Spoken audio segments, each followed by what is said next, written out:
meeting virtually, we should just go without taking a break. So we are going to take breaks. We will move from now until 11 o'clock and then take a 15-minute leg stretch from 11 o'clock to 11:15. Then we will resume at 11:15 until 1 o'clock. And we'll then take a lunch break at 1 o'clock until 1:30, which will then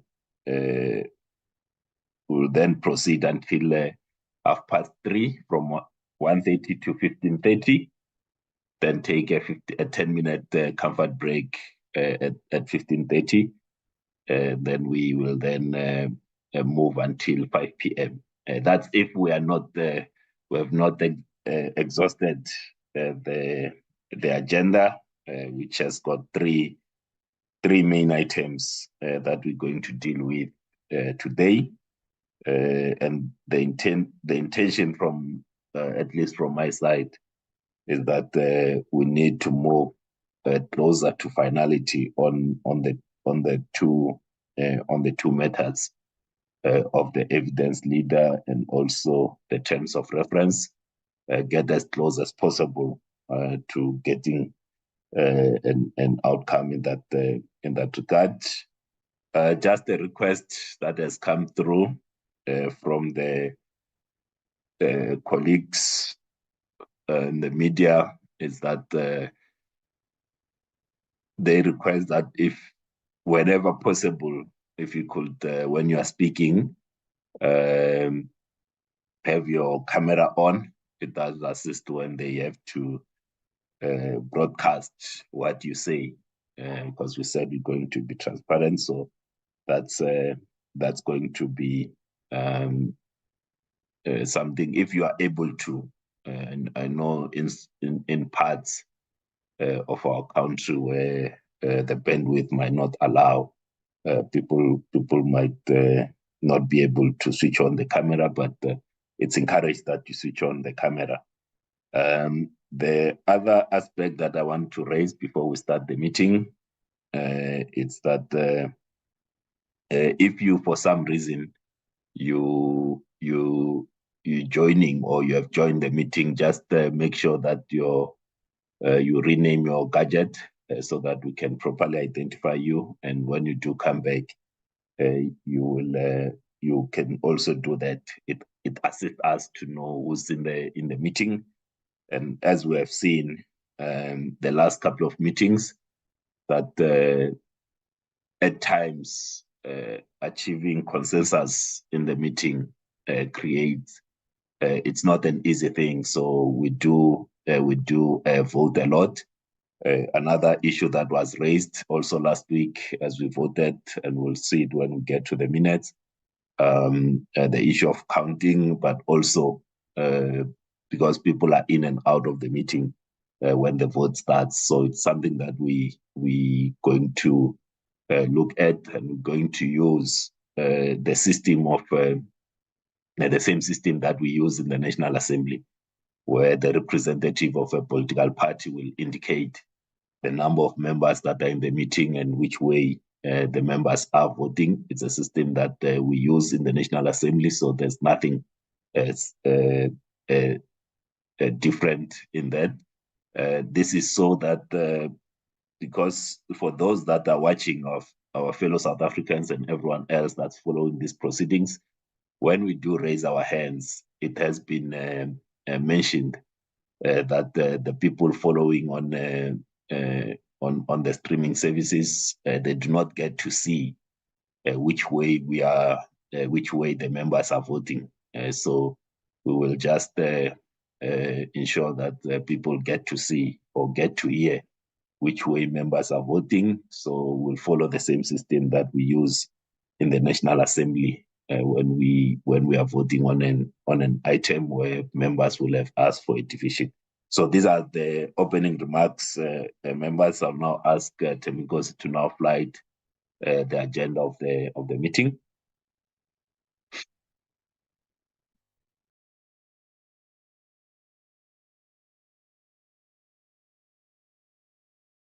Thank you, Chair. That's the agenda on your screen. Thank you. Thank you very much, Temgosi. Honorable members, this is our agenda. So I've dealt with the first item. So the next item will be apologies, followed by evidence leader, the discussion there. Then we'll get a briefing from the CLSO, and then we'll consider the terms of reference and we'll finalize with the adoption of minutes. So the agenda is in front of you, members. Is there anyone who wants to move for the adoption of the agenda?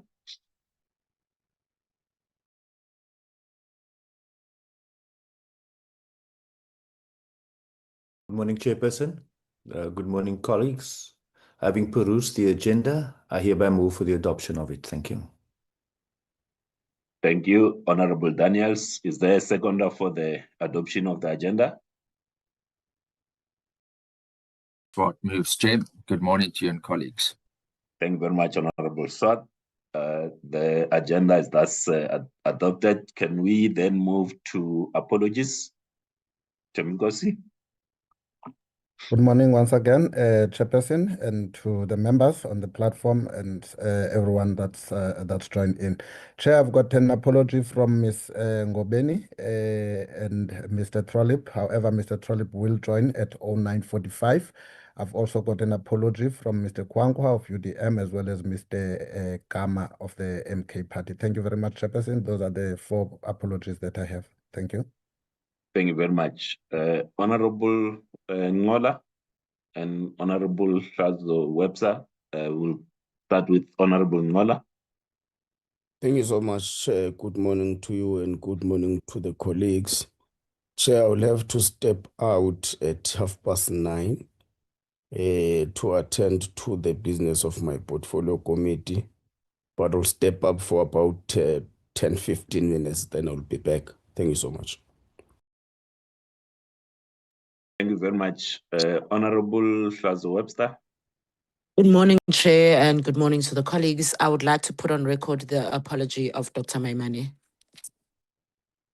Thank you very much. We'll then note those apologies for Dr. Maimane and also Honorable Chairperson Ngola, who will step out but will return to join the conversation. So let's note and accept those apologies, honorable members. So the next item, it's the one on the evidence leader. If I could ask the legal service to just take us through the item, the list of the available senior counsel was circulated last week. If you remember that this particular item we're supposed to deal with last week, we didn't get to it. So there hasn't been any change. I'll now ask the legal service, Suen, if you could just take us through the evidence leaders. Thanks.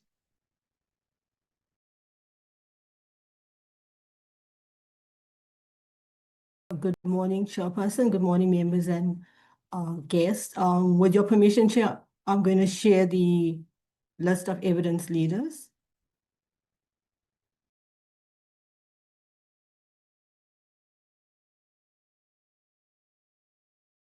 Thank you, Chair. Chair, further the meeting, the further nominations that parties had made in the previous week, we did check the availability of all the names that were submitted, in addition to those who had indicated their availability. The list that is on the screen indicates the legal practitioners who are available to serve as evidence leader. Just to remind members of the names, the first counsel is Advocate Matabetse, who is available from November.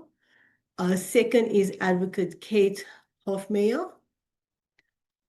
Third is Advocate Vuyani Ngalwana.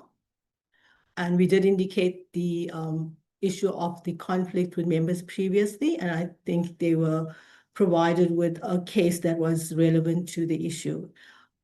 Number 4 is Advocate Pule Seleka. Number 5 is Advocate Yani Luba. Number 6 is Advocate Tani Sebeko. Number 7 is Advocate Carol Steinberg, and number 8 is Advocate Thandazani Madonsela. From the people the names that were submitted with a new batch, Advocate Ceci Beloy indicated that she was not available. And from the previous discussion on the evidence leader, Advocate Ismail Jamie has since withdrawn his name. Chairperson, with regard to Advocate Madonsela, I would bring it to the committee's attention that he did disclose a matter for the committee's consideration. He indicated he is available, but he wants the committee to be aware that this ended in 2022. Secondly, he did disclose that on the 5th of June 2026, he received a brief from a firm of attorneys who were representing a study group in Parliament. He was asked to lead a junior advocate to provide ad hoc opinions on legal matters arising from the impeachment process. He indicated he only participated in 2 opinions, and his role in this was minimal because he was overseeing the draft of the junior advocate. With regard to the 2 legal opinions, he indicated the one opinion was on the legal avenues available to Parliament in respect of President Ramaphosa's application for an interdict, which has been heard already on the 5th and 6th of July, and the pros and cons of opposing the interdict, not opposing the interdict, or to abide by the decision of the court. And a further opinion that he provided was on the requirement of fit and proper person, whether there's a need for the National Assembly rules to include a requirement of fit and proper for its members. He further indicated the study group brief came at a time when he was extremely busy, as he was running very high-profile trials to the country, and as a result, that his input in the opinions was minimal, and he was overseeing the junior advocates' drafts. He did not make any real inputs on his side. For this reason, he was released from the brief on 5th July 2026, since it was evident that his other commitments did not enable him to dedicate sufficient time to this. In the course of providing these opinions, he indicates that he was not privy to the merits or the factual matters underpinning the Section 89 impeachment inquiry. He only gave purely legal advice, and he further indicates in none of these matters, President Ramaphosa was not his client or did he litigate against him. Chairperson, that is the disclosure he made, and that is for the committee to consider as to whether that is an issue that will exclude him or not. Thank you, Chairperson. Thank you very much, Suen. Honorable members, this is the list. The request last time when we had to extend the period for further nomination was that the political parties are going to also consult on the names, and I trust that there has been that consultation, and that maybe this is one of those items that the political parties and the members of the committee will have found each other. So I now invite the hands of members that want to reflect on this, and also maybe to place a proposal in terms of what or who will be the recommended candidate to lead evidence on this committee. I see the hands of Honorable Mautwe.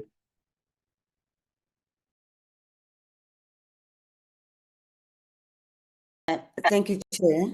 Once again, greetings to yourself, greetings to the members on the platform, and everybody who's here, the media, and everyone.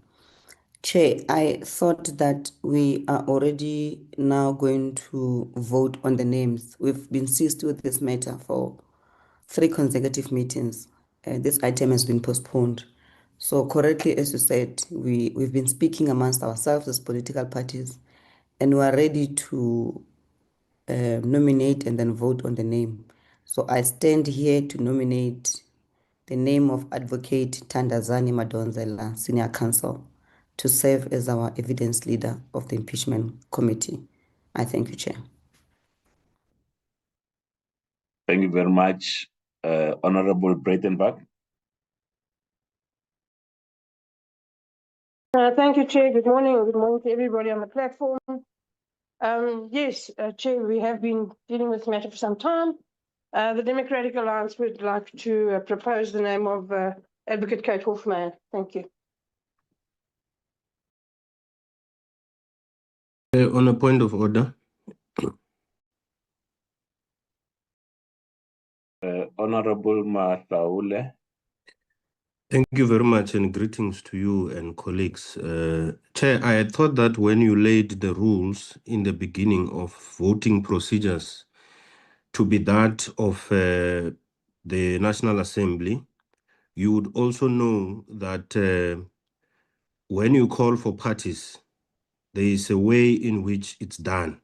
There's a chronological order that you need to call political parties to vote. You don't just allow people to stand up and do what you say. That's if you have entered the space of voting. Thank you. Thanks very much, Honorable Mashaule. You're running ahead. I haven't entered the stage of voting. We are not at the voting stage yet. So there's the legal has presented the list as nominated, and there were issues that were raised with Advocate Madonsela. So now I'm opening it up to members to reflect first, and then to see whether in that reflection there will be an emergence of fewer names, because now we have 8 names. You know, like if I were to say let's vote from the top, it will not be correct. And if I do not provide for members to then maybe want to reflect in the same way that the last time when an issue was raised with Advocate Galwana, members reflected, it will be unfair on my part. So we are not at the voting stage, Honorable Mashaule. When we get to the voting stage, we'll follow the order as per the National Assembly. So now it's still at the discussion stage, and I was hoping, but while listening to the conversation, it will start indicating which way the lobbying of political parties will have gone before we get to the voting stage. Honorable Ndikama. Thank you, Chair. I had thought that Honorable Mautwe had made a proposal, and you have not ruled on that. However, as far as the matter of Advocate Madonsela is concerned, I do believe that he has discharged all the responsibilities and necessary disclosures, which on the proper reading of them does not exclude him from being appointed as evidence leader. There's nothing from what he has disclosed which tells this committee that he must not be considered for that important position. And he does have required experience. He does have the required objectivity. As we can see, he has been upfront with the committee to disclose the potential areas of difficulty. So his name must still stand on the roster of people we are considering for this important position. I think that Advocate Hofmeyr, on the other hand, has represented the president. And from that point of view, on numerous occasions, her candidacy must fall. I thank you, Chair. Thanks. Honorable Michalekis. Thank you very much, Chairperson. Chairperson, if Advocate Hofmeyr's candidacy cannot be considered, then on the same grounds, Advocate Madonsela should be disregarded. And if Advocate Madonsela can be considered, then on the same grounds, Advocate Hofmeyr should be considered. Honorable Breitenbach has made the proposal and nominated Kate Hofmeyr as the evidence leader. I would like to second her proposal. Thank you, Chair.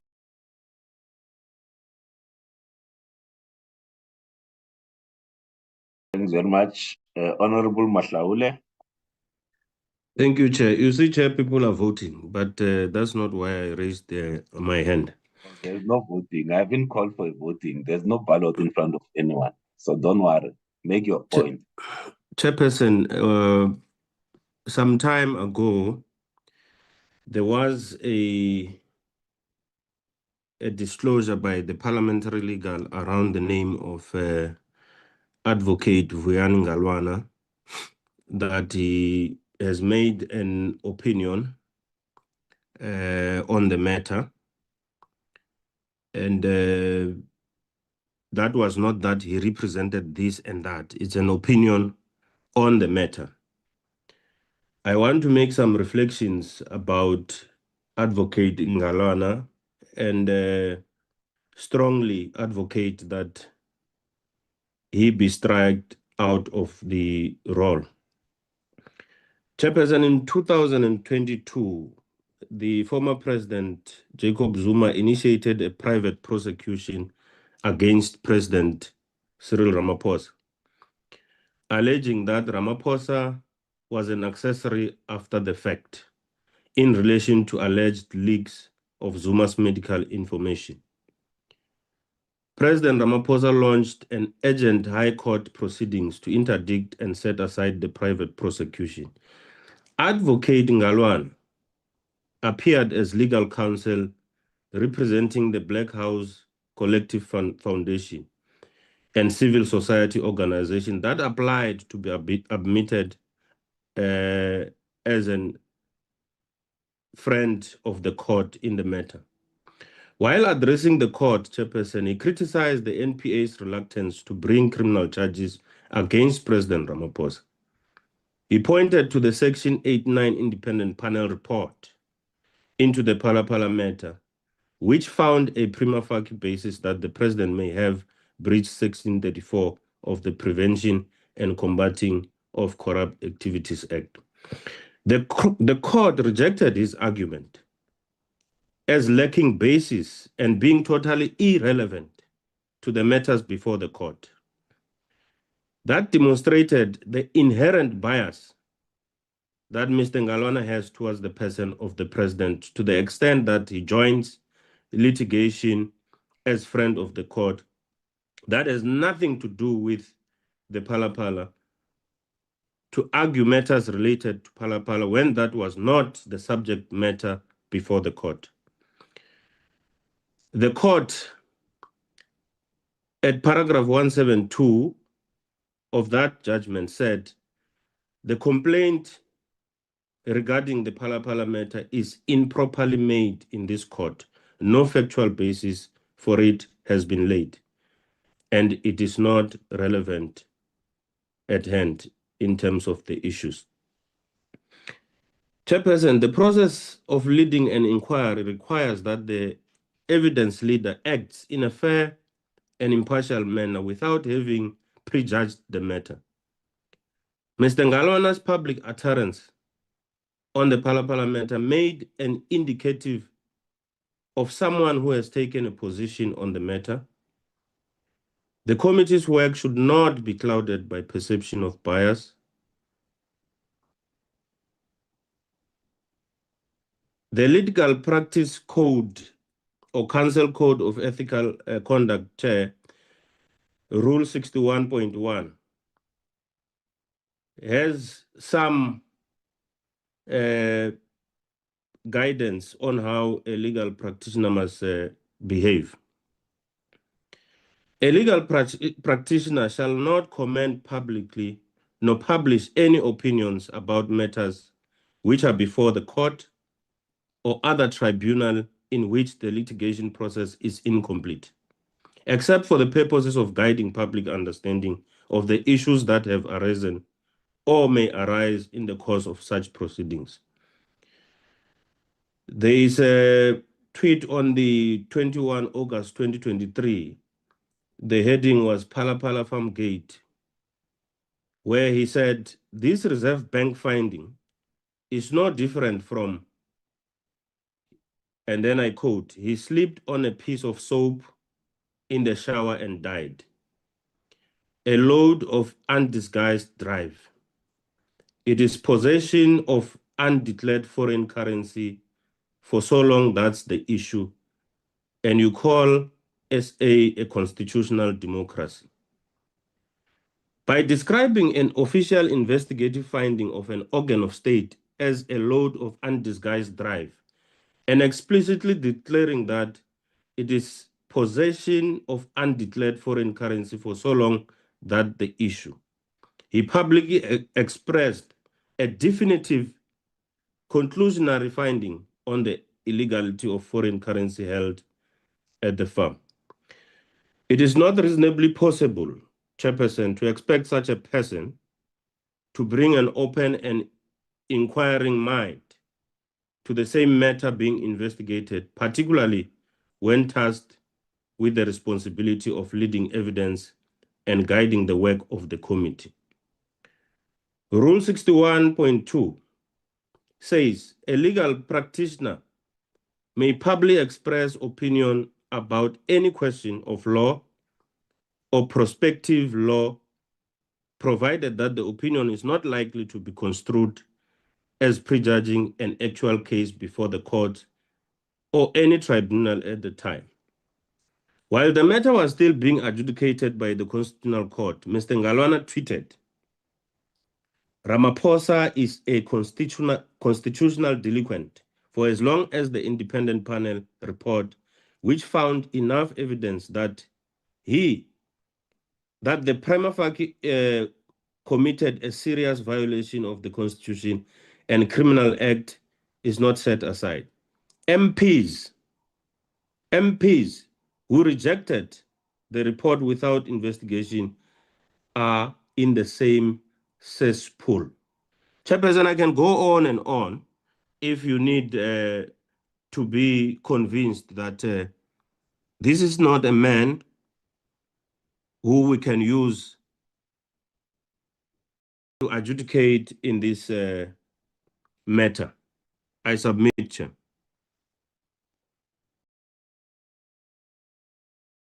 Thank you very much. Honorable Zungula, followed by Honorable Swart. Chairperson, do recognize me, please. Thank you. Morning, Chair. Morning, colleagues, staff, members of Parliament, everyone that is following these proceedings.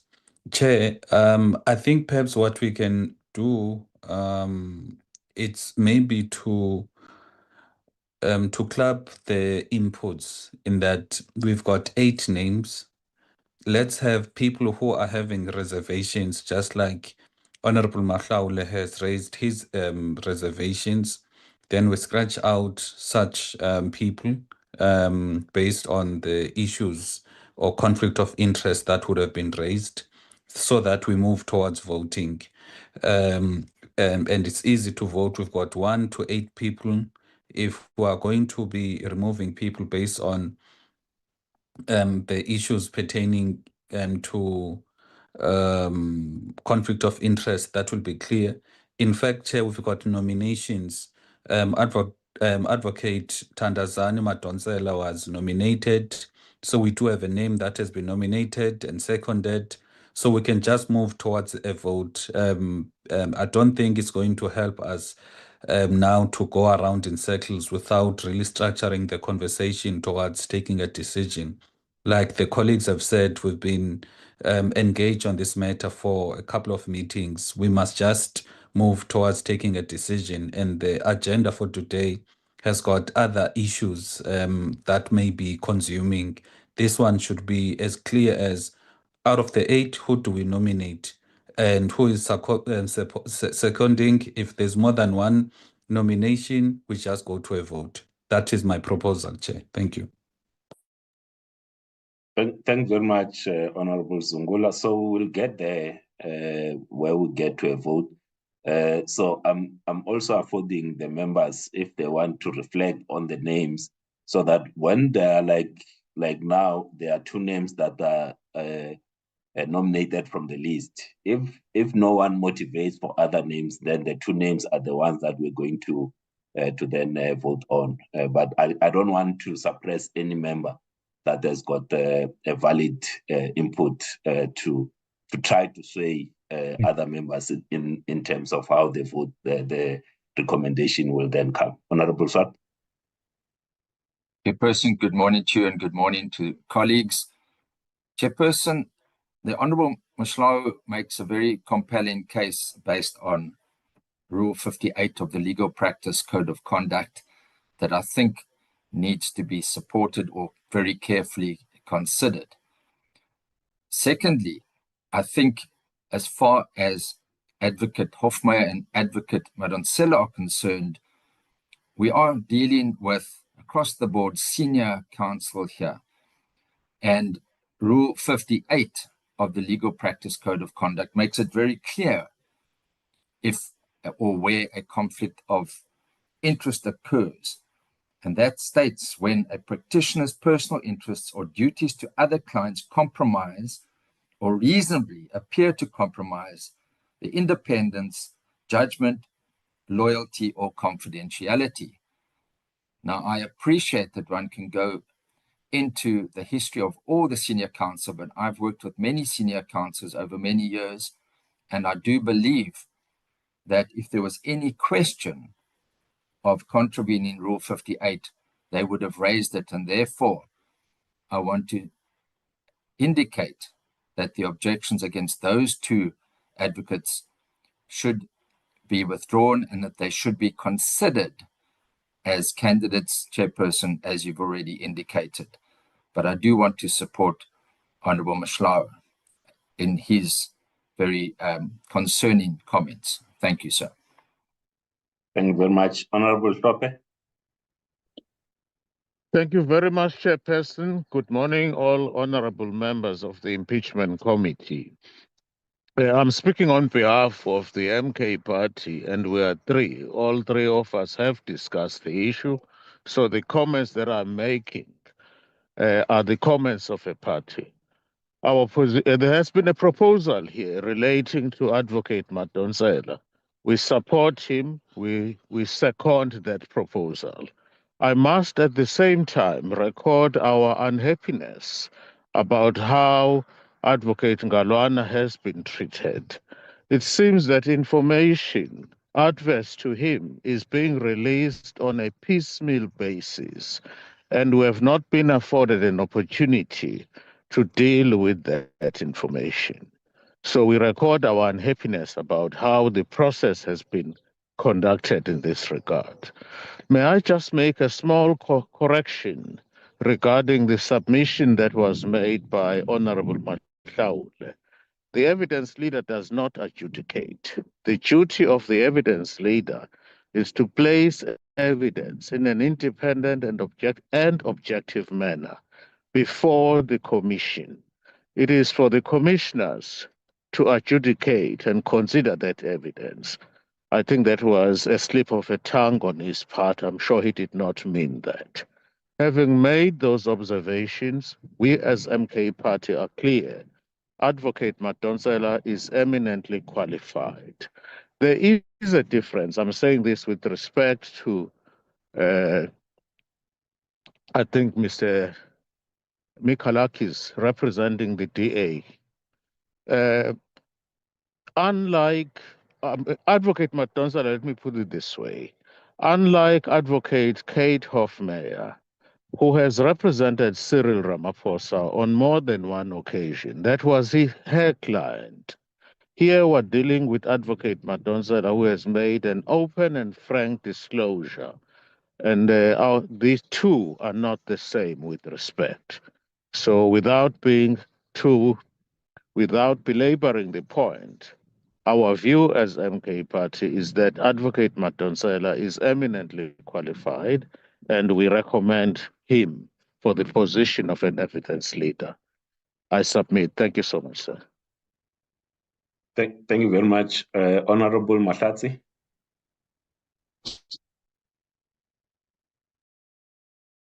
Thank you very much, Chairperson Khotsoma Africa.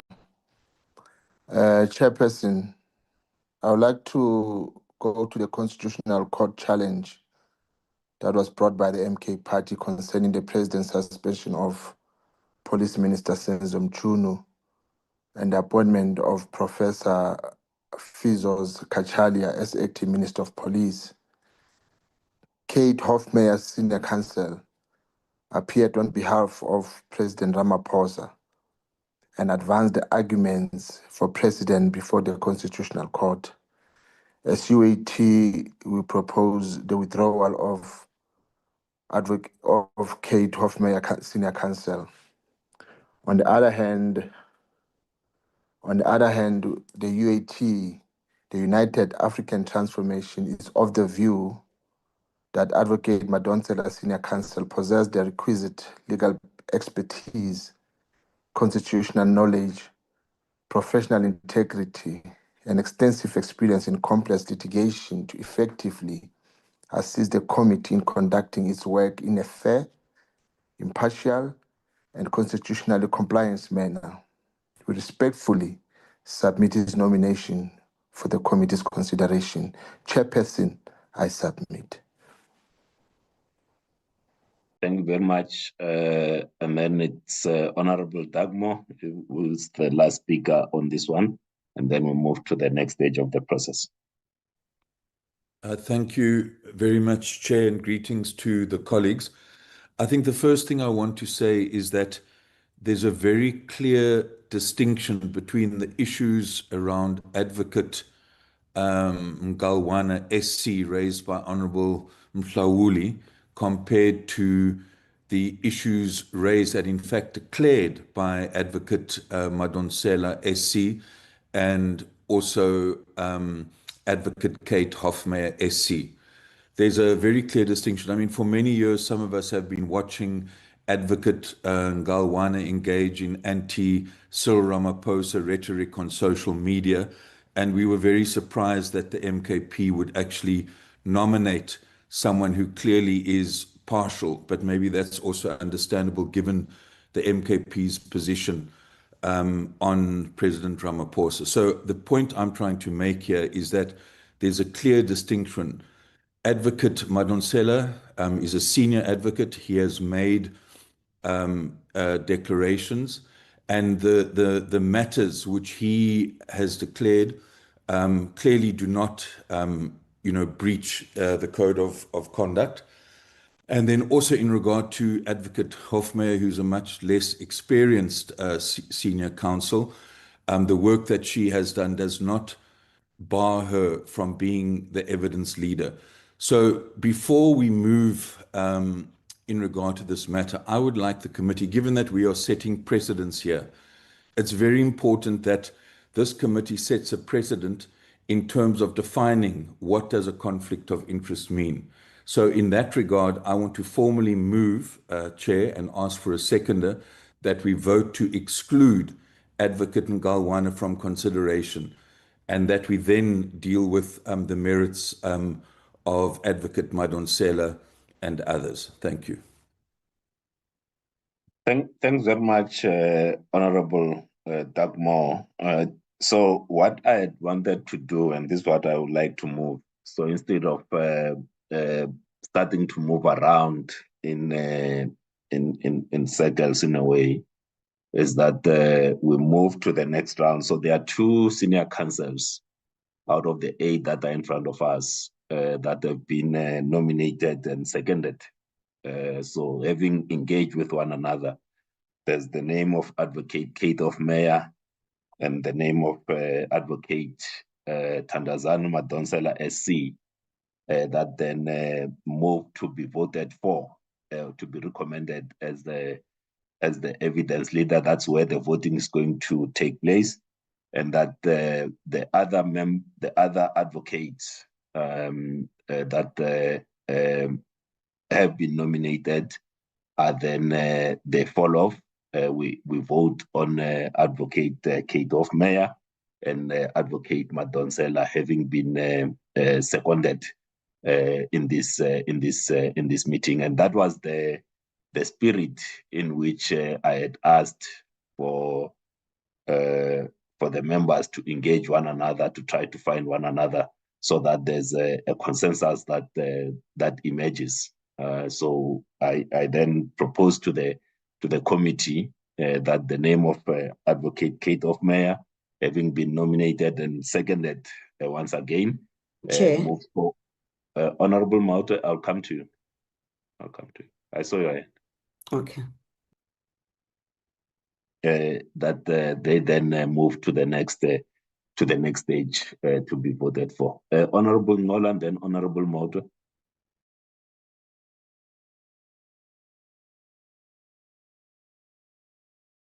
Apologies. Thank you so much, Chair. I think, Chair, from what Honorable Mahlaule was presenting before the committee, and from what we have seen, Advocate Ngalwana running a public commentary on the same subject matter that the impeachment committee is meant to deal with.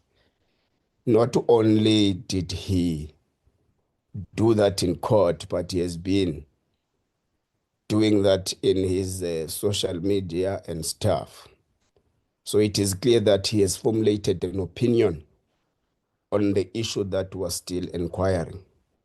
So I want to support that we remove the candidacy of Advocate Vianney Ngalwana from our list. Thank you so much.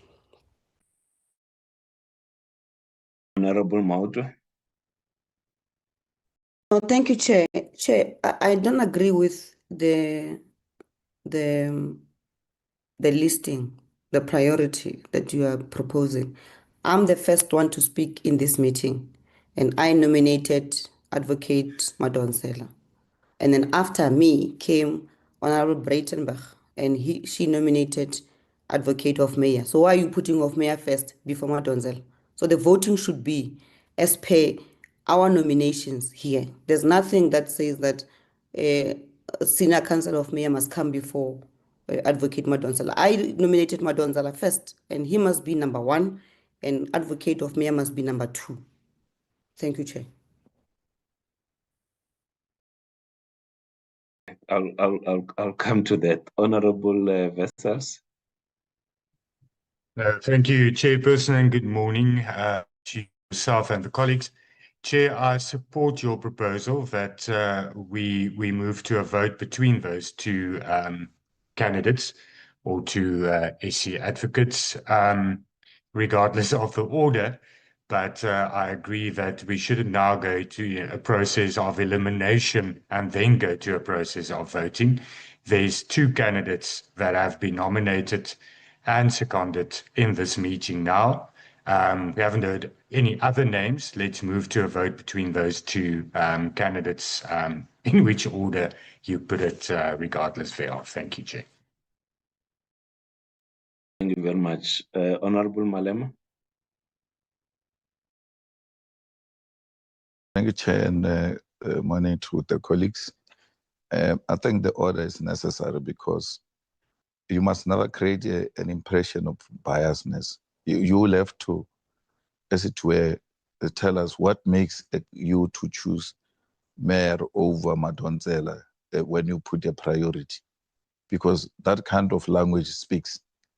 You should know that Madonsela was nominated first, and that's how you're supposed to speak all the time, unless you are suggesting something else which we don't know.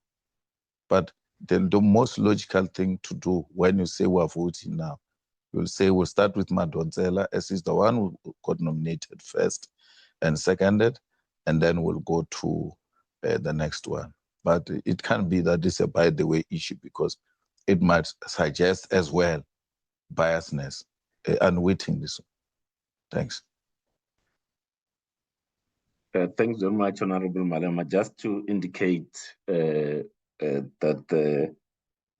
the order in which I said, if you look at your screen right now, in terms of the ordering, I was following that. In my own note, the person that's nominated first is Advocate Madonsela. But I have to put it in the list that you are seeing in front of you. In the list that you are seeing in front of you, the person that's on number 2 in the list that's in front of you, it's it's Advocate Hofmeyer, and Advocate Madonsela is number 8. So there was no malice whatsoever biasness whatsoever. It's just to say we are looking at the screen, so it will not at least the maths person in me will not start at number 8 and go to number 2. So that's the spirit in which it was put in. I know Honorable Dagmo and Nola, you would have wanted for us to first dispense with the matter of Advocate Ngalwana, but I will not want to go there. Let's move to finalizing the evidence leader, and if we then accept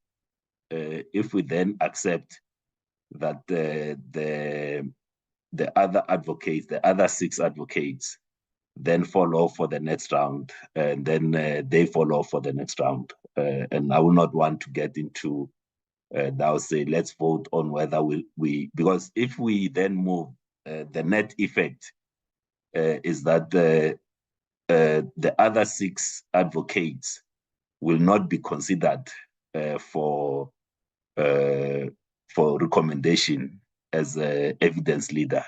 So it's an academic exercise, and I will not want us to get into that. Honorable Dagmo.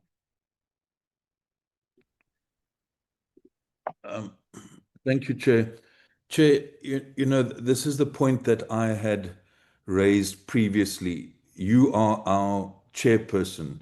A proposal is made, it is seconded. It's really not up to you to not entertain that. So I just want to make a general point that as our chair, there's a meeting procedure, a nomination, a seconder, a counter. So it's not up to you to decide what we should vote on or not.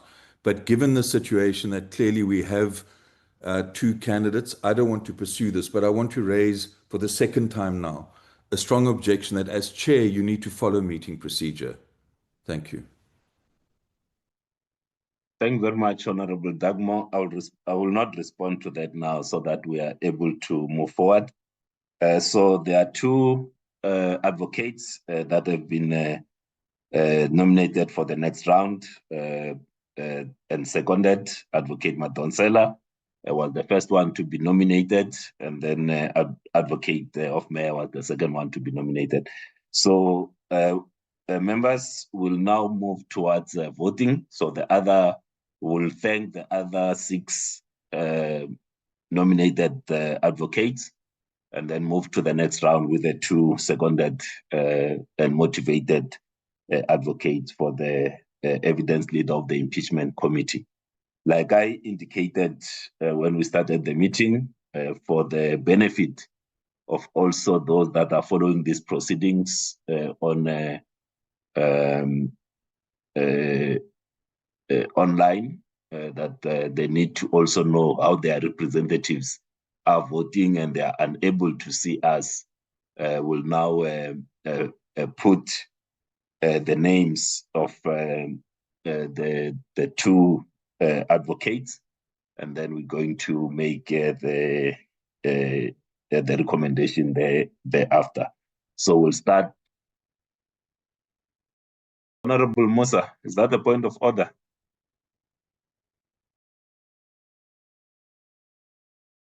Sorry, Chairperson. I've been asked for Apologies. a vote. I don't know who you are voting for because I was Apologies. still. All right. So we'll start with the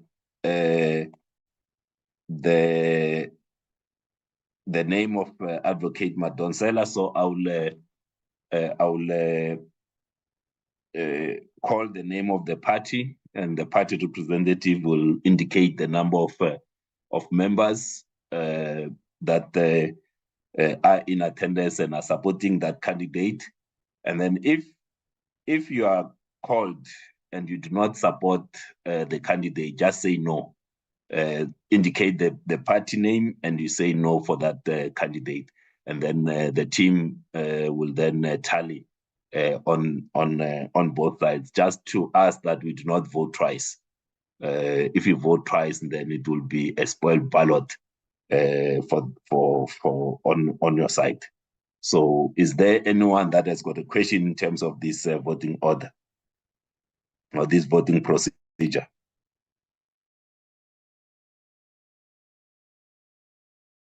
Can you start with the ANC, please? I've got the list, Dagmo. Dagmo, I've got the list. We all know ANC, how we follow National No. Assembly procedures consistently. Yes. That's what I said.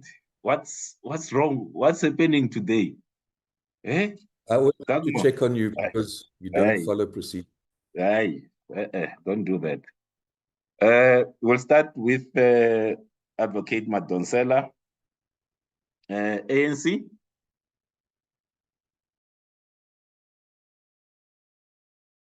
Good morning, Chair. The ANC, we have got 9 in the absence of Honorable Mpapane. There is Honorable Maimela Joy, who is an alternate. We will abstain. Thank you very much. Yes. Abstaining on Madonsela. We're abstaining on the vote. All right. If that's what you are asking. All right. DA. Thank you, Chair. Madonsela. The DA votes no on Madonsela with 5 votes. All right. MK. Thank you, Chairperson. MK supports Madonsela with 3 votes. Thank you. All right. EFF. The EFF with 2 votes, we vote in support of the name of Advocate Madonsela. All right. IFP. IFP is not on the platform, Chair. All right. IFP not on the platform. PA. Thank you, Chairperson. The PA abstains.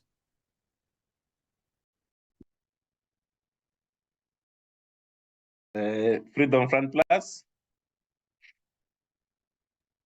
Thank you, Chair. The Freedom Front Plus votes no on Madonsela. All right. Action SA. Chairperson, Action SA votes no on Madonsela. All right. ACDP.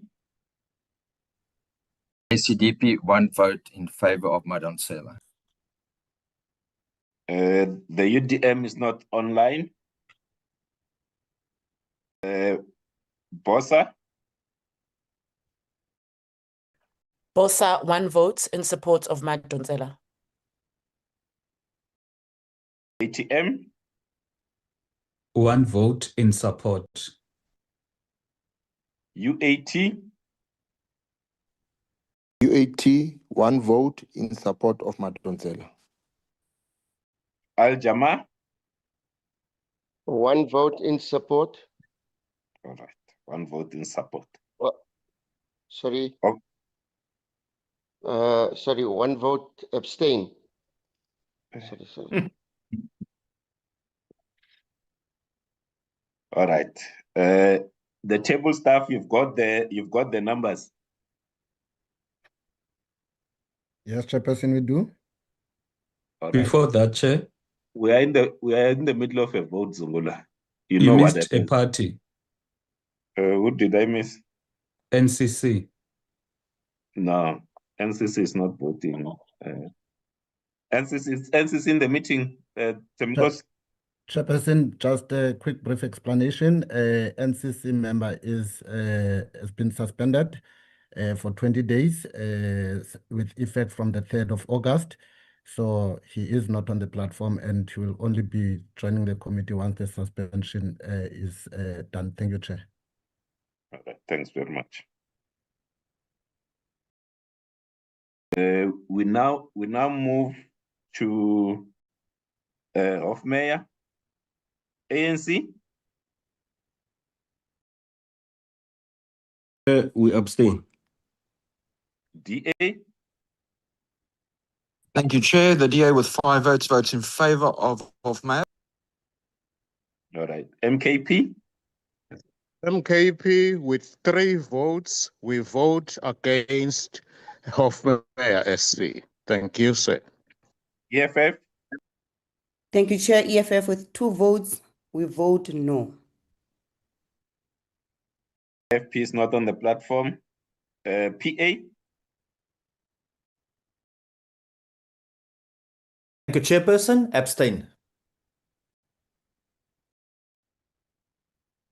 Freedom Front Plus, Thank you, Chair, and support. Action SA, Action SA supports Hofmeyr. ACDP, Against one.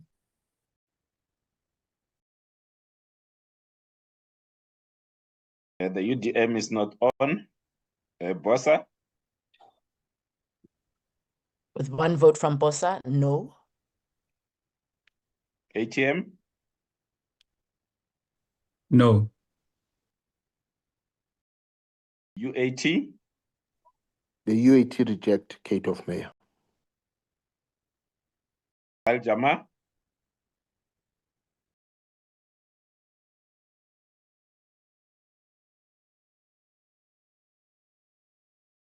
Al Jama, abstaining. Not present. All right. Thank you very much. Temikos, you've got the tally.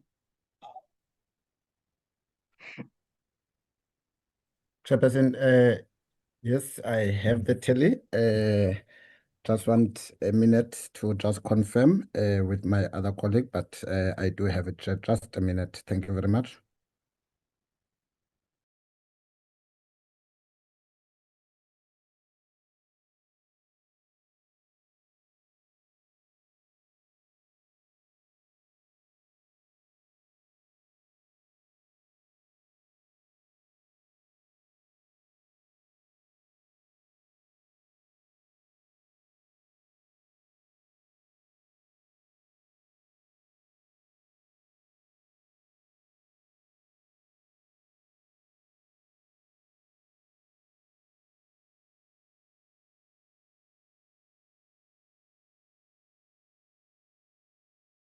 Thank you, Chairperson.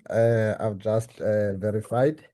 Chairperson, we had 9 votes in favor of Advocate Madonsela, and we have 7 votes in favor of Advocate Hofmeyr with 11 votes abstaining, with 11 abstainers on the vote. So it's 7 in favor of Advocate Madonsela. Sorry, Chair, 9 in favor of Advocate Madonsela and 7 in favor of Advocate Hofmeyr. Thank you, Chair.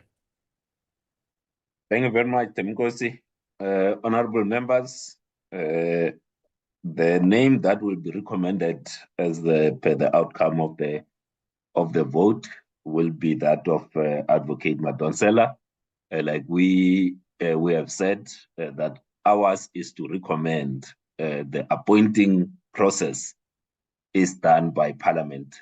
So we will then recommend to Parliament to then start the engagements that's done in line with all the supply chain and procurement that they do when they then appoint an evidence leader.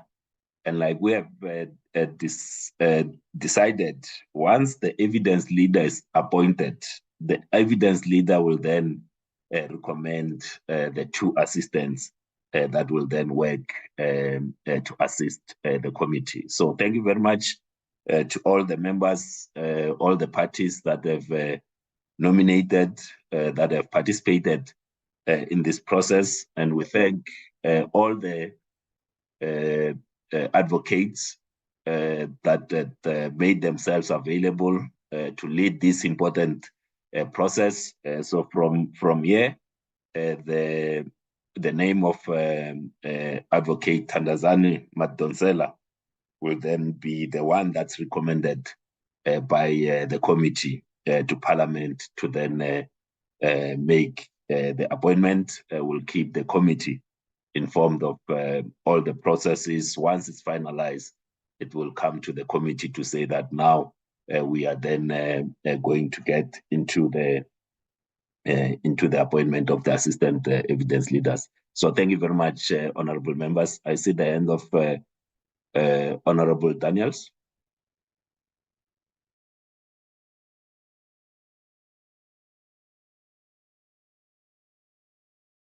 Yes, thank you, Chairperson. Chairperson, thank you for this process. It has now been resolved, and the recommendation, like you've put it, will be made, and then we will await the final outcome if Madonsela will then be accepted. So that's all good. I just wanted to check, Chairperson, man, and I need clarity on this thing. We've got our legal teams here. We are busy with administrative things. We are not submitting ourselves to substantive steps to be taken based on the interdict. So my clarity that I'm seeking on this matter is when will these appointments be made of the evidence leader? Reason is that such an appointment is a substantive step, and there will be a commitment to public expenditure in that regard. Now, if the process is later set aside, that expenditure will be exposed, Chairperson, which is something that we don't want. So it's just in that context that I'm seeking your indulgence for clarity on that. Even if it's not now, if it's not today, but just to note on record that going forward that we do get some clarity on that. Thank you. Thank you very much, Honorable Daniels, and we'll take that on board, and we'll ask legal to assist in this instance, because even the interdict itself did not interdict us from appointing the evidence leaders. That's why I say those administrative aspects in terms of Parliament, what is possible and not, they will then be able to then guide us. But we'll take it to the Secretary of Parliament to indicate this position that we are in, and we'll then get the necessary guidance. But we will make the recommendation. Ours is to make the recommendation. If there are issues that Parliament is concerned with, they will then inform us of those issues. Thank you very much. But the recommendation is made. Thank you, Chairperson. Thanks. Honorable Mauta. Yeah. Just a small minor correction. You know, when we speak, we mustn't say things that ordinarily will confuse everybody. So this process cannot be set aside. And that's not even the request by the president to set aside this process. It is the report, the independent panel report. So as members of Parliament, when we speak, I'm just correcting Honorable Daniels there, that we shouldn't go around saying this process is being set aside. It's not. It is the report that which is been challenged in court. And if it does get set aside, then there's implications to that. So I think the media is here. They'll be writing wrong stories because of the wrong things that we say. So I thought I should just correct that. Thank you, Chair. No response needed there, Chairperson. Thank you. Thank you very much. Honorable members, the matter of the evidence leaders, insofar as this committee is concerned, we have just resolved on the recommendation. We'll then take the process. The process will then move towards the administrative Parliament side. Can we move to the next item, which is the legal opinion on the president appearance and the order of appearance? Suen, is it you starting, or is it Michael that's starting? Thank you, Chairperson. Chairperson, as indicated, I am here with my colleague, Michael Prince. Good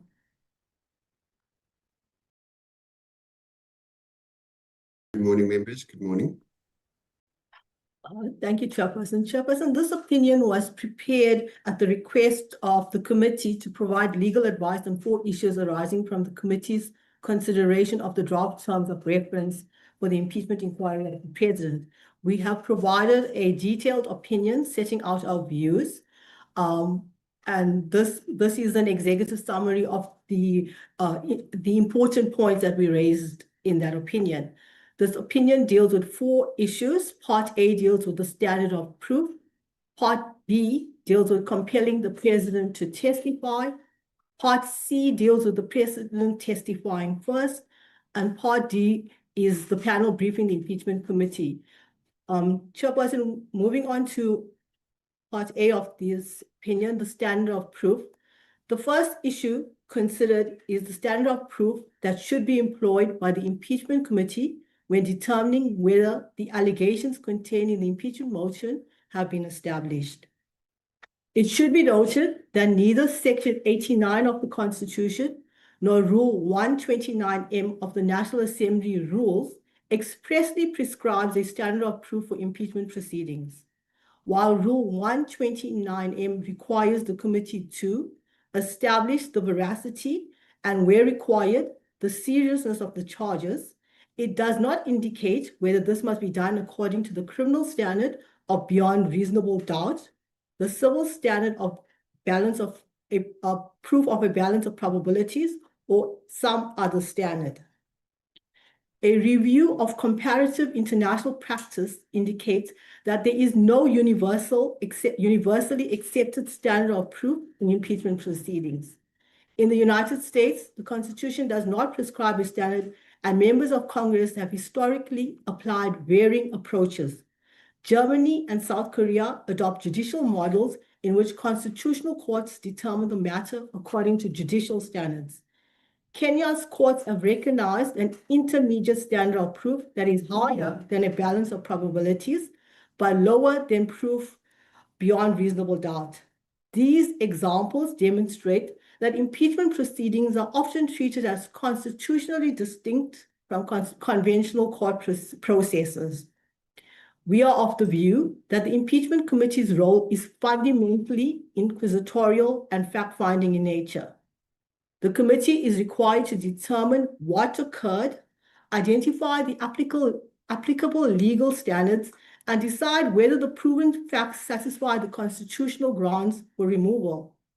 Because this function requires objective assessment of evidence, the committee cannot solely rely on political preference or majoritarian opinion when making its findings.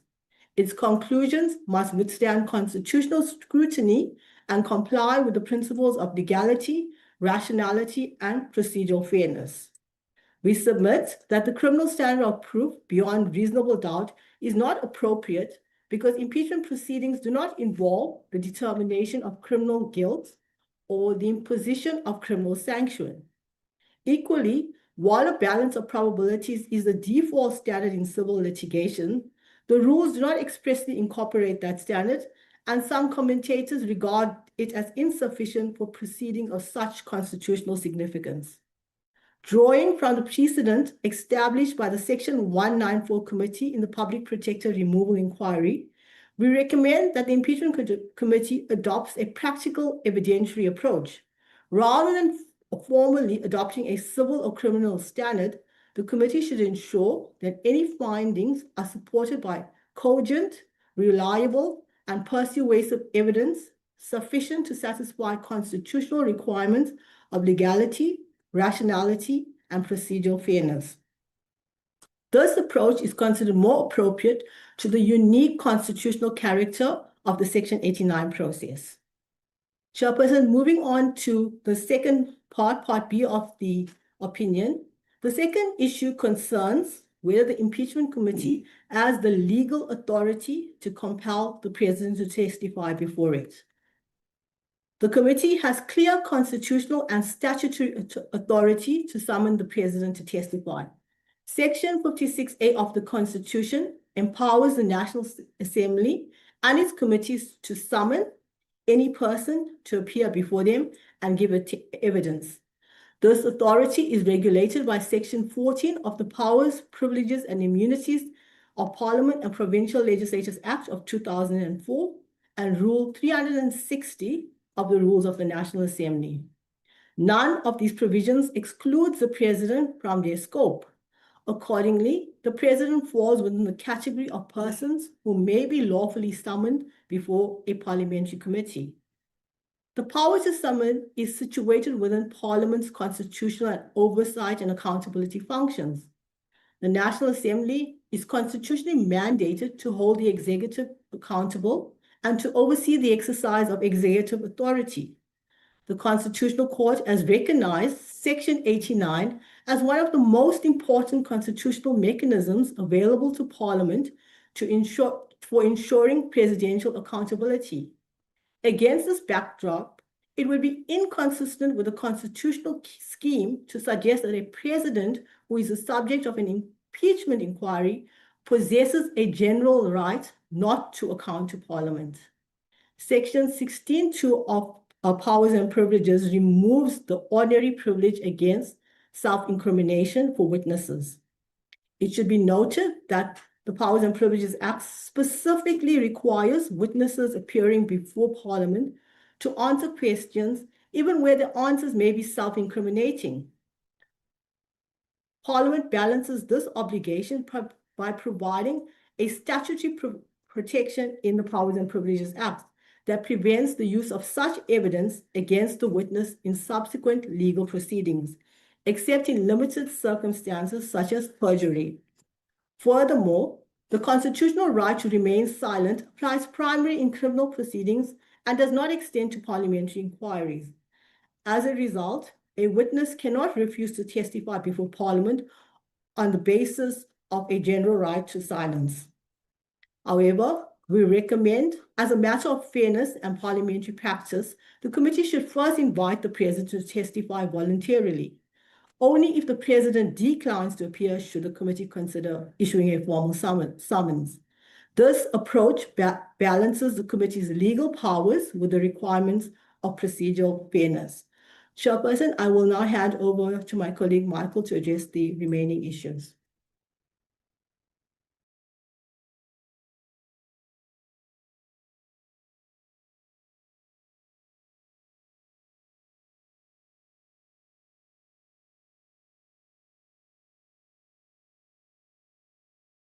Could you please unmute yourself, Michael? My apologies. Am I audible? Yes. Apologies, Chairperson. Further to the issue of the President being compelled to testify, we would like to draw the committee's attention to the fact that there may be an instance where the evidence does not support the impeachment committee proceeding with a full-blown inquiry.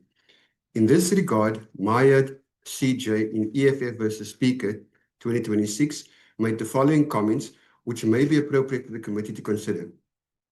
I quote, "It may be that the evidentiary basis underpinning such a notion, despite being found prima facie, substantial and credible by the independent sifting mechanism, currently the panel, cannot survive initial scrutiny by the inquiry, currently the impeachment committee.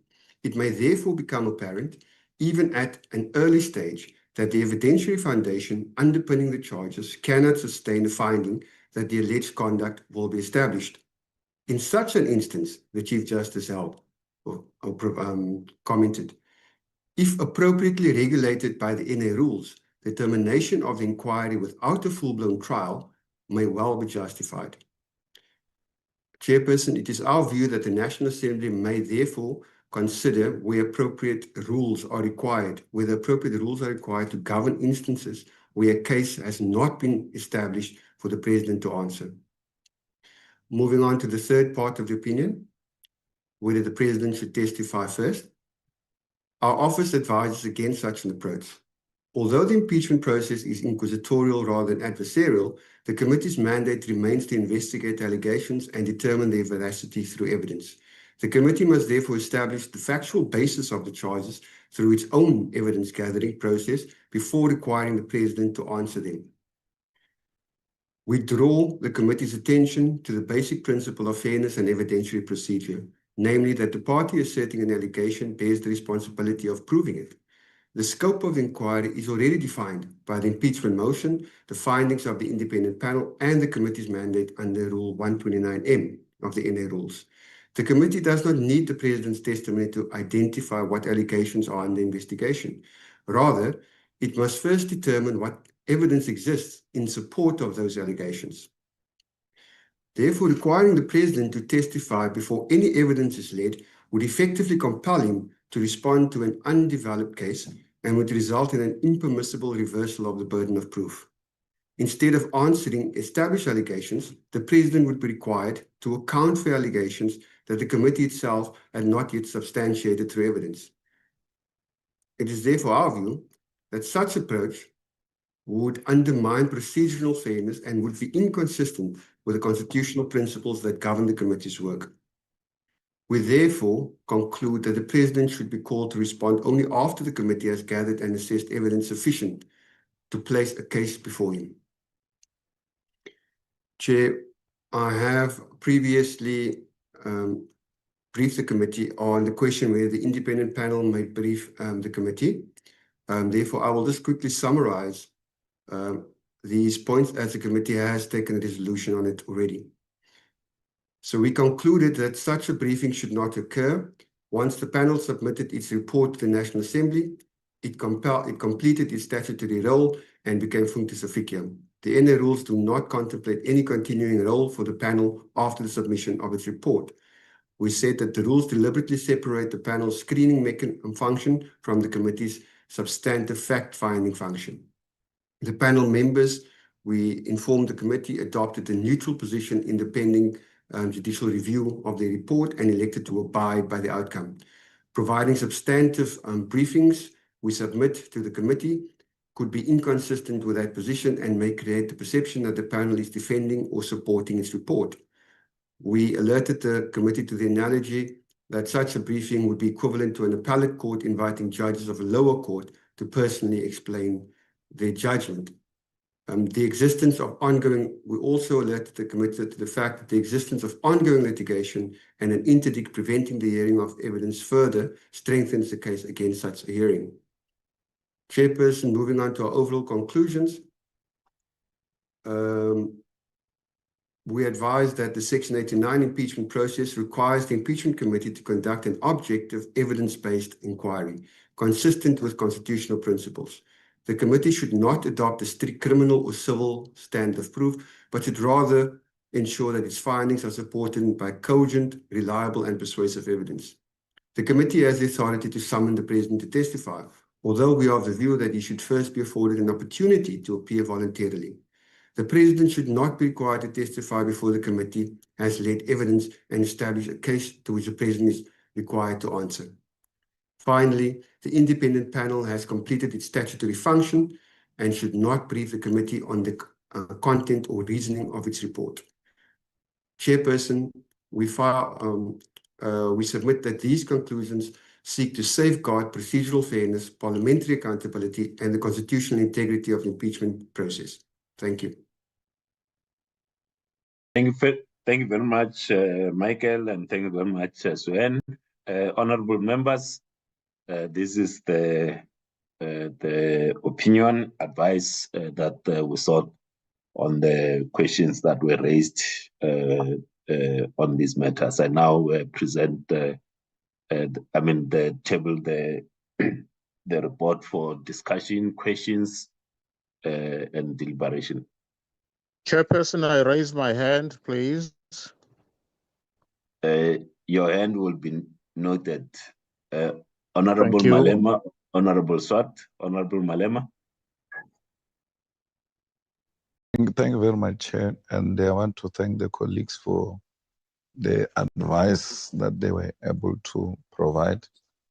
I think it will be procedurally fair, Chair, that you take us through those questions one by one so we resolve on them on topic by topic, other than just begin to all of them at the same time, because we're going to be all over. We speak about one and we deposit and then we go to the next one.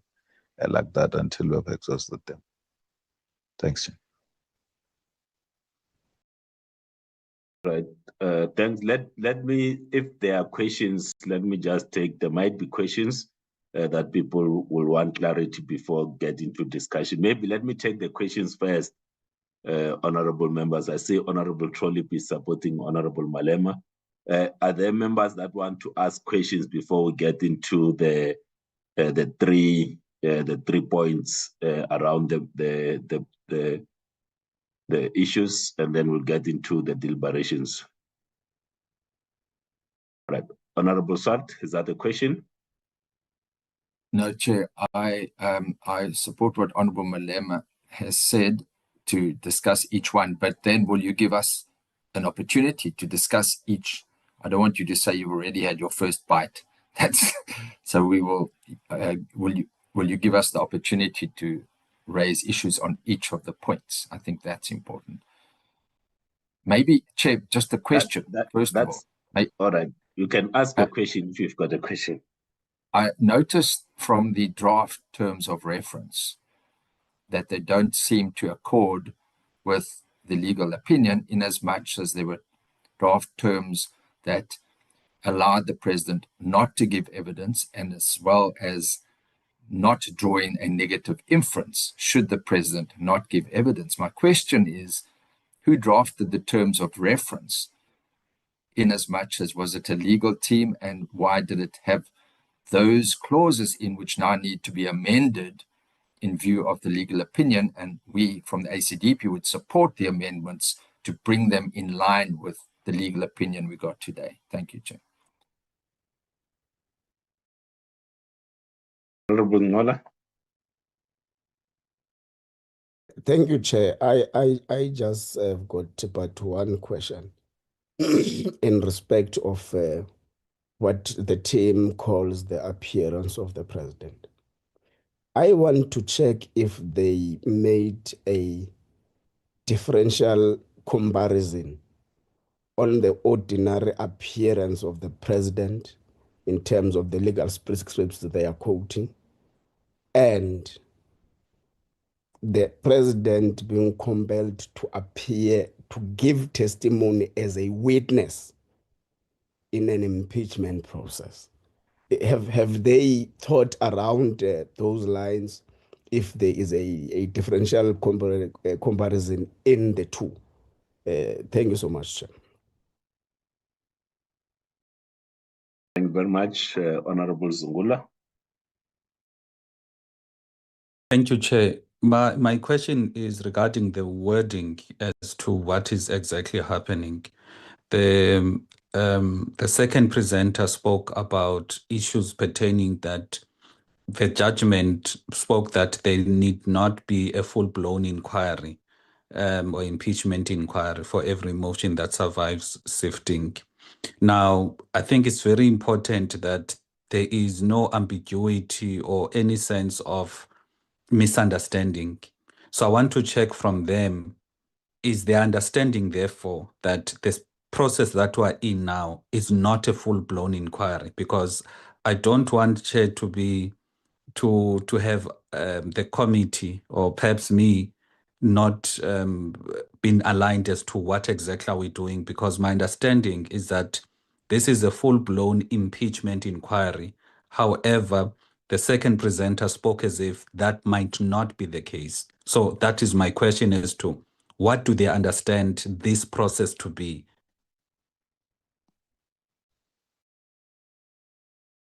Thank you very much, Mahlaule. Thanks very much, Chairperson. You know, Chair, because this question, the first question around the appearance of the president was asked by the ANC, we still remember what we were requesting. And the ANC's request was that let's have a legal advice and research support on global practices to enable and advise of parameters of representations versus appearance by the president. Now, the question that seems to have been answered by the legal team seems to be whether the impeachment committee can compel the president to testify before it.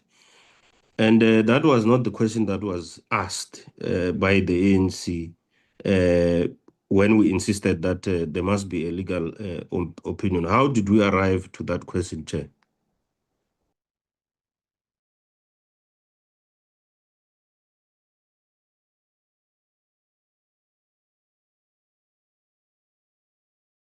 Honorable Mutambi. Thank you, Chairperson, and greetings to the colleagues. My question is in relation to paragraph 24, where it's recommended that the committee should ensure that any finding is supported by cogent, reliable, and persuasive evidence. I'm raising it in line with the standard of proof because there's a use of a word called veracity. And then it's very important for us to establish the standard of proof. And our courts has frequently used this word when evaluating evidence and witnesses. So, in other words, whether the testimony is truthful or reliable.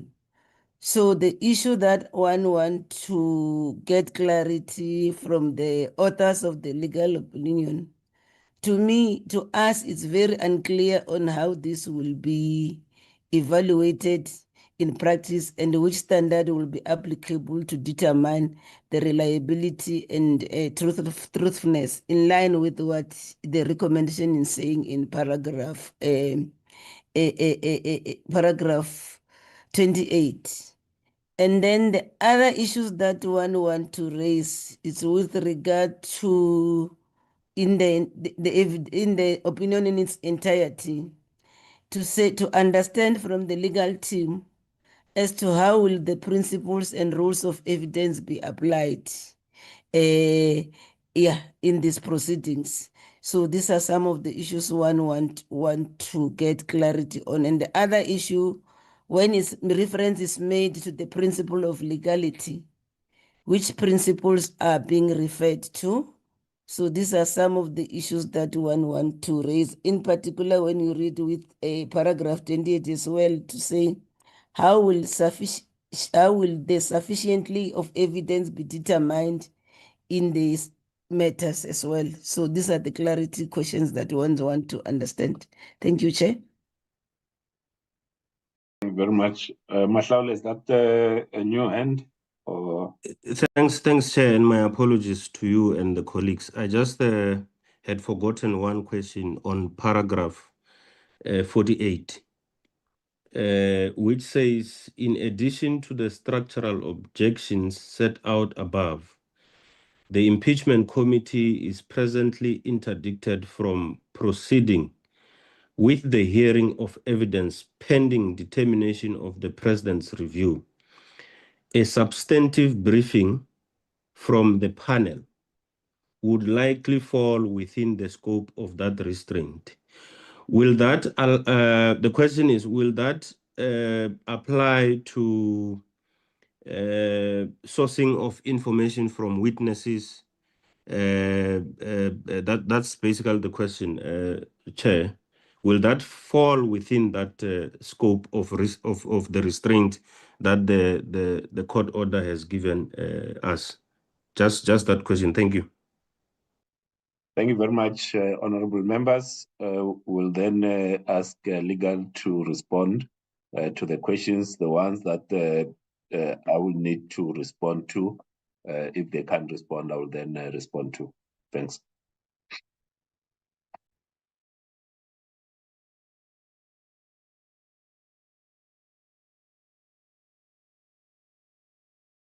Suen or Michael? Thank you, Chairperson. Chairperson, with regard to the first question of who drafted the terms of reference, if members would recall that this was part of the process of the National Assembly Rules Committee, where senior counsel had briefed the committee on the outcome of the judgment. and he was requested to assist the committee with drafting terms of reference. So these are terms of reference that were drafted with the intention of them being adopted as rules by the National Assembly Rules Committee. The committee then resolved that this should be referred to this committee to consider as part of terms of reference. So that is the origin of the document. Chairperson, regarding the question of the appearance of the president and comparison legal prescripts, Chair, these are difficult questions that we had to consider with regard to impeachment proceedings. And this is obviously the first of its kind for South Africa, and we will be setting the precedent and the tone as to how we want these proceedings to occur. So there are instances where the presidents are compelled to testify, but they do not appear, they refuse, and there's obviously this clash between the legislature and the executive authority as to whether they would appear in impeachment hearings.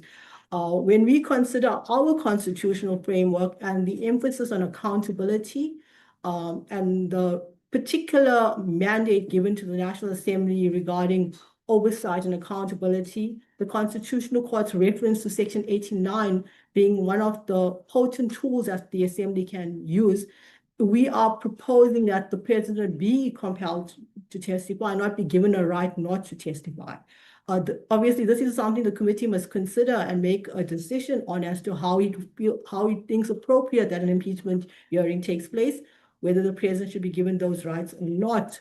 But it's our view, in the framework of our Constitution, the president is elected by the National Assembly and he must account to the Assembly.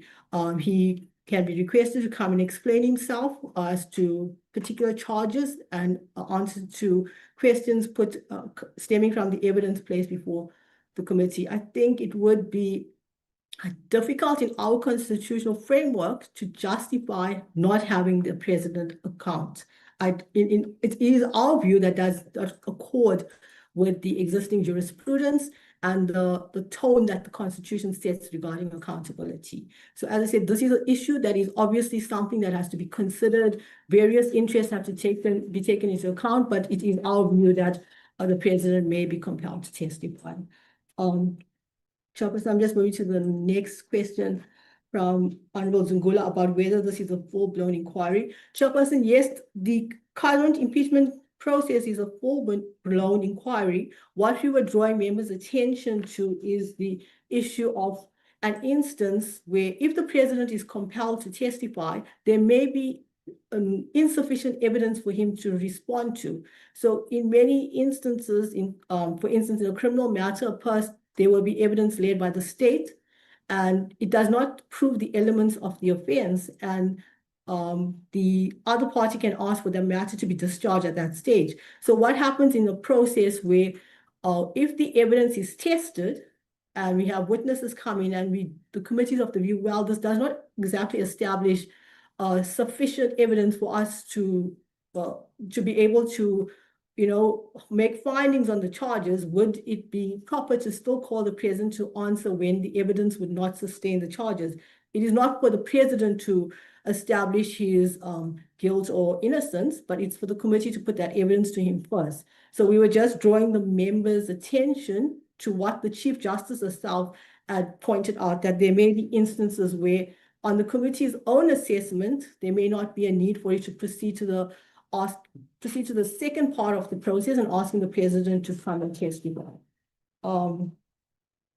Yes, I think I answered the questions about the global practice regarding the president's appearance. I'm sure we could get more information on that if members so wish.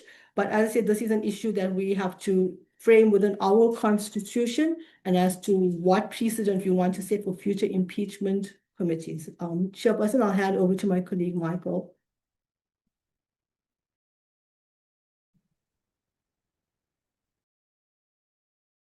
Please go ahead, Michael. Thank you, Chairperson. Chairperson, I'm dealing with the question of which exact principle of legality we're referring to. Chair, the broad principle of no abuse of power, which states that rulers, and this is with regards to administrative law, rulers and agencies must act rationally in good faith and stay strictly within the set legal limits. the set legal limits, in this case being Section 89, the general rules of the National Assembly for Section 89 inquiries, and the TORs of this committee once it is drafted. I think there was an issue about the briefing of the panel. And Chair, if I could just be reminded exactly what the issue was about the briefing of the panel and how it relates to sourcing information from witnesses. It was in relation to whether that restraint on the public hearing will apply to the committee sourcing any evidence from potential witnesses without the public hearings. That's what the question was.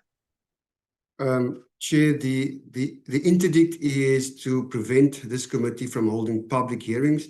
It is our understanding that the gathering of information falls under the preparatory work.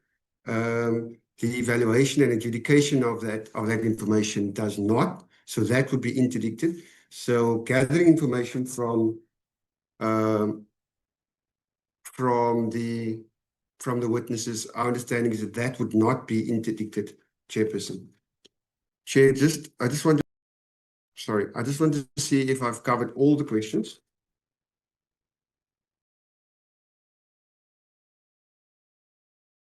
Chair, the issues of the standard of proof, we said in our evaluation or in our research, we found that impeachment proceedings are sui generis, and our law, our legal system allows for two standards of proof. The one is in criminal law and the one is in civil law. Beyond a reasonable doubt, and the other one is on the balance of probabilities. We felt that the committee would be best placed to utilize a standard, for lack of a better word, that was used in the Section 194 proceedings, where they did not use beyond reasonable doubt or balance of probabilities. The members evaluated the reliability and truthfulness of the evidence and made decisions based on that, whether firstly it meets the 89 grounds, and secondly, if those grounds are willfully violated. And those were the evaluations that members made. To our mind, the standard that was used in that proceedings did not amount to beyond reasonable doubt or balance of probabilities, but rather a standard of rationality and reasonableness that was used to determine whether the facts marry with the charges against the then public protector. Thank you, Chairperson. Thank you very much. I think there was a question that Honorable Mahlaule had raised around the issues on the representation.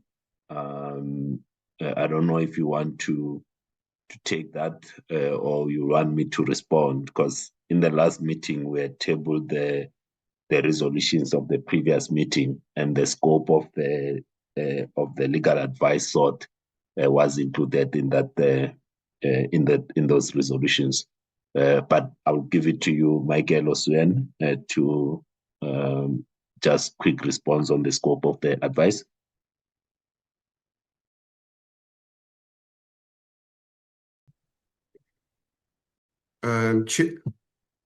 Chairperson, I think the research unit might have done such a scoping. That wasn't completely considered in our opinion. I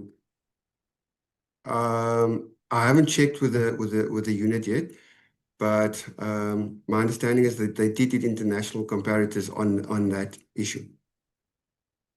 Thank you, Chair. All right. Honorable Mutambi, I see your hand. It's up. Thank you, Chair. I don't think the issue on the standard of proof is adequately responded to, Chair. maybe if I'm to rephrase it, the speaker will be able to respond to me appropriately. The issue that we are raising here, we are saying the legal opinion is unclear on how this will be applied in practice and which standard will be applicable to determine the reliability and truthfulness. We are saying this because when one is applying the law to facts to make a finding, inferences will have to be drawn based on the evidence and reliability. So the question that one has is this: how is this going to be done without a clear standard of proof? And furthermore, what is the standard of proof to establish sufficiency of evidence according to the principle of legality? That was the question, Chair, which I feel is not responded to. Thank you, Chair. Thank you very much. Thank you. Michael Osuen, can you give another step to this this question before I open for deliberations on this matter? Chair, maybe I can answer that question with a reference to what the Constitutional Court said in EFF versus, this is the Speaker, the 2026 case. With regards to that evaluation, the court said in footnote 172, it says, court said, functionally, this would involve gathering evidence, examining and testing the evidence, distilling and ascertaining the facts from the evidence, and applying the law on a preliminary basis. And I'm going to quote the entire footnote. Although ultimately susceptible to binary democratic decision-making, that is not an inherently democratic function. This is why, at least in part, this court in EFF2 recognized that the ultimate determination is reserved for our elected representatives bearing their political mantle, but the prior process cannot be managed and controlled by a proportionally constituted committee. The second part is not completely relevant, but the first part is to reiterate, gathering evidence, examining and testing the evidence, distilling and ascertaining the facts from the evidence, and applying the law on a preliminary basis. That's what the court said members should do in order to test the evidence. Thank you, Chair. Thank you very much. Honorable Mahlaule. Thanks, Chair. And without sounding like I'm delaying the process, Mr. Prince says that there may have been that research done on the global comparison. And he sounded like he's tempted to say he can check whether it's available or not. Can you make it available for us, Chair?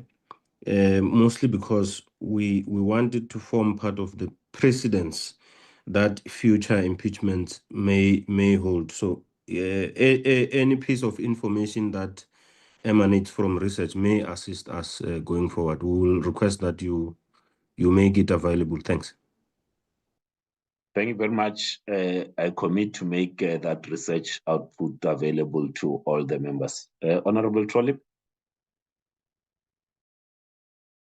Thank you, Chairperson. Just for the record, can we please have Michael provide what he has just read to us now as well, so that we can have that along with the research findings?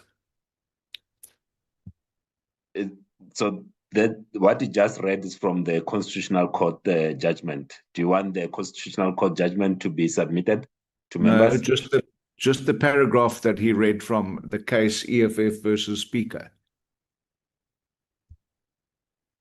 All right. Temigos, if we can just arrange that be sent. Honorable Dr. Litchfield Chabalala. Thank you, Chair, and good morning to the colleagues. I think, Chair, international benchmarking is crucial, is important. I agree with the last but one previous speaker that it be made available. I just would want to know why those particular countries would have been selected and if they are similar to us, because democracies do not function the same way. You cannot compare, for instance, ours is called a constitutional democracy. In that comparison, are we comparing apples with apples or with different systems? So I think I just want to caution us that while it's important and it will bear influence on how we finally conduct this impeachment committee, I hope that we would have compared apples with apples and not apples and oranges. Thank you, Chair. Thanks very much. We will share that document and we'll make the analysis which one is an orange and which one is an apple, and whether they ought to be compared. Honorable members, I had initially said that we are going to take a body break at 11 o'clock. So I don't want to disrupt the flow of the discussion when we get into the 4 points. So can we take a 15-minute comfort break and be back at 11, so that when we start with the discussion, we know that we are starting with the discussion. Now that we have dealt with the questions on the legal opinion, now we get into the discussion on the 3 points. The last point was fully deliberated on last week, so we won't touch on that. We'll just touch on the 3 points. Thanks very much. Let's take a 15-minute comfort break.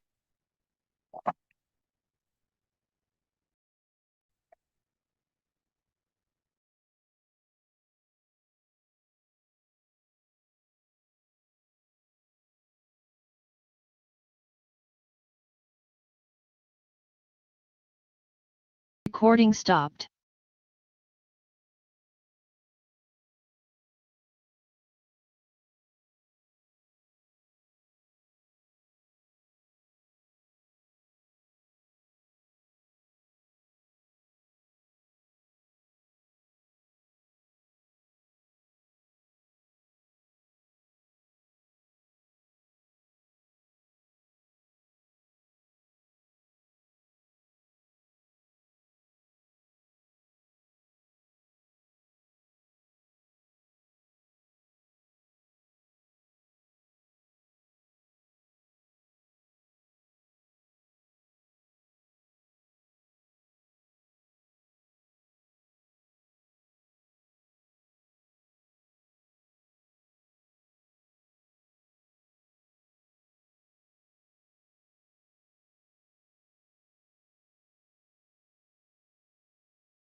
Honorable members, support staff, colleagues, it's 11:05. We need to resume with our meeting. Want to check Temgos, are you online? Yes, I'm online, Chair. All right. Do we have at least 11 members? Recording in progress. Do we have at least 11 members in the committee right now? Chairperson, all the members have remained, so we're still pretty good. We have more than enough members. Thank you, Chair. Thank you very much. So we'll now proceed to the discussion. If I could ask Temgos if he could flight the legal opinion and go to paragraph 50, the conclusion, because that's where the discussion will be.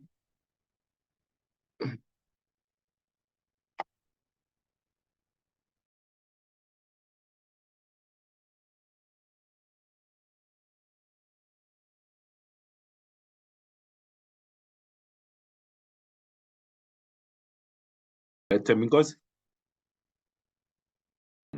Yes, Chair, and the paragraph 50. Yeah, the conclusion section. There we are, Chair. Thank you very much. Honorable members, so as it was proposed and seconded that we take the three issues, which is the standard of proof, the appearance of the president, and whether the president has to come first. So the first one, it's a proposal that the committee takes a similar approach to that one that was taken for the section 194. So the way in which we are going to proceed is that I will not say that you jump around the three issues. Let's deal with one issue, dispense with, move to the next issue, dispense with, and then the third issue. So I want to see hands that want to deliberate on the standard of proof for the committee, or the proposal that is placed here, that we look at the similar standard that was applied for the impeachment committee. So these are the hands that I'm noting now. Honorable Swart. Chairperson, thank you for the opportunity, and I am mindful of the legal opinion as well as the precedent that was created to a certain degree. At present, our terms of reference do refer to the balance of probabilities, which is a standard that is used in civil matters. It's lower than the criminal standard, and I appreciate that we are dealing with a sui generis matter here.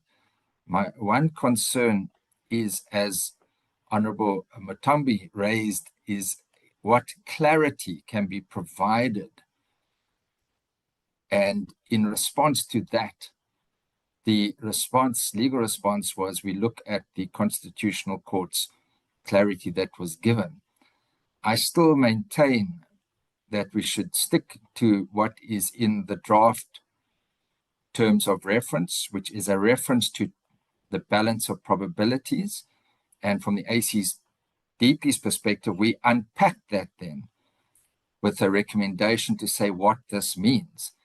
And I think that might provide clarity for this particular inquiry. Should, however, the committee decide that to use the more nebulous test that wasn't exactly clarified in the precedent with the former public protector, then we would need to put in the terms of reference clarity as set out in various submissions, including ours, as to what that standard of proof means if you don't specify balance of probabilities. The benefit of referring to balance of probabilities is that it has already been set out and ventilated in courts dealing with various civil matters, and one presumes dealing with commissions of inquiry.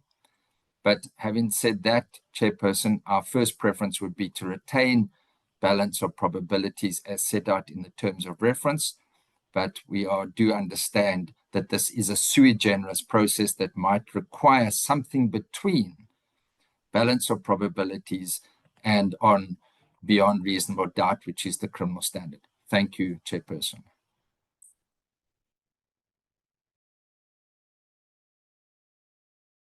Thank you very much, Honorable Swart. Honorable Trollip. Thank you very much, Chairperson. I think I'm somewhat in line with what Honorable Swart has just said, but having read that legal opinion that was circulated to us and discussed and presented this morning, we must remember that we are not the final arbiter in this matter as the impeachment committee, and we're not a court of law. So I believe that as per the opinion and the various cases that they researched in other countries, is that the balance of probability is the standard of proof that we should use, but it could also be a hybrid. But as Michael concluded in his presentation, he said we must apply the law in a preliminary basis, and members must apply the law. We must apply the law, we must listen to the evidence, and based on the evidence that we hear, and based on the balance of probability as opposed to beyond reasonable doubt, we would then conclude our report and refer it to the National Assembly, who is the final arbiter in this matter. So I believe we're covered, and I believe that there might be an element of hybridization of both of those standards of proof, depending on what the evidence is that we hear. And we have got precedents in the public protector matter, and we should be looking at that precedence too. Thank you.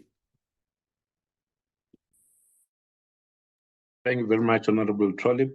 Honorable Mutambi.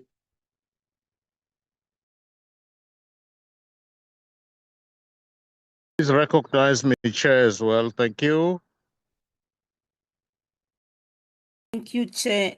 And my apologies, I was struggling to unmute myself.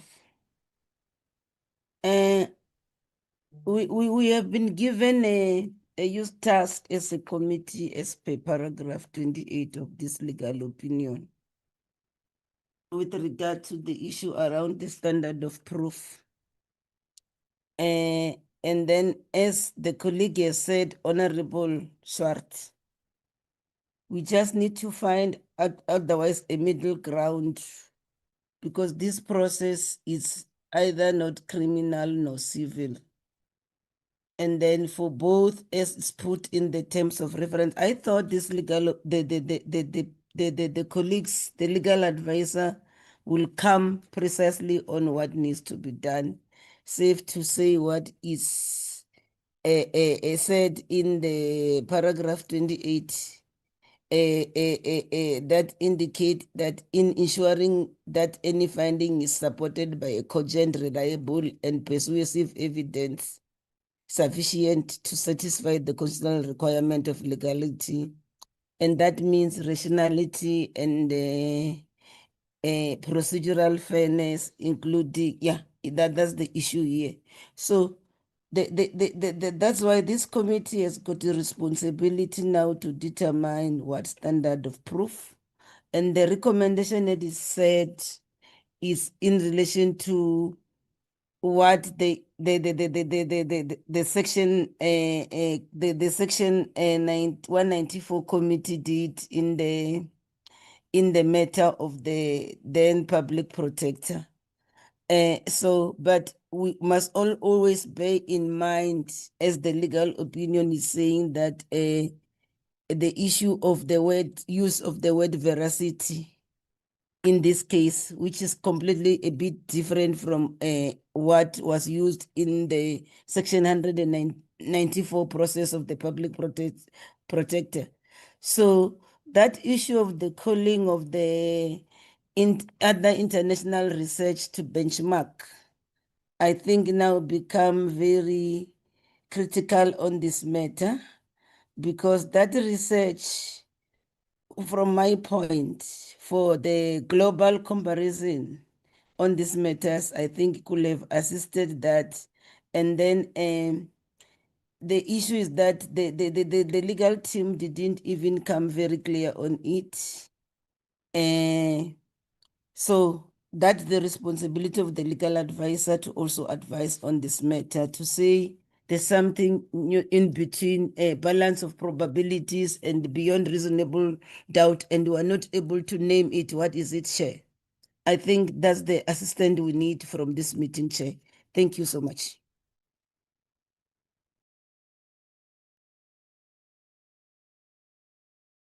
Thank you very much, Honorable Hlazo Webster. Thank you, Chair. I think I'm in many ways aligned with what Honorable Mutambi is saying, in that there's a recommendation from legal services, which we've heard this morning, and it states that we shouldn't adopt necessarily the beyond reasonable doubt or the balance of probability standards, which are obviously from the criminal or civil standard. And given this, I think what's going to become important is that should that become our approach, what Honorable Mutambi is referring to, in that we're not determining criminal guilt or civil liability, but that word again of veracity of the allegations. If that is the case, then the standard that we need to look to is the constitutional nature of inquiry. And that would have to be expressly recorded in the terms of reference. That's ultimately what it is going to lead to, because obviously it's unique to the criminal or civil standard. It means that there has to be specificity in what is outlined in the terms of reference about the standard. And it's true that certainty is important, but I think what the approach needs to be is achieving certainty by making sure that there's a clear definition of the evidentiary approach then in the TORs. So my comment really and my contribution is to caution us against adopting, for example, a civil standard simply because that's what's familiar, because this is a constitutional process and it's of a different character and sets precedents. So essentially, what the work is here is defining what that evidentiary approach looks like and making sure that it's clearly outlined in the terms of reference versus simply looking to what already exists as civil and criminal standards. Thank you. Thank you. Honorable Shope. Thank you very much, Chairperson. MK Party has always argued that the use of proof beyond any reasonable doubt would be inappropriate because these are not criminal proceedings. However, the report suggests that these proceedings are unique, and I share the view that these proceedings are unique. The real question now is exactly which test do we use? Because we are definitely not determining civil liability, and we are also not dealing with criminal guilt. The problem with the report is that it lacks particularity, that issue relating to defining exactly a test that is going to be used rather than simply saying it's vague, in very vague terms, in very broad terms. So I agree with the view that the terms of reference, we must include in the terms of reference very clear and specific definition of the test or the approach that we're going to use, bearing in mind our unique, peculiar circumstances, bearing in mind the need to finalize this matter to start dealing with the matter and ensuring that we do not embark on unnecessary debates and litigation as we go along. So our view is simply that we thank the committee for the report. However, more work needs to be done in terms of defining this clearly. Thank you. That's my contribution, Chairperson. Thank you very much, Honorable Direko. Thank you, Chair. Greetings to the members who are part of the meeting. Chair, mine is on the legal advice where they spoke about the full-blown. I need clarity with regard to at what stage do we say that we are in a full-blown? And I also need clarity between the full-blown and the early termination. The reason why I'm asking this is that I also need a legal team to define a full-blown inquiry in the context of the Chief Justice judgment. And secondly, can they also please assist us as to understand at what stage does a full-blown inquiry commence? Does it begin immediately after the committee decided that there's a sufficient evidence to proceed, or only once oral evidence is heard and witnesses are called? And thirdly, Chair, I also want to check as to if the committee has the discretion to determine that a full-blown inquiry is unnecessary based on the evidence before us, can it lawfully conclude the matter without proceeding to the hearing with the witnesses? And lastly, Chair, I also want to understand how should the committee reconcile the Chief Justice reference to a full-blown inquiry with the rules, which appear to give the committee discretion over whether such inquiry is required or not. Thank you, Chair. Thank you very much, Honorable Malema.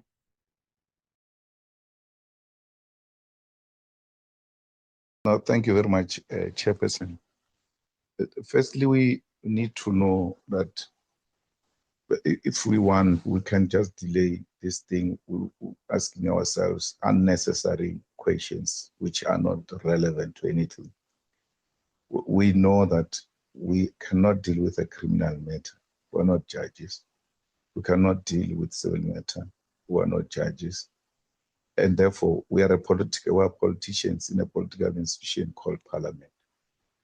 And therefore, the question that arose, whether we are using the standard of this or that, it was in itself an attempt to delay this process. And you ought to be awake to it. The same people who are delaying this process are the same people who refused when Mkhwebane asked similar questions. And they, at some point, they told her, we're going to proceed with or without you. And therefore, we must be alive that not all of us want this thing to proceed. And therefore, we'll ask everything. What does "is" mean here? Why did you put here, not there? And therefore, you have to go back and correct that so that you buy yourself time. For what reason, I don't know. Parliament on its own, once it hears hearings of this nature, they are inquisitorial inquiries. And therefore, as we do this process, we have to find evidence. And for us to arrive at that evidence, we have to interrogate people, and evidence must be put before us, and it must be tested. And there must be consensus that it will stand the test of time, the rationality test. That's what the report says. Whatever you do, you have to meet the standard of the law. You have to meet the rationality test.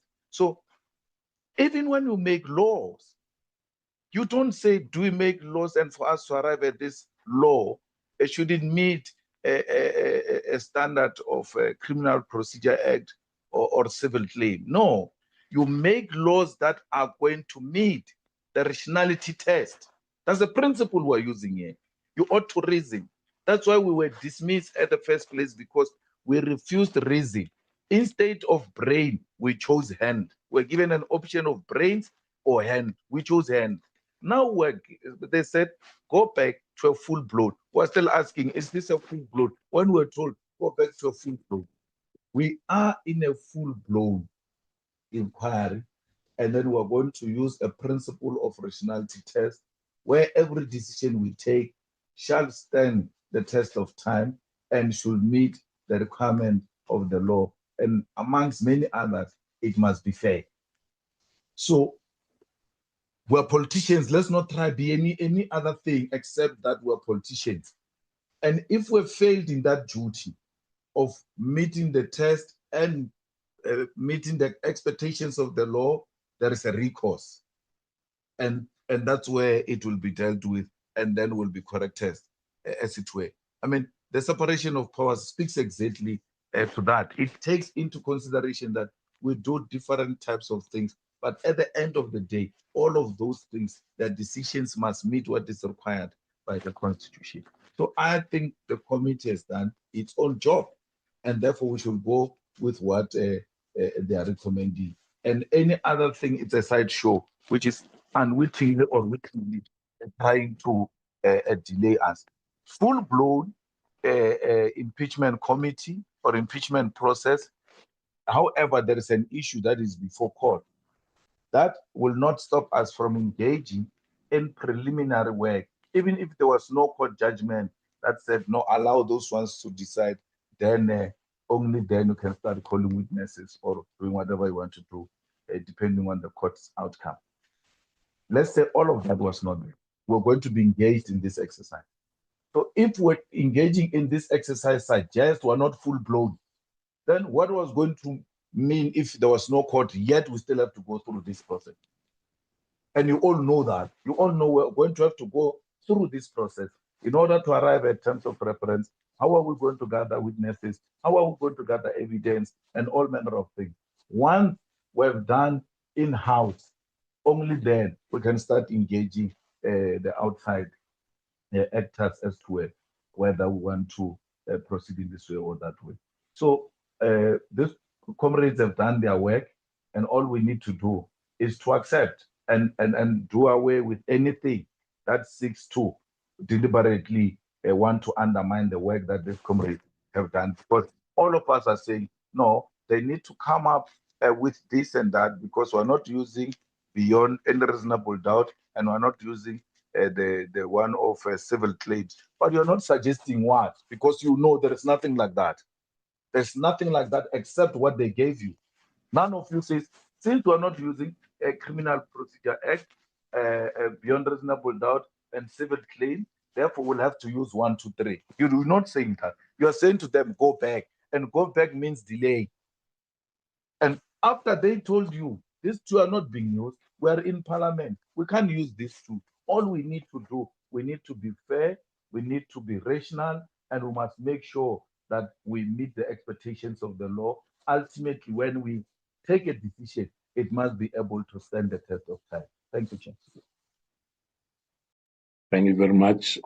Honorable Dagmar.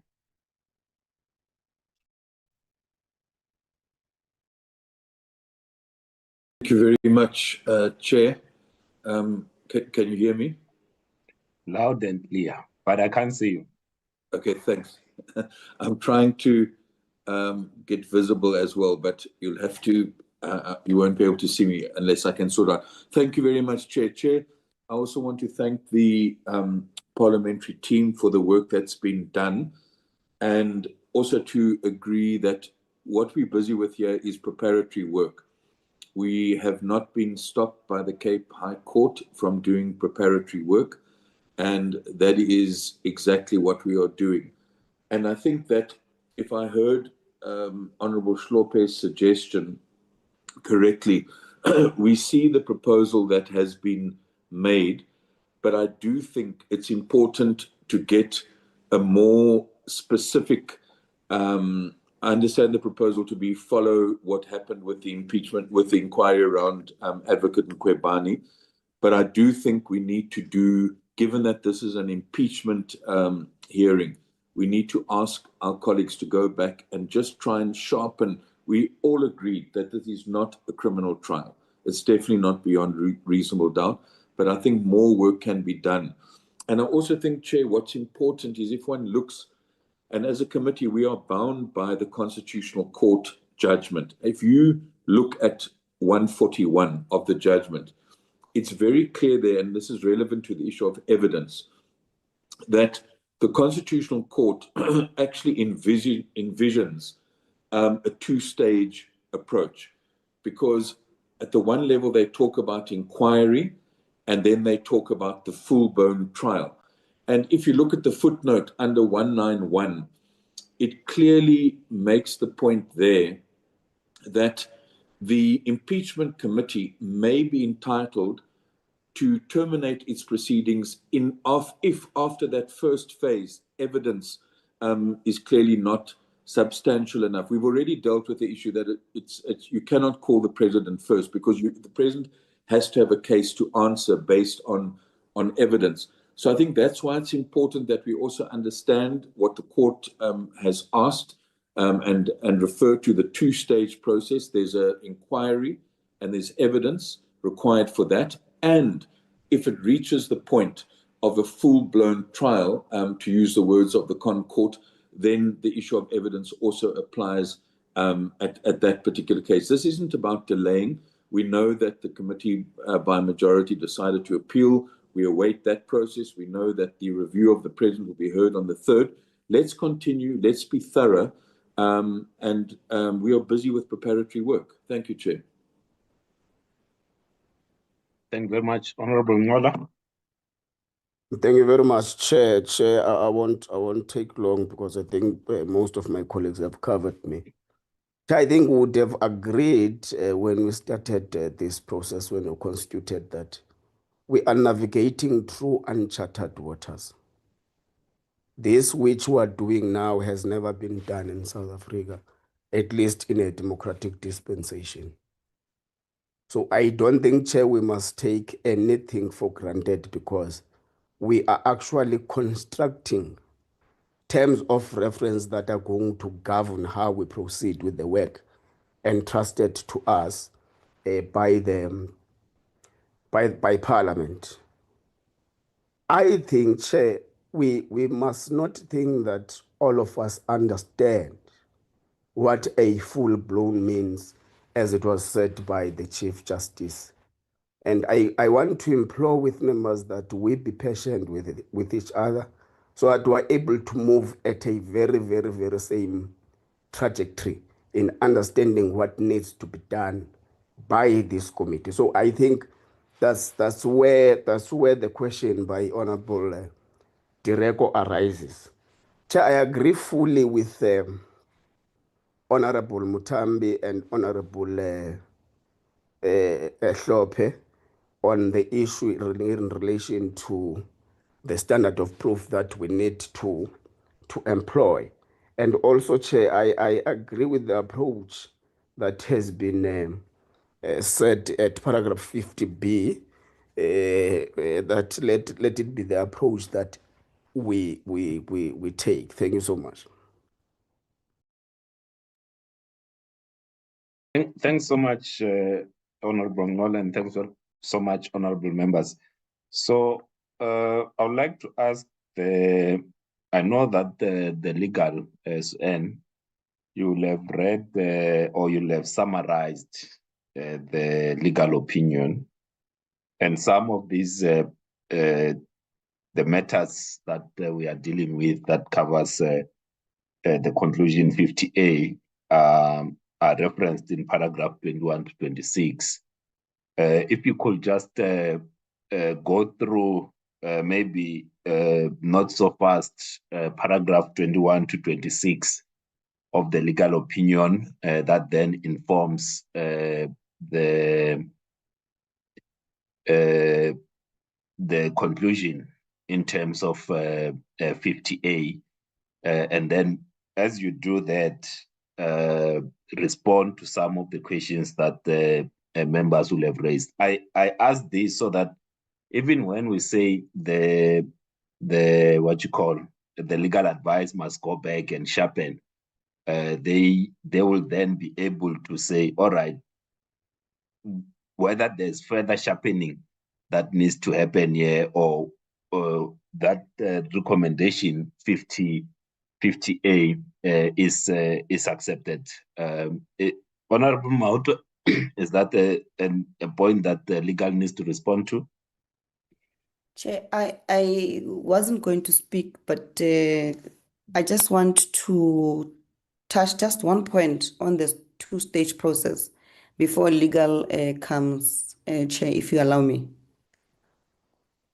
Go ahead, and then they will clarify on that matter if they've Okay. got the response right now.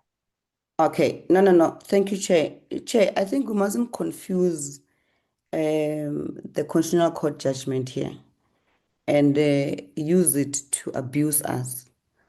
We should not allow ourselves to do that. We are in one singular process that will take us from hearings all the way to a conclusion.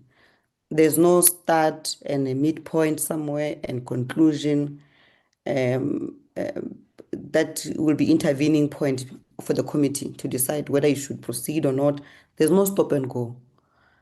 And therefore, the independent panel report said there are questions that the president needs to answer. There's a case for the president to answer. So the reading of paragraph 140 and 141 should not be treated as an instruction. We're not using section 174 of the criminal procedure, as this is not a criminal procedure, a process that we're engaging in. Honorable Malema highlighted earlier on, we're not a court of law, we're not judges. So we're not using that. And therefore, we should not abuse ourselves with that. It will be very embarrassing. And if we allow such interpretation to come and take us from here. The process started with the motion, and then it went to the independent panel, and the independent panel produced a report which went to Parliament, which should not have happened as per the Concord ruling. And then the Concord said, go refer this matter to the impeachment committee. It's done. There's no other two-stage process. We're in a fully blown impeachment that must come with a solid resolution that we're going to take to the National Assembly for the National Assembly to finally decide. And what impresses me with the legal opinion is if you look at section number 20, where it's very clear of how even when it gets to Parliament, members should not just vote based on the party line and disregard the law that we would have agreed to here. So when we find that the veracity of the allegations and whatnot, and we conclude that indeed the president has breached his code of conduct, or he has contravened some of the things that the motion has stated, the members of Parliament can't say we're using a party line. They have to look at the facts that are presented and make a decision from that. So I'm far much more happier with section 20 of the legal opinion. And I think, Chair, let's all agree that we accept this well thought, prepared legal opinion, and we move from that. Thank you, Chair. Thank you very much for those inputs. Legal, if we could just clarify and maybe just expand on those paragraphs. You are referencing the start of the paragraphs, Honorable Mauto. I went to 21 to 26 because that's what supports the conclusion in 50A. And because Suen was summarizing, it might have been missed, but also use the opportunity, Suen and Michael, to also respond to some of the questions that have been placed before the committee. Thanks very much.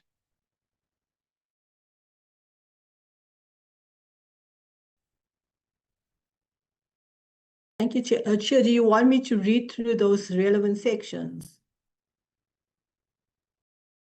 Yes, please read through and also walk the members through the reasoning behind the opinion in that regard, because I think it will just strengthens conclusion 50A.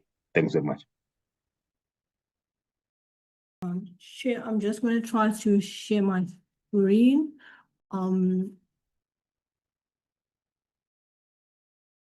Members can see that.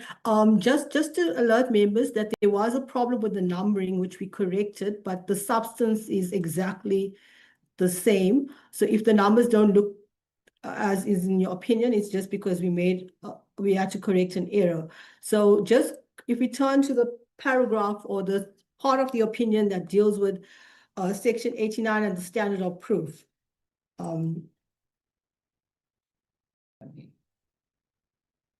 Okay. Sorry about that. Let me just get there. Section 89 of the Constitution provides that the National Assembly may remove the president with the supporting vote of 2/3 of its members on one or more of the listed grounds. Rule 129(1) of the National Assembly rule states that the impeachment committee must establish the veracity and, where required, seriousness of the charge and report to the Assembly thereon. The impeachment committee must embark on an inquisitorial, factual, and legal exercise. The impeachment committee must receive evidence and, having done so, must A, make findings of fact. In other words, they must decide what happened in respect of each charge. The question will be, what do we find on the evidence actually happened? B, they must make findings of law, including identifying and interpreting the elements in the definition of serious misconduct and serious violations of the constitutional law. The question is, what are the legal requirements? And C, apply the law to the facts to decide whether the charges are established. The question will be, do the proven facts satisfy the legal test? The Section 89 process is therefore a parliamentary process conducted in terms of the Constitution and the National Assembly rules. Rule 129M empowers the impeachment committee to conduct the Section 89 inquiry and exercise the powers necessary to do so. The question then arises whether a standard of proof can be inferred from the nature of the Section 89 function. The impeachment committee is performing a constitutionally mandated fact-finding function. That necessarily requires an evidence-based finding rather than political opinion. Accordingly, a standard that turns solely on the views of the majority rather than an objective assessment of the evidence would be difficult to reconcile with constitutional principles of legality, rationality, and procedural fairness. Section 89 impeachment proceedings are not criminal proceedings. None of the international comparator surveys applies the criminal standard of proof and treats this standard as unsuitable for the purpose of impeachment. The impeachment committee is not determining criminal guilt or imposing a criminal sentence on the president. Although removal has severe consequences, the purpose of the inquiry is constitutional oversight and accountability rather than punishment. Accordingly, Rule 129M does not, in our view, compel the adoption of a criminal standard of beyond a reasonable doubt. While balance of probabilities is the default standard in ordinary civil proceedings, Rule 129M does not explicitly incorporate the civil standard in the plain reading of the text. One would have to import that standard from general legal principles rather than the text itself. If this standard is agreed to, the impeachment committee will determine the veracity of each charge on a balance of probabilities. However, some scholars have argued that for a decision of this gravity, this standard appears to be too low. The question therefore arises, what then is the standard of proof that the impeachment committee should use? Impeachment is a sui generis process. The drafters of the Constitution vested the authority to remove the president in the National Assembly. The impeachment committee is required to make a determination of the veracity and, where required, the seriousness of charges. The current impeachment committee consists of 31 members, all of whom are politicians. The Section 89 impeachment inquiry is not a proceedings before a civil or criminal court adjudicated by legally trained judges. Importing strict legal standards that are applied more readily in courts or tribunals does not always translate easily into a parliamentary setting. The National Assembly can draw from its own precedent of the Section 194 inquiry into the removal of the public protector, the Section 194 committee.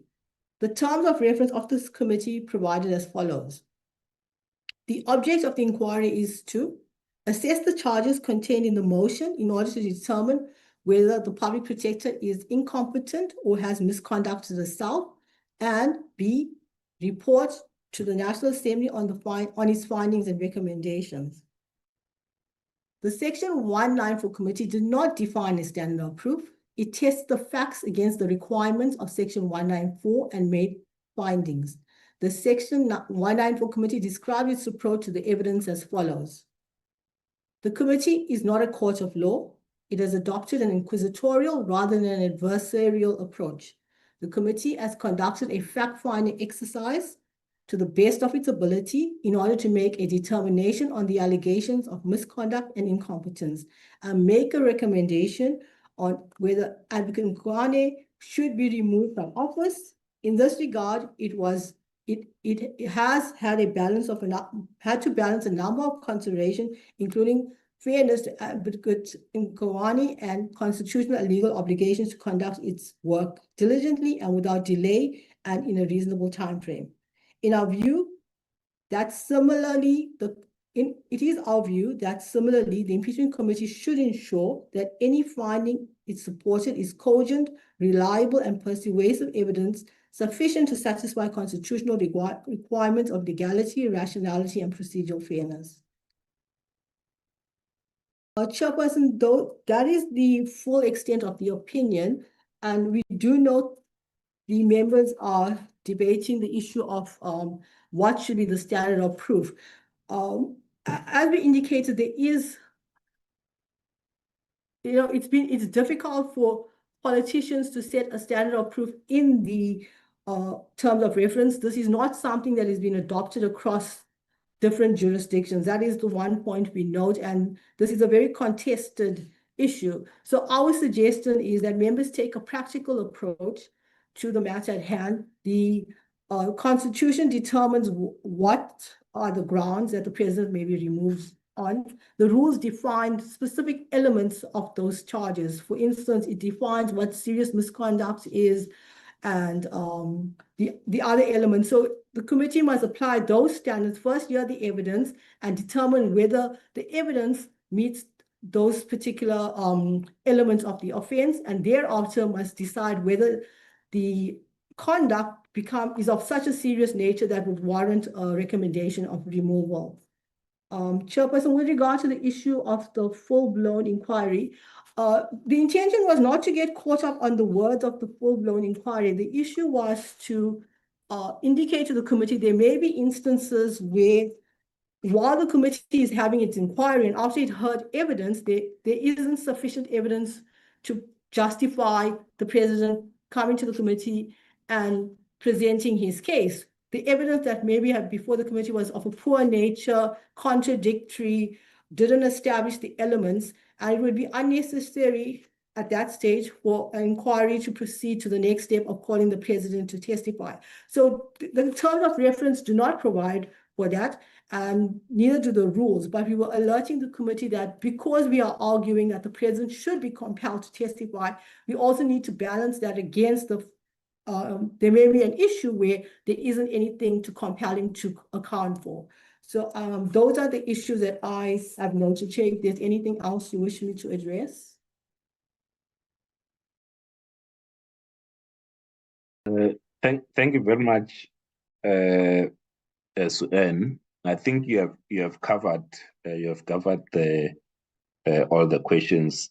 Just to indicate, honorable members, that the legal opinion, what it does, it informs the crafting of the terms of reference. So the opinion itself, it's not what it's in question. What we need to think, it's all right, as the legal team assisted us in at least getting a sense of what we need to put into our terms of reference. And to the point that was raised earlier, the terms of reference, it's ours. And we need to put such terms in the document or the standard of proof, but the legal has indicated. That's why I asked them to go through these particular paragraphs. I don't think there could be further sharpening beyond what is sharp. But if there is that feeling, we can then take this particular point, and when we discuss and we distill the terms of reference, we further distill and refine our thinking during that process. Honorable Dagmar.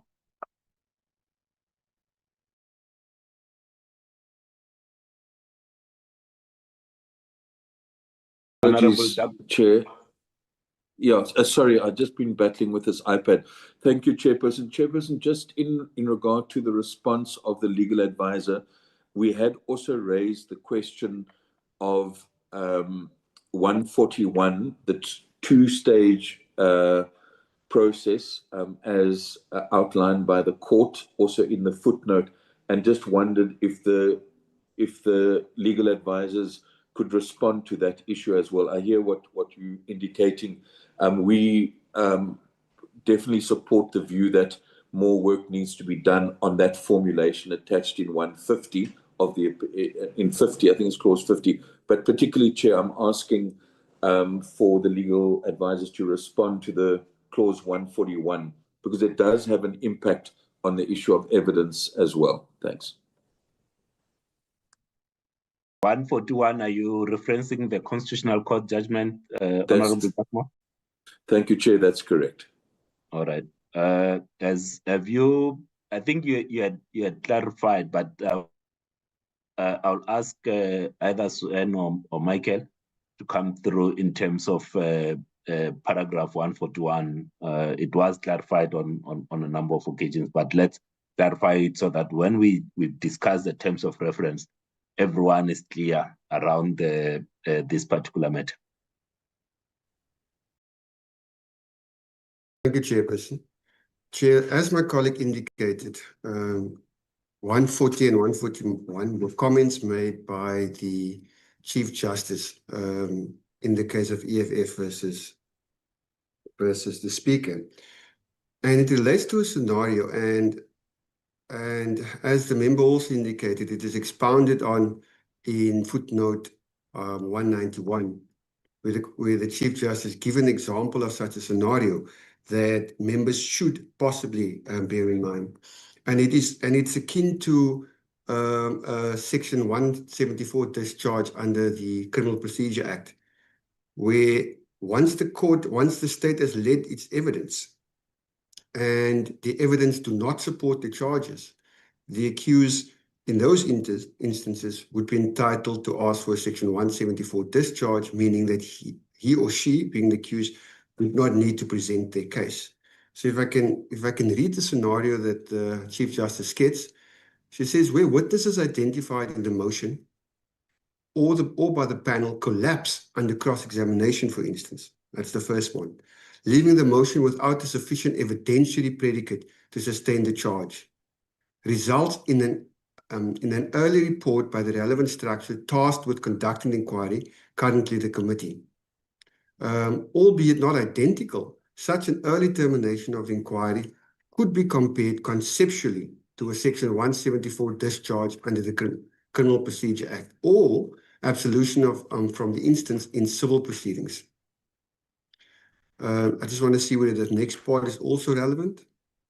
Further, if the mandated structure currently the impeachment committee concludes early on that there is actually no merit to the motion, then it could resolve that point that the impeachment inquiry be terminated and recommend to the National Assembly determination that it could recommend that the National Assembly determine that no grounds exist. And all of this forms part of the veracity inquiry that the impeachment committee must undertake. In undertaking the veracity inquiry, it must bear 140 and 141 in mind. This is the comment of the Chief Justice. Thank you, Chair. Thank you very much, Michael. Okay, do you mind if I ask a follow-up? just quickly, I think it's important that the Chief Justice specifically says the termination of the inquiry without a full-blown trial. I just want to ask whether the legal advisors accept that there's a difference between an inquiry and a full-blown trial. Michael, you know the legal. Maybe when as you respond, put it in such in a layman's unpacking of your understanding of what the Chief Justice was referring to there, so that we don't circle around this issue, because we can't change anything there. Thank you, Chair. I think with respect, the Chief Justice herself was maybe grappling with the word because she puts it in inverted commas, trial. So we're not in the concept of a trial. This is an inquiry. If I may be able to interpret what she meant in 141, is a full-blown trial is the state presenting its case and the accused responding to the case. Full-blown trial. And then there's a verdict at the end. In this case, she says there are scenarios that might justify where the state presents its case and the case collapses, which means there's nothing for the accused to respond to. That is not a full-blown trial, according to the Chief Justice. I don't know if I need to make it clearer than that. Thank you, Chair. Thank you very much. Thank you very much, honorable members. I want us to move to the next point on the 50B. If we could just move to 50B, Temikosi, if you can highlight, this is in relation to the president appearing before the committee. If you can fly that 50B, Temikosi also end.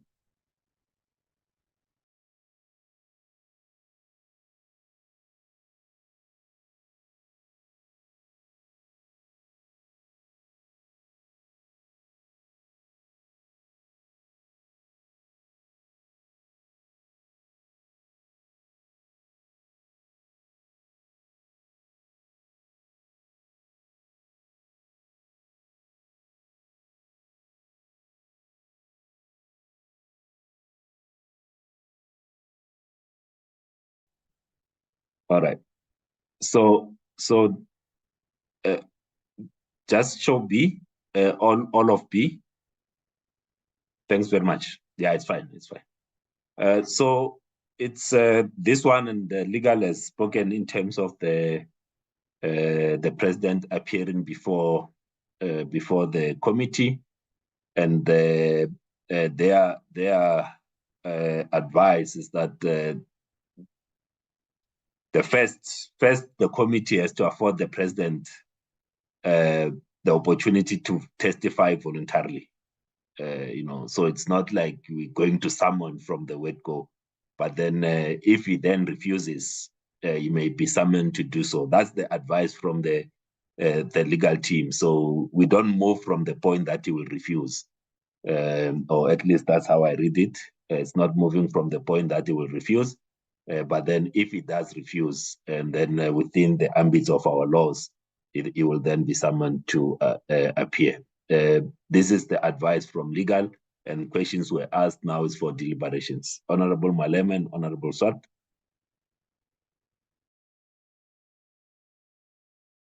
Thank you very much, Chair. I think that recommendation is correct, and it's well placed, and the approach is very cordial, that the president should be given an opportunity to volunteer to come and answer to certain things, and if he refuses, we'll have to summon him to come and answer that which could have been established through the process. I fully agree with that. Thanks. Thanks very much, Honorable Swart. No, yes, Chair. Kindly recognize the Chair. This issue was raised right from the word go when we were considering the draft terms of reference, and we as the ACDB were quite amazed at some of the clauses that were inserted if one looks at 16.1, if the president chooses to testify, if he testifies. In 17.6, the impeachment committee may not draw an inference adverse if the president doesn't give evidence. So it's very clear that the president is at the heart of this inquiry, and I am sure that he would want to come and put his side, given the fact that the panel has said he has a case to meet, which is subject to review. So we support the opinion that invites the president to come and give evidence, but again, should he not choose to give evidence, that there are the powers for us to compel him to give evidence. And then, having supported the legal opinion, that will then obviously mean that the terms of reference will need to be amended in terms of 16.1, 16.10, 16.11, and as we have indicated in our written submission on the terms of reference. Thank you, Chairperson. Thank you very much. There was who had unmuted and asked to be recognized.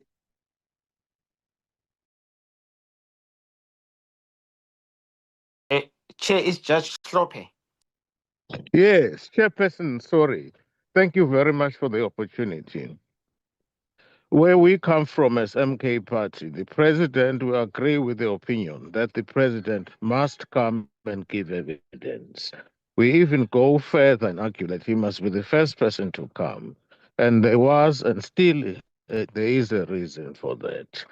When this thing started about 6 years back, the president gave a public account as to what happened. We want him to confirm that under oath and test the veracity thereof. Have him cross-examined. We still insist on that. That's the first point. Now, when he comes, I agree with the approach that he must be given a reasonable time, but we must bear in mind the history of this matter. It has been going on for far too long. Right? It will have to be a matter of him being given a specific date by when he has to appear. But if he obviously delays, because obviously he's trying to duck and dive, we must make sure that that does not happen. We must never give him an opportunity to delay the matter any further. And I hope he will indeed appear and come and tell the nation what exactly happened in Parapala. Thank you. Thank you very much. I saw that you tried to sneak in Resolution C, Honorable Shopper. Let's stay disciplined. We are dealing with the appearance at this stage. We are not dealing with the order. Honorable Mashaule. No, Chair, you covered me. I was raising the hand to deal with precisely that point. All right. Thanks very much. So this, I think, this particular aspect, it's in the spirit of how generally things should move in this regard. Can we now move to 50C, taking into account, members, that the legal opinion forms as the input and guide to the terms of reference that we are going to go to as the next item. But we are using this opportunity to distill some of these matters. Can we go to C in terms of the order of appearance? And I think legal has made the case that it's not their view that the president ought to be the first witness to appear before the committee. So I'm inviting hands on this particular aspect. This on the order of appearance. So from legal side is that we can't ask the president to come and almost determine the scope of the inquiry. Honorable Mashaule.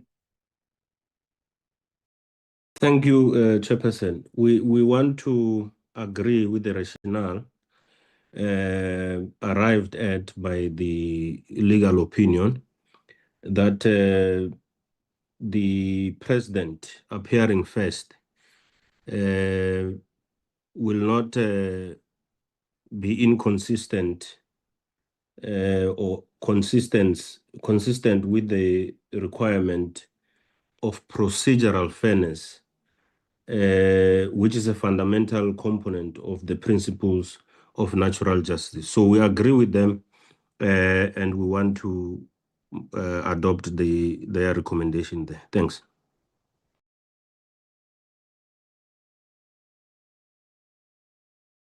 Thank you very much, Honorable Dagmo. Thank you, Chair. I just want to speak in support of formally seconding the proposal that we adopt the paragraph listed under C, and in terms of the arguments that Honorable Mhlawuli have raised, I think this links to the argument I've made in regard to how we interpret the direction given in 141, because clearly what we need to do as a committee, once we have clarity in regard to both the appeal against the Cape High Court judgment, as well as the review application of the president, is to then begin to specifically look at those charges, look at the existing evidence that we have, and move in that particular way. That's why we refer to the issue as a two-stage process. So I think this paragraph is in line with the way we interpret section 141. I would like to formally second the proposal that we adopt clause C. Thank you. Thank you very much. Honorable Malema, I saw your hand went up. I just want to check that it's not a network that put your hand down.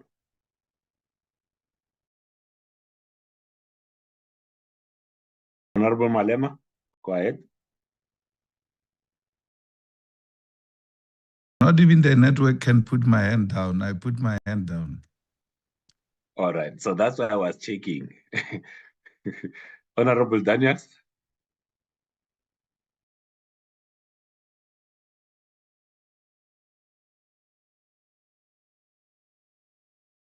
Yeah, thank you, Chairperson. Chairperson, in line with the opinion that was given to us, we stand in agreement that the onus should not be on the president to come and testify first.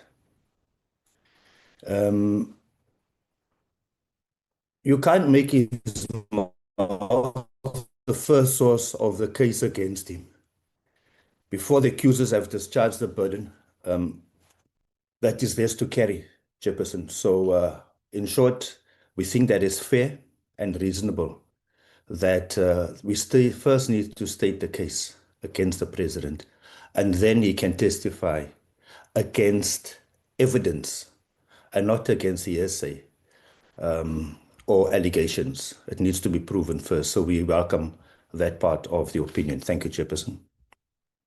Thank you very much. Honorable Trollip. Thank you, Chair. I just want to make sure, I must say that with regards to impeachment processes, when certain members from a certain party are all lining up to second each other about certain parts, I am a little bit more circumspect and aware. With regards to paragraph C, I just want to make sure that we as an impeachment panel adopt the fact that we need to consider all evidence available in this matter that we're going to consider, not only the evidence that was considered by the independent panel. And I just want to find out if that is the order of the day. I have written in that regard to the Speaker and to yourself as the Chairperson, because more and more evidence has come to light regarding what transpired at Phala and what subsequently transpired after the break-in and robbery. And that includes South African Police Service disciplinary hearings, etc., etc. I want to just make sure that all the available evidence will be considered in this matter. Thank you, Chair.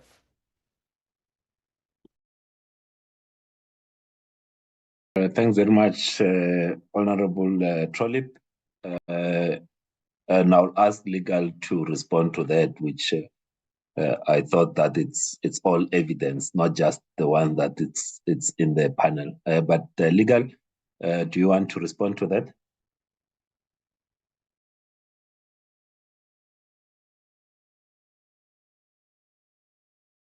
Yes, Chair, thank you.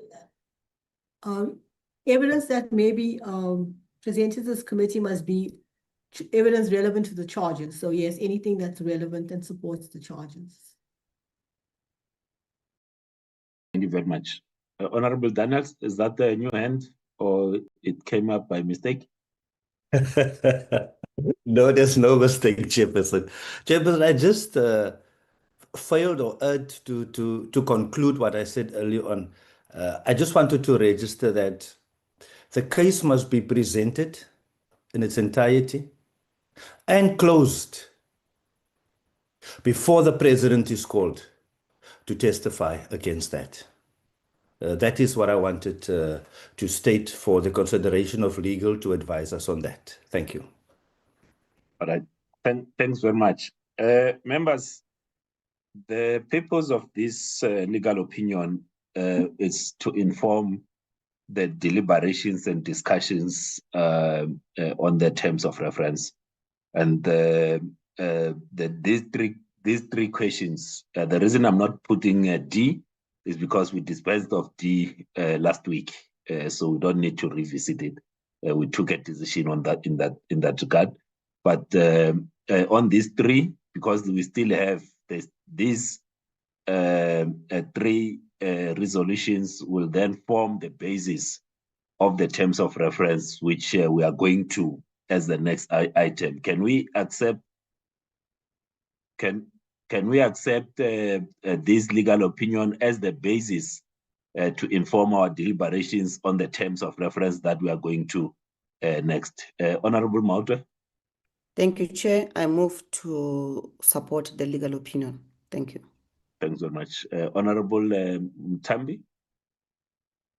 There was a question, Chair, that you said you want to ask legal opinion to give us feedback.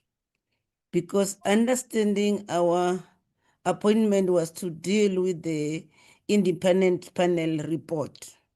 Now, there is this issue to say, I think it's Honorable Toripo say that there were other things that were not contained in the panel report. And then you said you're gonna, then all this other evidence that come from these other bodies that Honorable Toripo raised. So you said the legal services must advise on that, because understanding the Concord judgment, it was the referral of the impeachment of the Ngobo report to us. So there is these other things that have been raised, and that clarity is very important, that legal services give us clarity on that, because there are things that the committee didn't put in their report. My understanding about the issues raised by Honorable Toripo was saying there were other further development post the report being submitted to Parliament, and how do we deal with that? So let's get that clarity, Chair.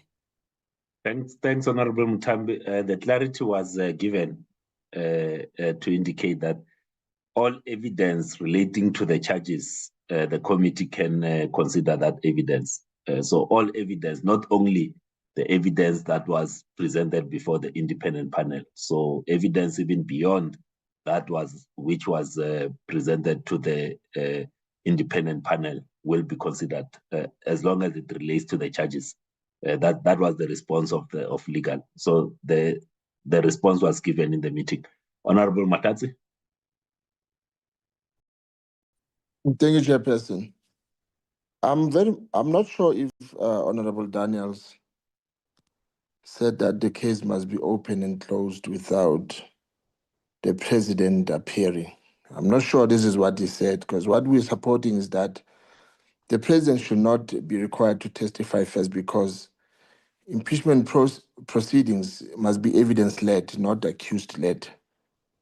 The committee bears the responsibility to establish a prima facie evidence foundation for each charge before requiring the president to answer.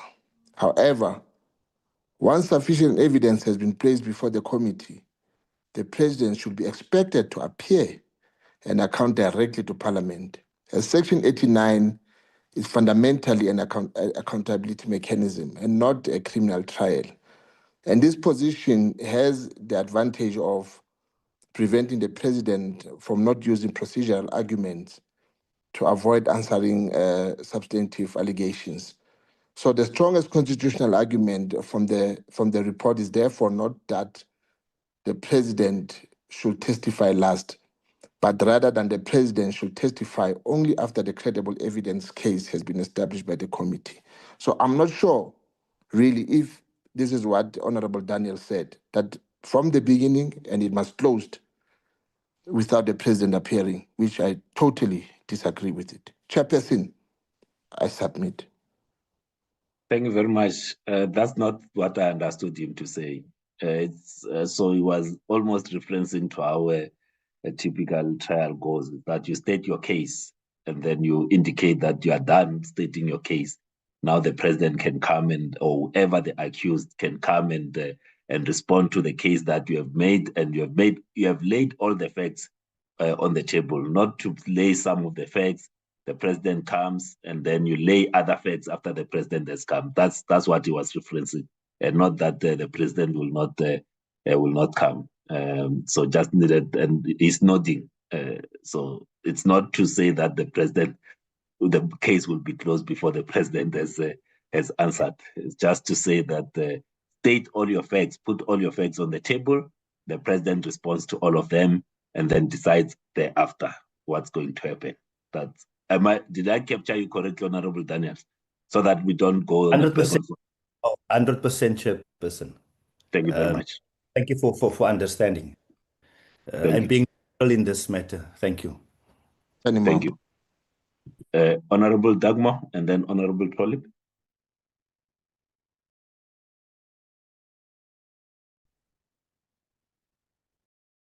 Thank you. Once again, Chair, I just wanted to go, if it could just be put up on the screen again, that clause or that section, I don't know if it's D or E, which, indicates that the opinion is that the panel should not be called. Now, as a member of this impeachment committee who was not around in the previous administration, there are a number of questions that I would like to ask the panel in regard to how they conducted their work, etc. We know that there's a review process going on. We know about the interdict, but it is my, I would argue, fundamental right as a member of this impeachment committee, to ask questions to the panel. I mean, how can we be denied? That's part of getting all of us to have an understanding as to, what actually happened, how the panel was appointed, what they did, who did they speak to, etc. There's a report. Honorable Dagmar, before you proceed, so we resolved on that matter last week. The matter was resolved last week, and the minutes will indicate as such. So we can't revisit it. It was resolved.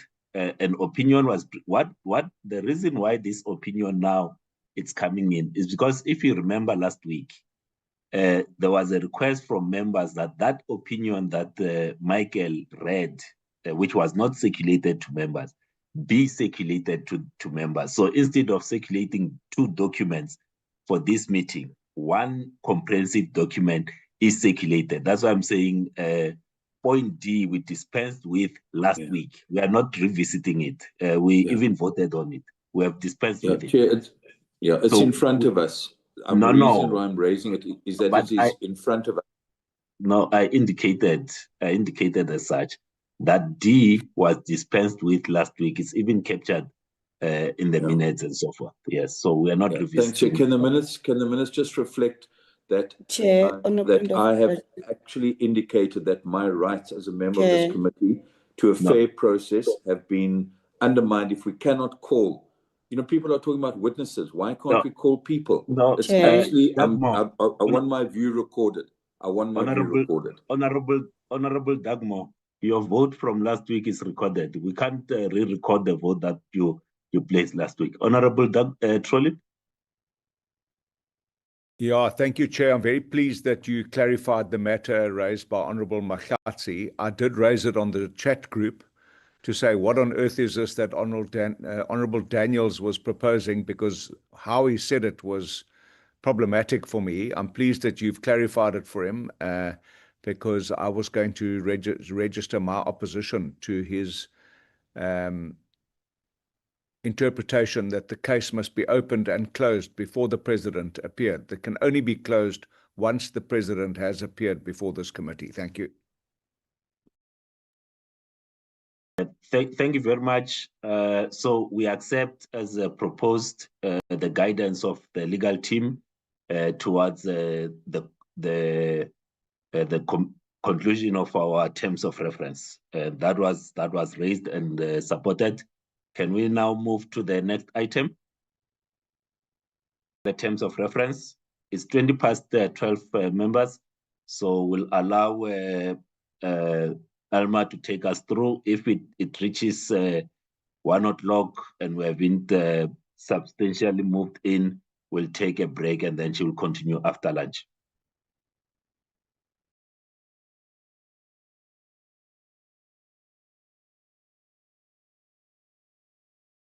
Advocate Nell.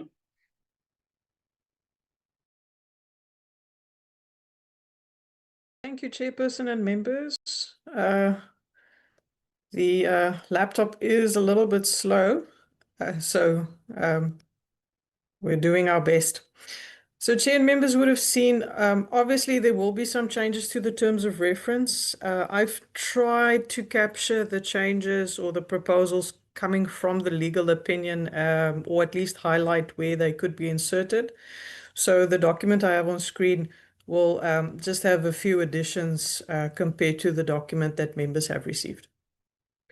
So in the first aspects, these blue highlights show the proposed changes per the submissions. So that would be to add, for example, the old terms of reference for the definition of assistant evidence leader only ended at paragraph 8, but the proposal was to make sure that it's clear to what it's referring to. So that would be paragraph 8 of the terms of reference. We do that for the assembly rules as well, so that it's read with the general section 89 inquiry rules. The same in terms of the chairperson, it's just the insertion there of inquiry for rules. Then there was, Chair, I see there's a hand. I just saw it as well, Advocate Nell. I see Honorable Trollip. Yeah, Chair, I just don't want to delay this matter, but it's an inquiry, not an enquiry. And I see throughout it's been referenced as an inquiry. All right. Can we allow for the presentation, because these are still the draft, the terms of reference, they are still in a development phase. So if there's waiting, that will be cleaned up. But thanks for raising that. Continue, Advocate Nell. Thank you, Chair. Our next one is the proposed insertion based on the discussion that members had to allow for the appointment of additional experts. So the first one would be to add a definition for a customs control expert and how it's dealt with or placed within the terms of reference. There's different views on how we do that, so we'll get to that later. But regardless, if we do include the appointment of them, it would be wise to include a definition. So that is that definition. It was the correction here and the definition of day, so that the word public is captured correctly. Evidence. On evidence, there wasn't a definition for evidence, but some of the proposals that were made in the submissions were that we need to include definitions for sufficient evidence or prima facie evidence. Then there's the inclusion of the definition for a forensic investigator. On this definition of general section 89 rules, it's just to add the date on which the Assembly adopted or amended these rules. In terms of the impeachment committee, it's just to make the reading a little bit better there, that it's appointed to conduct the section 89 inquiry and establish that should be as, not and, as established by Rule 129. Then the impeachment motion. This definition that's not highlighted was in the document, but there were submissions that the definition should be changed. So the proposal is there that it should be aligned to describe that it was the motion introduced by Honorable Zungula and that additional information there. There is also a proposal based on this definition of the impeachment motion, that the wording in the document cross-referencing motion or the specific motion needs to be changed and consistent, because in some cases it's referred to as relevant motion, and that should then be replaced by impeachment motion. So that green highlight is just a consequential amendment note. Then, given the discussions we've had following the legal opinion on the standard of proof, there's two ways we could deal with this. We could provide a definition of an intermediate standard of proof, or we can just leave it as standard of proof applicable to the committee. And then here in blue would be that definition that was proposed in the legal opinion. The alternative proposed in the legal opinion or indicated in the opinion is if we do it in the same way that the Section 194 committee did it, then it would become or be clarified within the objective of the committee. And we would have to craft a paragraph or a clause that deals with the objective of the committee per some of the submissions that we've also received. The next consideration was the definition of present or present.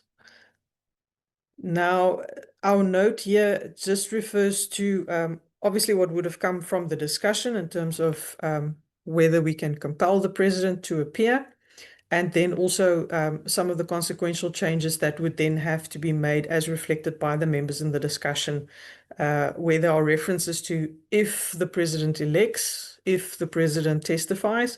So we would need to make sure that that wording is followed through and in line with the adoption of that legal opinion on the president's appearance.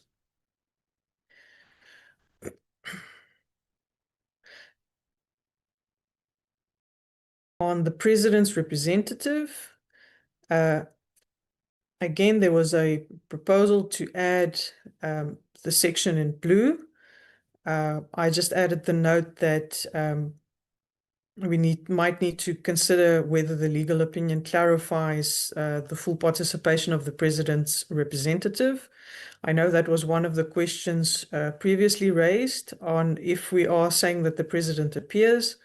Is it the president in person, or will the president be allowed to represent their case through their representative? But the committee has concluded that the president will appear. Then, obviously, relevant motion and impeachment motion, the one I indicated earlier, if impeachment motion is in the document, we need to change reference to relevant motion. If the committee agrees to have this definition of relevant motion instead of the impeachment motion, then vice versa would apply. We just need to make sure that the wording used is consistent. For the Section 89 inquiry, there was a proposal to add reference to the Phala judgment, or at least Order 7 of that judgment as it relates to that inquiry's definition. And then a definition of witness was proposed to be included. So that is that proposal.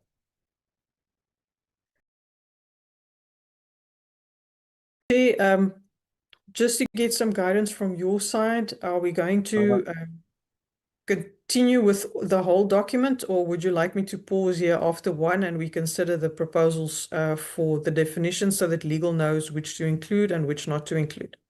Yes, that's what I was going to come to, that let's take it section by section, and then there can be inputs just to guide so that legal know what to do. So let's, members, honorable members, if you can start with section 1, which covers the definitions, thoughts and guidance to legal in this regard.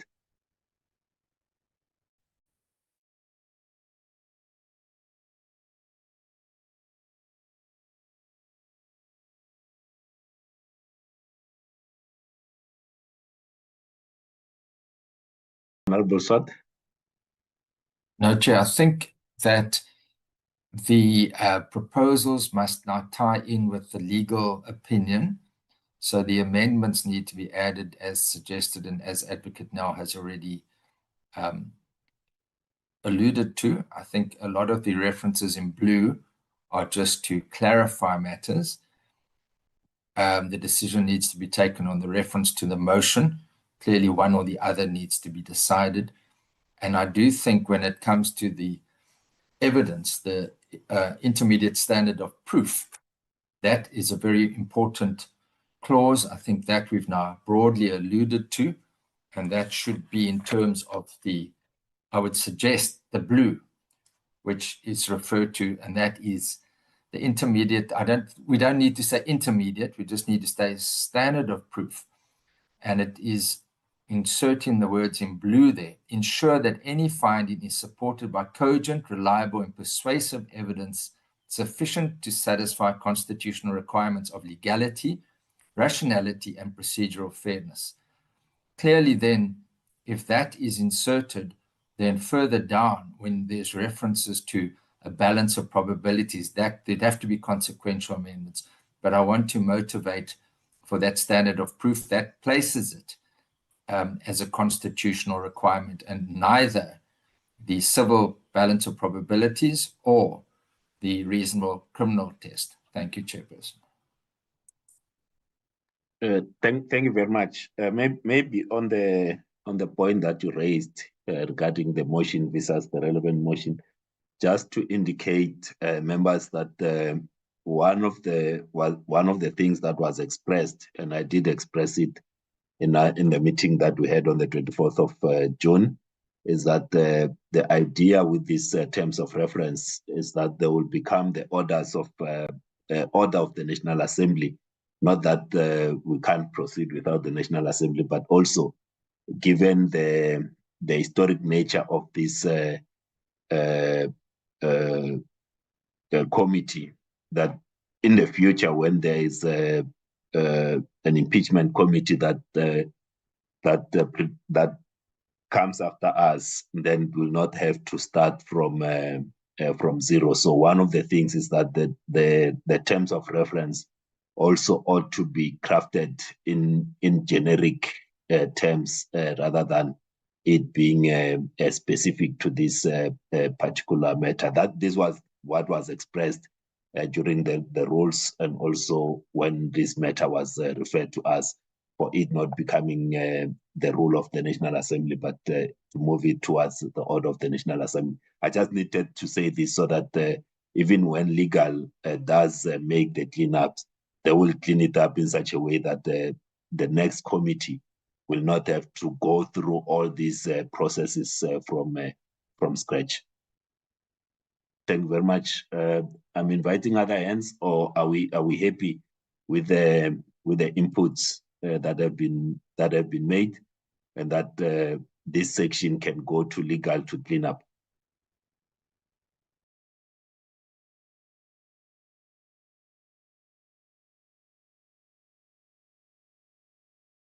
Thank you very much. Can we move to section 2? Thank you, Chair. There were quite a few inputs on guiding principles or objectives of the committee or scope of the committee. So, Chair, those aspects would have to be included under this section or chapter 2, legal framework. But that is if members are of the opinion that the already cited references to the Constitution as well as the rules would be insufficient or need clarity. If those rules and the constitutional provisions are sufficient, they already cover the scope and objects and guiding principles, then we would not need, legal would not need to process these. But in having considered the proposals, if we were to add guiding principles, the suggestion would be to have it as 2.1. So those were the proposed guiding principles there. Obviously, we cannot make amendments to the Constitution or the rules, but there could be corrections that needed to be made on this document based on the final version adopted of the rules. I did not include those changes, so legal will make sure in the quality checks that that is done. So our next one then also, Chair, there was a proposal to add a 2.8. Just hold Advocate Nell. I see the end of Honorable Dagmar. Yes, Chair.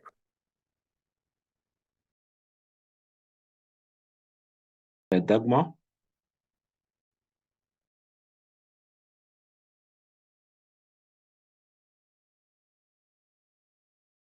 Proceed, Advocate Nell.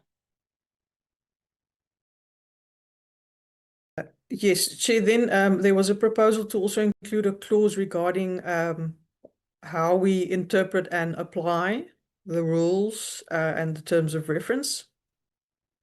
So that's just again reference to constitutional principles, openness and the like. But members will see the wording is quite similar to the proposal in 2.1. So if we agree to the top one, we might not need this bottom inclusion. Then also there was a proposal to add a 2.9 regarding the status, or to call the inquiry a constitutional fact-finding process. So this kind of also speaks to the evidence and that test applied to the evidence, and then also a proposed inclusion of 2.10, again, regarding how it's interpreted through the application of the responsibilities. So, Chair, that is the legal principles section. Thank you very much, Advocate Nell. Inviting hands in terms of the legal framework. Honorable Swart, and then followed by Dagmar. No, Chair, can we just go to 2.8? Advocate, now you suggest that it's covered already by 2.1. We, ACDP, proposed that, and we're prepared to withdraw that if you believe that it is already covered. The 2.8, then you indicated that would be duplication.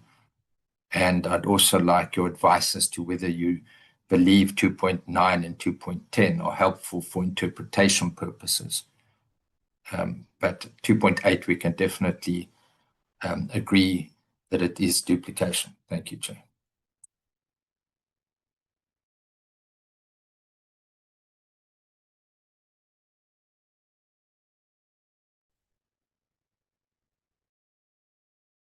Thanks very much, Honorable Dagmar. Thanks, Chair. Chair, the additional clauses 2, 9, and 10, I think, are essentially a repeat of the 2.1.1.1. So I'm proposing that those ones are removed and that we go with 2111. But if we could just go up to the last clause in 2111, so because if you can just go to there's a reference to expedition. I just want to, it says here, G, 211G, expedition within a reasonable time frame. I'm not sure if that's correctly worded. The guiding principles committee shall conduct according to the following principles. Expedition. I think it might be another word, but I don't think expedition captures that. So I would say that we stick with those guiding principles and remove the other references in the clauses referred to by the legal advisor at the end. Thanks. Thanks very much. Proposal that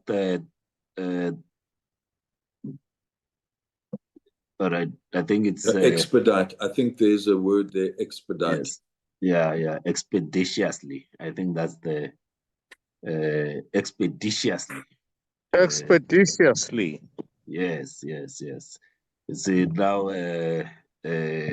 Honorable Hlophe came in. I thought my Gazankulu English was failing me a bit there.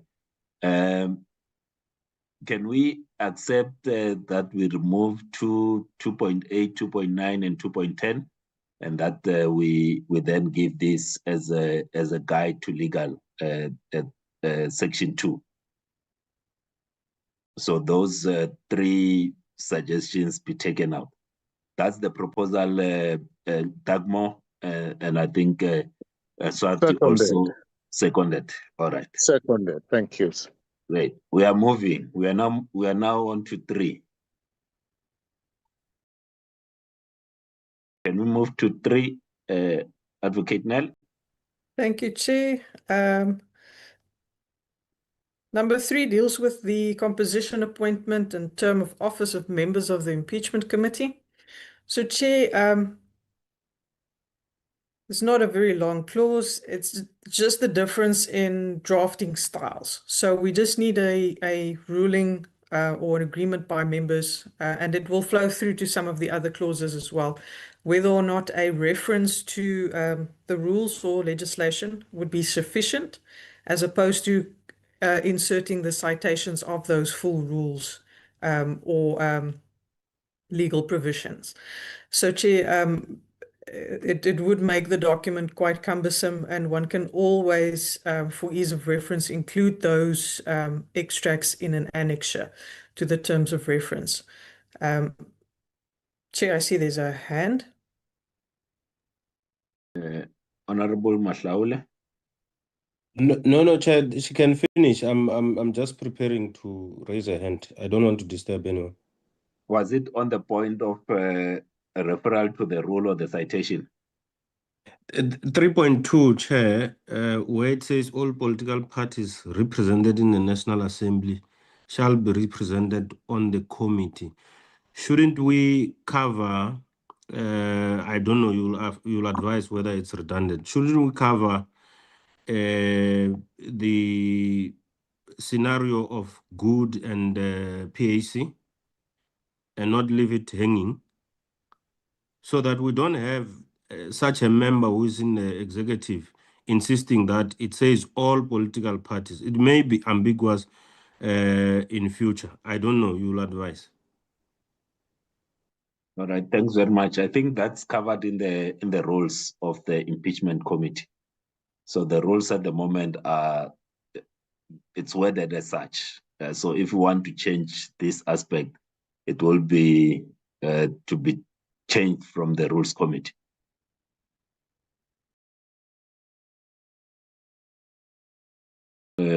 Thanks. I think when we finish, or maybe let's, it might be better so that we flow from here. The question that Advocate Nell is asking for this committee, it's whether we prefer the full citation of the rule, like the wording, or just we reference the rule to say Rule 154, 155 of the National Assembly rules, or we need to then specify those rules in our terms of reference.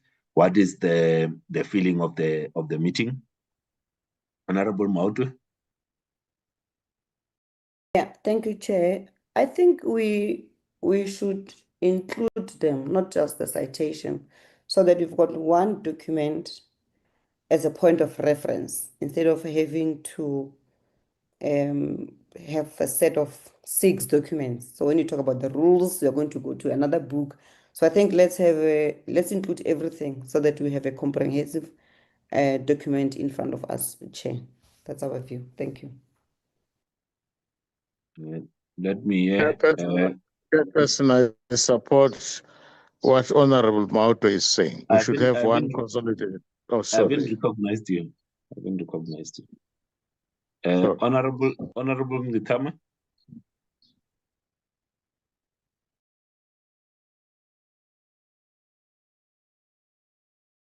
All right. Honorable Shope? Thank you, Chair.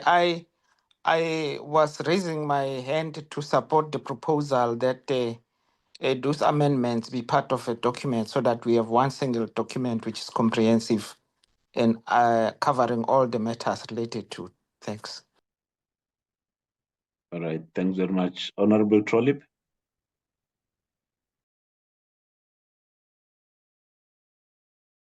Chairperson, sorry, I don't know if you had actually dealt with 3.2, but I just put a note on the chat group to say that we should just reference the committee as appointed by the National Assembly, and that will deal with the concern that some of the members are not on this committee because they are one-person representatives and they serve on the executive. So I think if we're going to have 3.2, we must just reference the committee as nominated by the National Assembly. Thanks, Honorable Dagmar. Thanks, Chair. Chair, I think we should also include a reference there to clause 57(2)(b) of the Constitution, because that clause particularly talks about representation in a manner consistent with democracy. And I think that is where the rules take their authority from. And we need to be very sure that the composition of a committee is consistent with that provision in the Constitution. So I would like to propose that we actually include the 57(2)(b), or just say clause 57(2). Thanks. All right, thanks very much. Honorable Shope?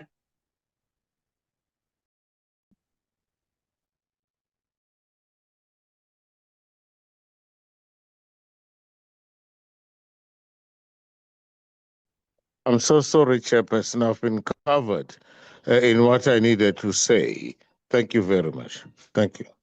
Thank you very much. I think that's fine. The desire is that we have a comprehensive document. I think we'll just take note of that. Can we proceed, Advocate Nell? Thank you, Chair.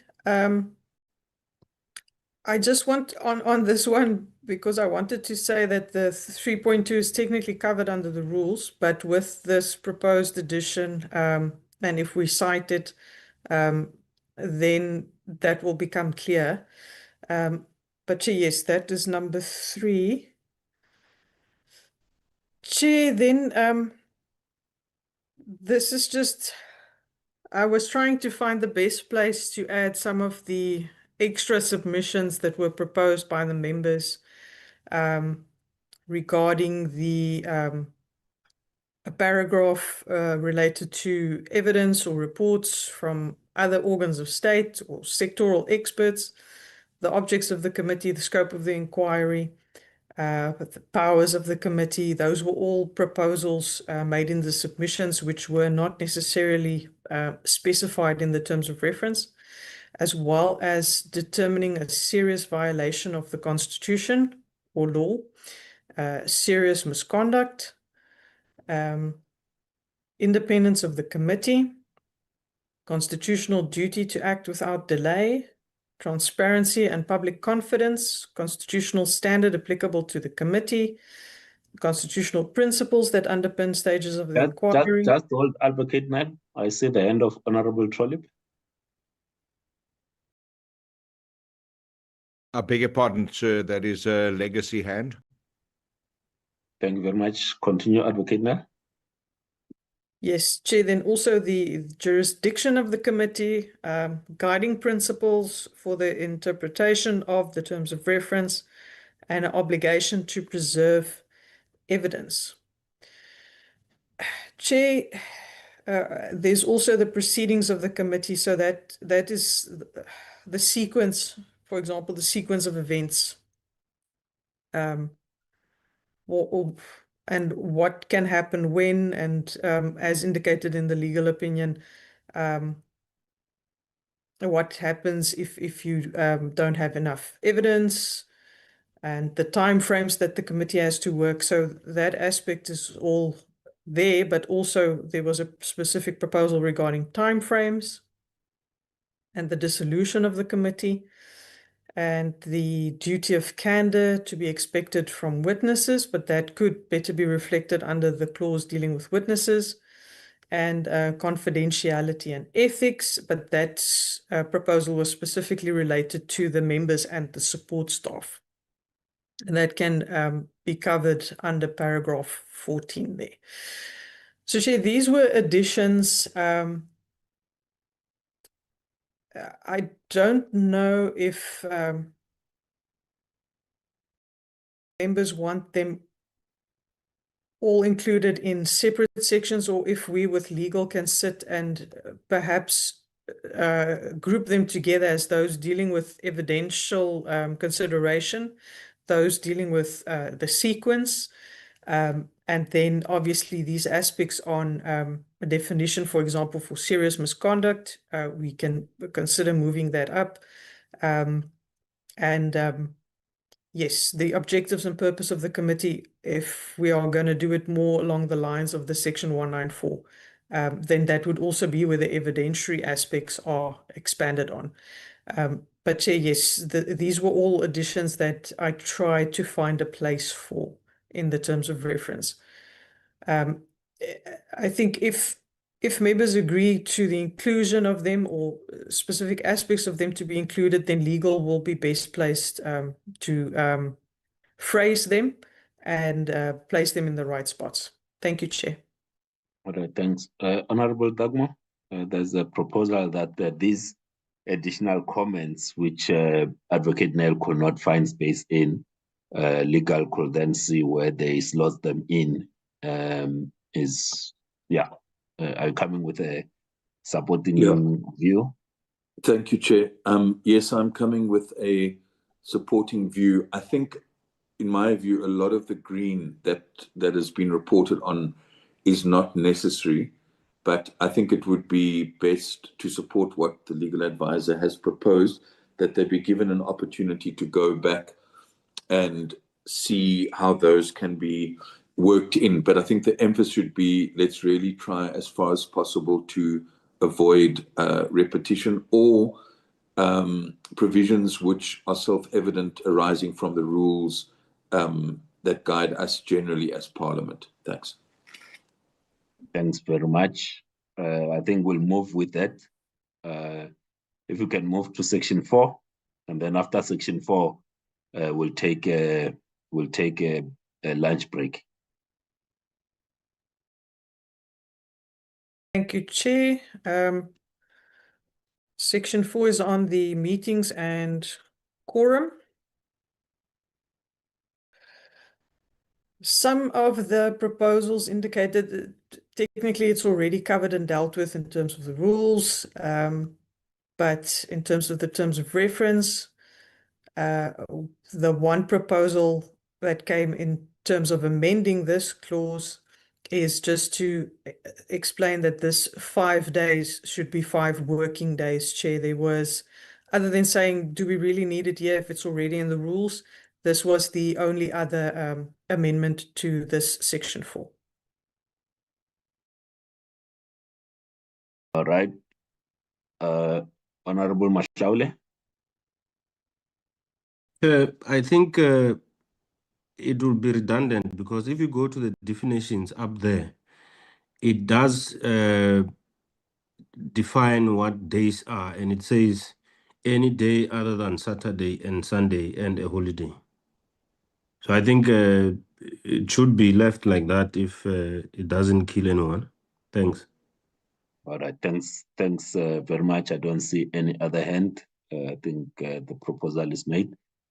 Honorable members, it's now 12:55, and as indicated when we started, that will take a lunch break. It's important even when we are doing or you want us to dispense with Section 5 so that we come back to the chairperson of the impeachment committee. Yes, Chair, Section 5 is very quick. It's just two All right. proposals to rather say the way in which the committee takes decisions as opposed to the word manner that was in there. And then voting in the impeachment committee must occur openly. That was the proposal, to make it a full stop and not refer to the possibility that the committee can change the voting to be dealt with in a different way. So, Chair, that's the only proposal we have for Section 5. All right. All right. Thoughts on Section 5? Voting must occur openly. Accepted? Yes, accepted, Chairperson. Happy with the proposal. Thank you. All right. Accepted, Chair. We've been giving thumbs up to it. I can see your thumbs are up. Thanks very much. We'll, Chair. is that a thumbs up, Honorable Mount? No, sorry, Chair. I don't know. Maybe my gadget was misbehaving. On number 4, I would like Rule 162 to be added, Chair. The rule that deals with quorum to also be added. Thank you. Rule 162. Can that be added? I think it's there, Honorable Mount. It's there in the text. At 4.3, Chair, in particular, is there. All right. We accept the recommendation in 5.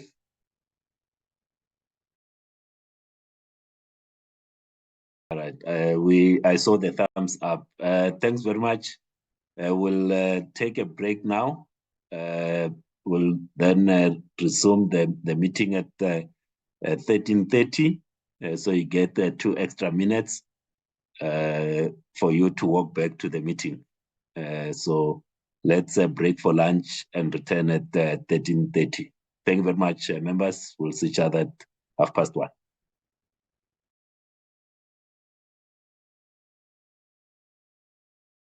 Recording stopped.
where you are following the proceedings of this committee, welcome back.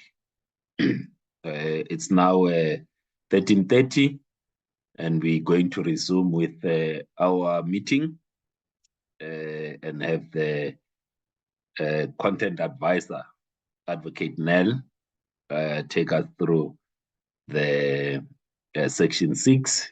So we had dealt with section 1 to 5 now, so we'll then go to section 6, and then we'll make comments. Advocate Nell, are you back with us?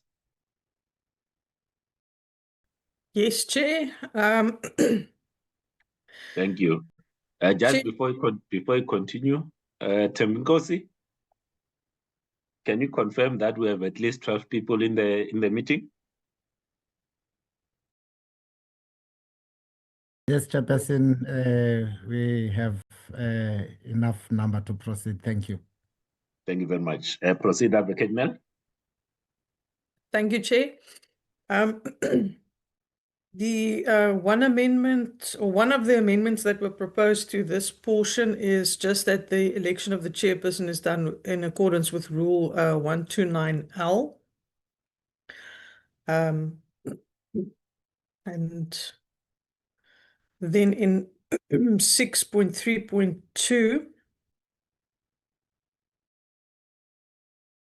is a proposal that it's, and this will be reflected in some of the other sections as well, that the decisions aren't solely that decision of the chairperson, but that the committee is included in the decisions. So it would have read that the chairperson or acting chairperson, as the case may be, may, for good cause, and then interrupt or suspend proceedings or fix or change dates. But the proposal is to include the consideration that it should be after consultation and upon approval by the majority of the impeachment committee members present in such a consultation. And let me just double check. Yes, and then there was the proposed addition of 6.4, is that the chairperson's ruling shall be final unless overturned by majority vote of the committee. So, Chair, those were the proposed additions to this section dealing with the chairperson, but I will also indicate further as I go through it where those changes of not leaving it only in the hands of the chairperson come in. Thank you, Chair. Thank you very much. That's section 6, members. Some of your proposals, can we accept them that they go through to legal to be part of the document that they will then clean up? Section 6.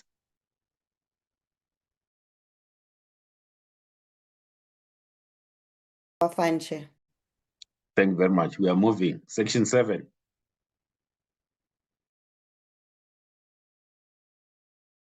Thank you, Chair. Section 7 is about the committee secretary, but there was also a proposal that there needs to be a clause added that deals with administrative support. Now, Chair, the administrative support is normally covered in the ordinary course of the work of the committees. Members would have seen in the rules normally make provision for duties of the committee secretary and the chairperson, and then the rest of our support staff are included in the ordinary course of business. But the proposal then for 7, we see the first one is just a change of the wording here. Instead of saying practically possible, so as, to facilitate, removing the so as, so that it just reads as practically possible to facilitate. That's just the difference between preference of English speakers in that one. Chair, and then 7.3 is the one where it's the additional support staff, and that Parliament should provide the committee with adequate legal research, administrative, transcription, interpretation, security, and logistical support necessary for the performance of its functions. So, Chair, those are the additions to Section 7.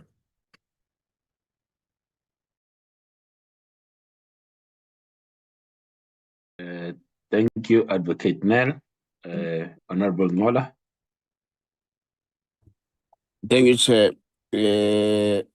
Can we go back to the first clause that says the Secretary to Parliament must appoint a member of the staff to serve as Committee Secretary? Yeah. Yeah, 7.1.1, Chair. After consultation with the House Chairperson responsible for committees, designate a member of parliamentary staff as the Committee Secretary. I think, Chair, I want to suggest that let's say designate a member or members of the parliamentary staff as the Committee Secretary, stroke secretary, so that we give a plural kind of a form as well, because I believe that we don't have one Committee Secretary due to the magnitude of the work we're supposed to perform. Thanks, Chair. That was the only thing. Thank you very much, Honorable Nola. I think, all right, thanks for that. Honorable members, I present Section 7 for your consideration that it moves forward to the next stage. We're fine, Chair. Yes, we're also fine. Thank you, very much. Chairperson. Let's move to Section 8.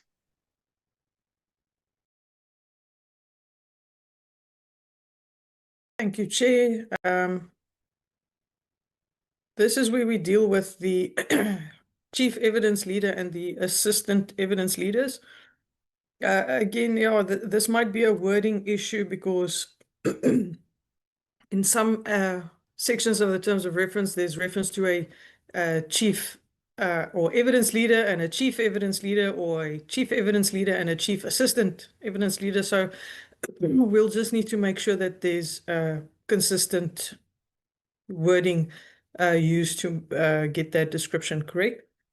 But Chair, also some of the proposals in the submissions are actually already covered in that document that the committee adopted on the 24th of June regarding the requirements for the evidence leader to be appointed, qualifications and the disqualification, and possible conflict.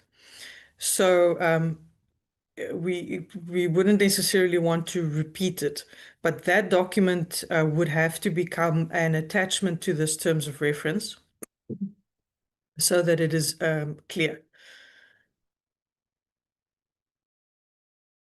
Chair, this amendments to 8.1 is mainly on the discussion we had in that meeting as well, that the chief evidence leader can then identify the assistant evidence leaders, and then still that Parliament, Secretary to Parliament, STP, does or processes the appointment.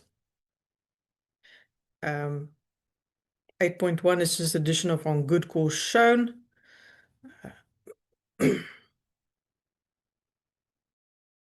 And 895, Chair, this one will depend on whether we agree to the inclusion of a whole new clause on the appointment of these additional experts, or if members agree that this proposed addition in blue on 895 will be sufficient for the appointment of the additional experts that we need on forensic investigation and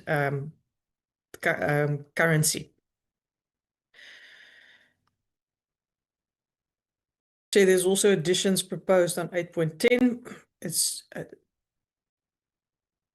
fairness, independent, fair, and objective requirements apply to the evidence leader, and that they have to work through the committee.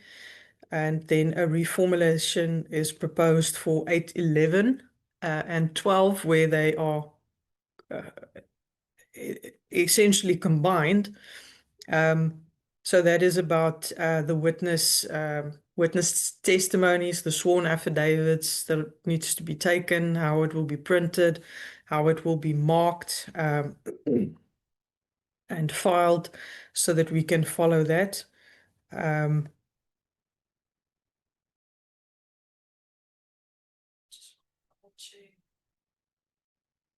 It's just a wording preference change there between using the words make arrangements with the evidence leaders to change it to decide with the evidence leaders on the preparation of the witness statements, and then a proposed addition on honesty and discovery then being applied. But Chair, the honesty and discovery aspect, we can move to the section dealing with witnesses. So this one, I would suggest go under paragraph or clause 16.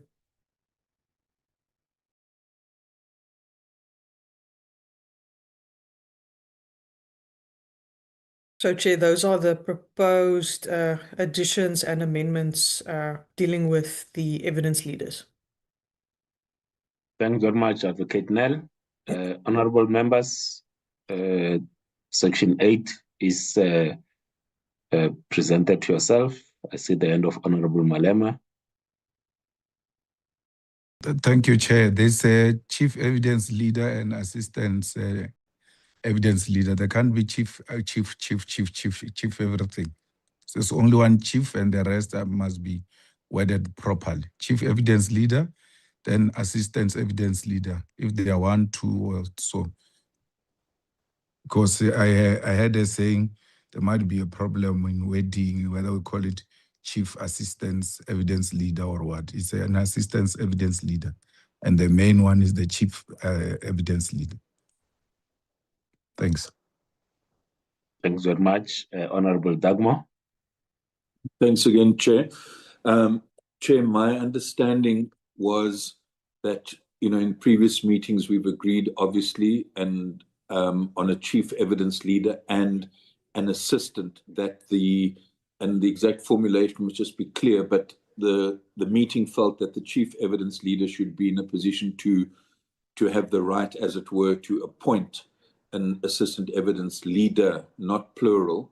And I think we should just clarify whether we meant an additional evidence leader or leaders. My understanding was that we agreed on one assistant evidence leader, that the chief evidence leader would be able to make the proposal, and then obviously all the procurement processes need to happen just as in the case of the chief evidence leader. So my issue is just to clarify our understanding of what we did decide, and that we're talking about one assistant evidence leader as proposed by the chief evidence leader. Thanks. Thanks very much. Honorable Maudre. Thank you, Chair. Chair, if you go just under the heading of 8, the green part, highlighted part, it says that whatever we are dealing with now is already covered by the 24 June document. So, Chair, we disagree with this because we just said earlier on, we need one comprehensive terms of reference that is going to be our point of reference, not too many documents. So what is highlighted on 8.1.1 must form part of the terms of reference. The same applies to 8.1.2. We shouldn't leave it out, saying that it's already covered by another document, which we don't have. We've put this thing here deliberately so that we have one comprehensive document. And Chair, as you go down to 8.9.5, where it speaks about may appoint such investigators, which can include but not limited to data analysts, independent forensic investigators, foreign currency exchange, and exchange control specialists as they deem fit. This is what we had already discussed and agreed in the committee. So, but we said we first deal with the evidence leader, appointment of the evidence leader, and then after that we'll source the services of all this. And this must form part of the terms of reference. We can't say we will refer it to another document which is not here in front of us. Our point of reference as this committee is always going to be the terms of reference, and therefore everything should be here, Chair. Chair, also we didn't agree on just one assistant, as it were. We should say assistant/assistants, because there might be a case where you might need just more than one. And we are saying this, Chair, with the appreciation of the running of the Madlanga Commission. If you look at how efficient Matlanga Commission is run. If really we want this process to be as close to them, then there's no point of us even debating about which services do we need. I thank you, Chair. That will be it on Section 8 on my side. Thank you. Thank you very much. Just to indicate that the feeling even on the meeting of the 24th was that we will need 2 assistants to be able to discharge with the responsibility, and not just 1 assistant, and that's how the resolution was framed. I think I take the point in terms of trying to make this document as comprehensive, and then if there are even when there are other documents, we will then also will put them inside the text, but also attach it as an annexure, not that will refer to it, so that people, if they want to read the entire full document, they can also get that full document. Honorable Dagmar. Thanks, Chair. No, Chair, if that is your recollection of the meeting of 2 assistant Evan leaders, my argument is let's stipulate that. I think it's a problem when one leaves that open-ended. So if the decision, and we did discuss this matter, chief evidence leader, my recollection was, and then a assistant, but if it was the correct decision for 2, let's put the 2 into the terms of reference. Thanks. Yeah, thanks very much. So it's said if you read 1812 is 1 or more. So the idea, as I've indicated, members, was that the wording also of the terms of reference needs to be generic, so that the next committee that comes after us will not have to start from scratch. They can amend here and there, but at least the base should be done. So it's just the wording, but it will be cleaned up to indicate as such. Any other point on Section 8, taking the points that have been raised by members? Can we move to 9? Great, Chair. Yes, we can move on, Chair. Thank you. Let's move to 9. Hey, we are moving very fast today. Eh? I like the pace. Thank you, Chair. With this pace, you can finish, comrades. Chair, number 9 is the President's representative.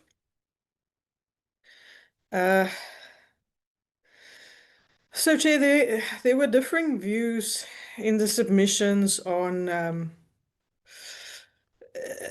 the exact participation of the representative. Based on the discussions, we did note that learning from past experience, you cannot deny a representative. But members felt in some of the submissions that evidence being led or testimony by the President on behalf of the President by his representative should be avoided, because members would like the President to present his testimony himself. So we just need to make sure and get full clarity on the President's representative and who must be present at all the hearings. So, Chair, that's just basically what the green note indicates. And then obviously also where the parties play in and participate, that comes into a sequence of the proceedings being done, and legal has clarified the proposed sequence. Then, Chair, the proposed additions in the submissions is to include the reference to Rule 129M3 on the President's right to be heard in his own defense. And his legal representative has the right to participate in their capacity as a representative, to make opening and closing statements, cross-examination, and the likes. Chair, then another proposal is that the expansion on when the President has the opportunity to respond to the allegations, that there's these specifics outlined regarding without limitation on his rights. and then that the committee may regulate the manner and duration of the participation. That's what we do through the time provisions. So that's a new insertion that was proposed in one of the submissions. 9.3 is actually where the old 9.1 was, so that's how the terms of reference read. Then just where the next edition is, Chair.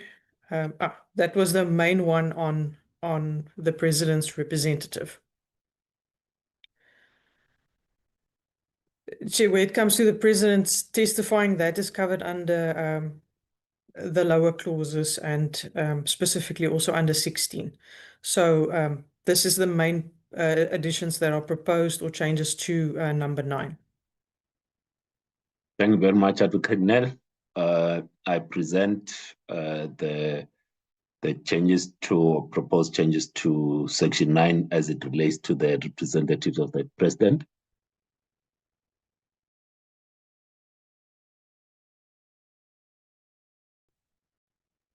Honorable Sat. Chair, yes, I broadly support them. Obviously, the president himself is not going to be expected to be in attendance continually due to his presidential functions and will be represented by his representative, who will then participate in cross-examination, etc.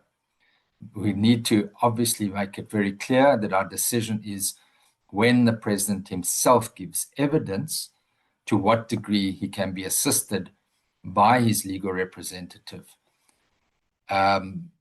Maybe in the proper course, the legal representative would lead his evidence and then he'd be open to cross-examination by the members. My challenge is, during that cross-examination, whether the president can then consult his legal representative continually, which would delay the matters. So we need to be very clear in that regard, and it has been an issue of contention in other matters in that process. So I think it's very clear our intention is that the president himself should give evidence, be subject to cross-examination. His legal representative will represent him when he's not in attendance. But during that cross-examination, I think, is a very key issue that we need to have a discussion about. Thank you, Chairperson. Thank you. Maybe if I can get before I call Honorable Dagmore, because we're also developing this, what will be your desire when the president is the witness? What would you like to see happen? Normally, if your person is under cross-examination, you wouldn't be able to consult, if I understand it correctly, with legal representatives, but I might be wrong in that regard. But what we don't want to do is, for every question that is put, we've got limited time as members of parliament for the president then to first want to consult his legal representative before answering every question. I think that aspect in cross-examination needs to be limited. Now, again, our challenge is we're dealing with a sui generis matter here, so we need to formulate our rules to curtail that access during cross-examination. And it's for the president himself to decide whether he answers a question or not and the consequences of that. But I would recommend that there is a curtailment of the right to consult legal representatives during cross-examination. Thank you, Chair. All right. Should we not deal with that particular point when we deal with 16? Advocate Nell, does it make an entry into 16 for consideration? Chair, it will both fit in terms of a sequence of proceedings, if we have a fully laid out sequence of proceedings. And it will also be in those sections where we grant times. So members would have seen there's a section talking about opening statements, and then there's a section talking about questions by members. So it can be added in there. But yes, it is in normal trial circumstances when you are being cross-examined, you wouldn't consult continuously, but your representative has the right to object. And then possibly state a different view, and Chair, that how the committee deals with possible objections in terms of that kind of questioning is also something that we may need to venture into and get clarity on. All right. Thank you very much. Honorable Dagmar. Thanks, Chair.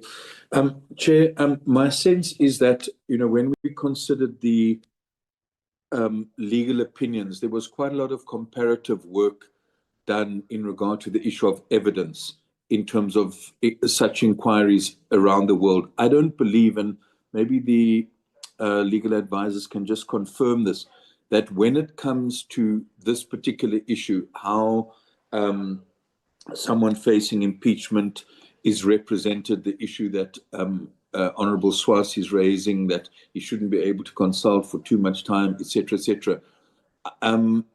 Was there any reason, because as far as I could see from the opinion we were given, that this particular issue about the rights and the normal procedures to be followed in such a situation, there wasn't really a comparative outline of how similar proceedings are held elsewhere? Because why I think that's important, it could help us answer the question, as there was assistance in trying to come to a definition of the evidence, the standard of evidence required. And then secondly, I think it's clear that the president has an obligation to the committee, has an obligation in terms of oversight, but clearly is a president who has responsibilities to run our country and to represent us in global fora, and cannot be tied down. And there would obviously be arrangements that would need to be made, etc. But in principle, I'm arguing, number one, that let's get a report and some research on comparative situations, how this has been handled. And secondly, I don't think in any way we should be seen to be restricting the right of the evidence of the legal representative of the president to consult with the president in terms of, I think that's going to get this impeachment committee into trouble if we are seeking to deny the president such a basic right. Thanks. Chairperson, recognize me, please, as well. Honorable Thank you. Mutambi.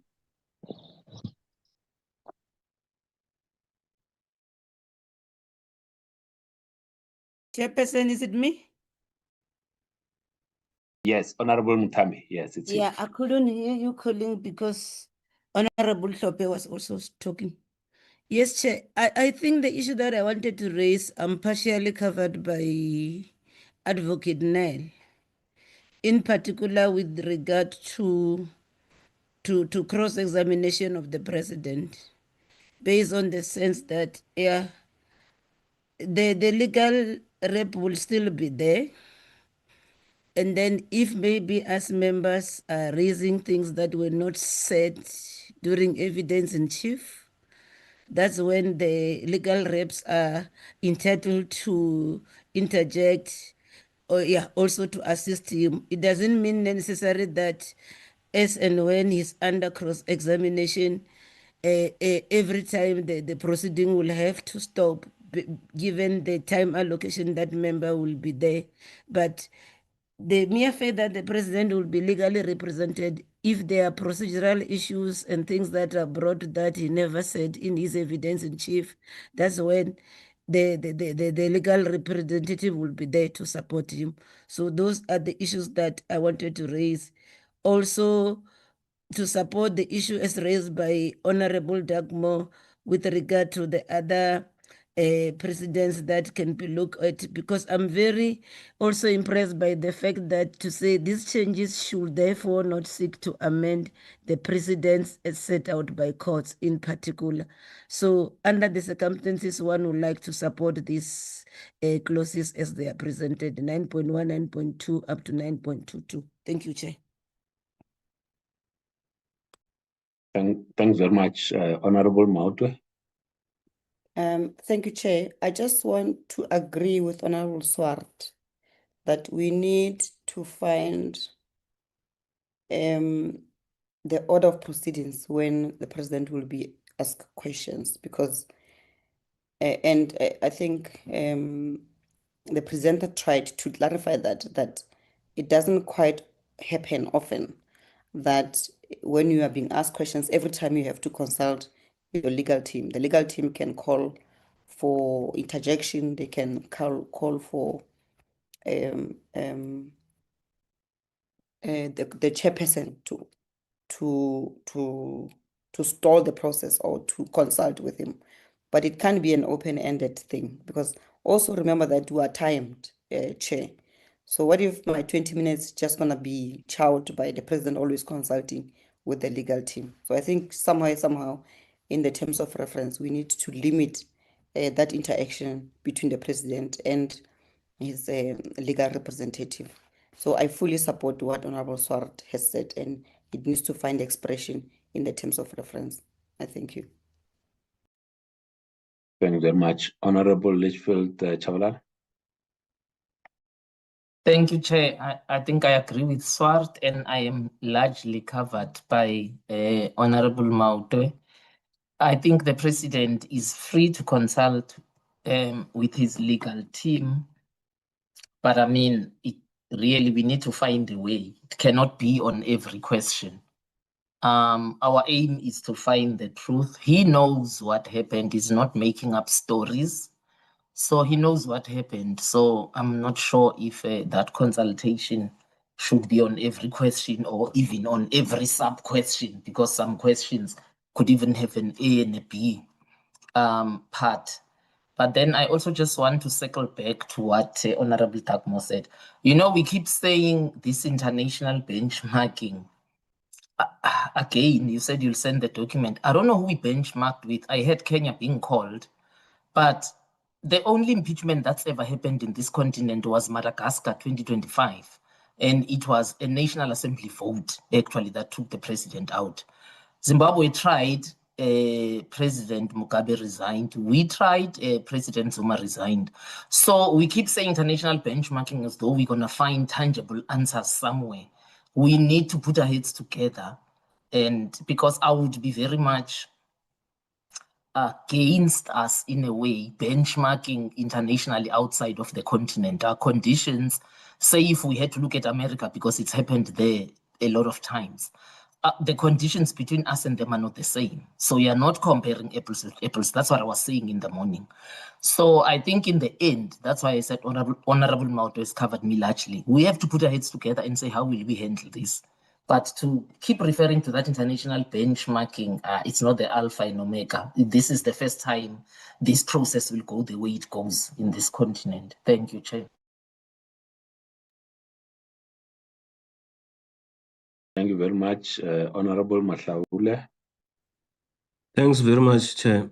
I'm just thinking, Chair, that in 9.1, that paragraph ends with subject to any reasonable time restrictions the chairperson may impose. Would that not resolve this issue that we are talking about, to trust that there will be reasonable time that the chairperson may say, no, we can't have every question stalled, if it's stalled, or you checking with the president checking with the legal representative and all of that. I'm just looking at us respecting that the chair will be in a position to control such anomalies if they were to happen. And it's true that it normally doesn't happen in instances of this sort. Can that not help? I'm just throwing it for us to get a solution and move on. Thanks. Thank you very much, Honorable Mahlaule. Honorable Ngola. Thank you very much, Chair. Chair, 9.2.2 covers and mitigates the concern raised by Honorable Sotem. It's duration by the president legal in the interest of fairness and efficiency. I think as much as we understand the concern, I think the bottom actually addressed with what Mahlaule is saying, it does address the concern that is raised by colleagues. Thank you very much, and thanks very much, members. Can we accept section 9, and then legal will then provide if there are issues when they move closer to finalizing, we can then get back to it. But I think there might be enough space. But as I've committed, we will circulate that research. In fact, maybe immediately after we end, we'll send that research to members. But can we accept 9, and then we proceed forward? So if the issues that we are raising do not find expression further down the document, we'll then restate them as we proceed. Can we proceed? Can we accept it? Chair, excuse me. I think Judge Hlophe had said do recognize him. I think he has a problem with showing his hand with the gadget that he has. Oh, yes. Thank you, Honorable Lishfulu Chabalala. My bad. Honorable Hlophe?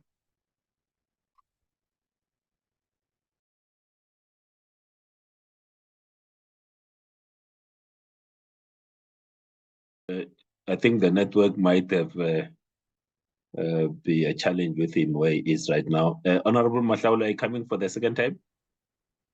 Chair, because of what just happened now, and it keeps happening, Chair, I think because this impeachment will take us long enough, I think there must be a point where respectfully, and I'm raising this respectfully, where Honorable Judge Hlophe knows how to raise his hand. It can't keep coming like this, Chair. And I've noticed that when we were voting, he was able to raise his hand to show that they are voting. Please, respectful, let's correct that. You know, when you called Honorable Mutambi, she could not hear it because they were speaking on at the same time. I'm just saying respectfully. Let's assist him to raise his hand. Thanks. All right, thanks. Honorable Malema and Honorable Mnikama, I see your hands are up. Honorable Malema.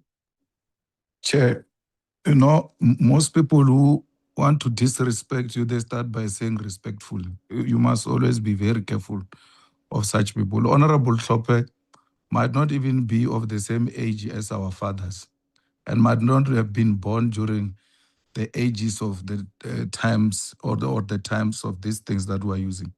So we ought to be very accommodative. And if there was an issue which is genuinely being raised respectfully, the so-called respectfully, it should have been raised with you through whatever means. I mean, other honorable members are able to raise things on the charts and so on and so forth, because they do so in a respectful manner. If there was such a concern, they could have just raised it with you, find a way to check with Honorable Hlophe if he's got a challenge, and members of the staff find a way to help him, rather than to bring it the way we're bringing it here as is part of the terms of reference.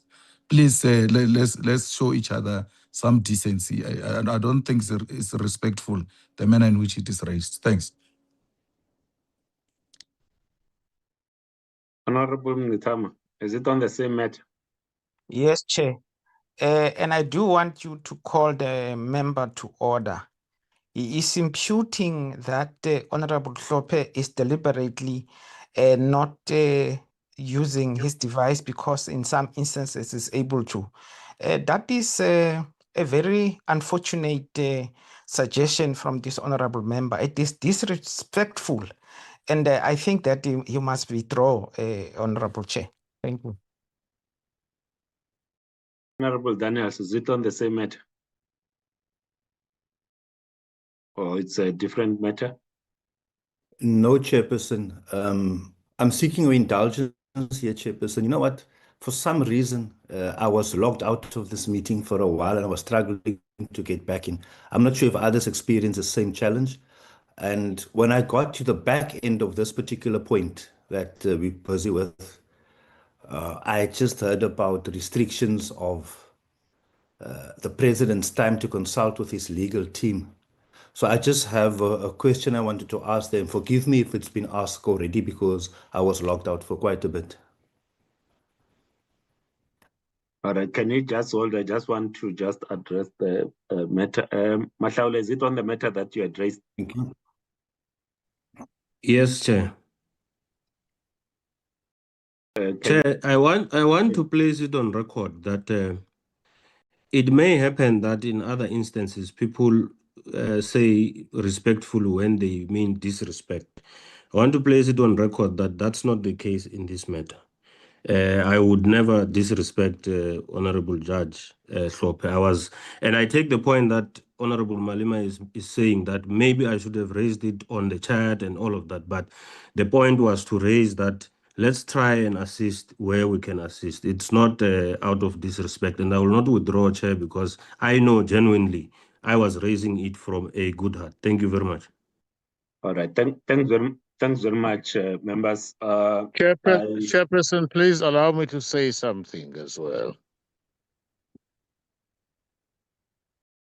Honorable Hlophe, I'll come to you. Thank you. Just to say that I did not think that it will be an issue that will have created a discussion. I'll come to you, Honorable Daniels, on the point that you raised. I just wanted to deal with this matter first. And it's just for us to just move with in the same spirit that we've been conducting the meeting, and I did not consider it to be something that will have elicited a debate. But I will ask you, Honorable Hlophe, want that to be recognized? Thank you so much. I just said my name being mentioned. Obviously, not all of us are from the first world. Where I am is third world.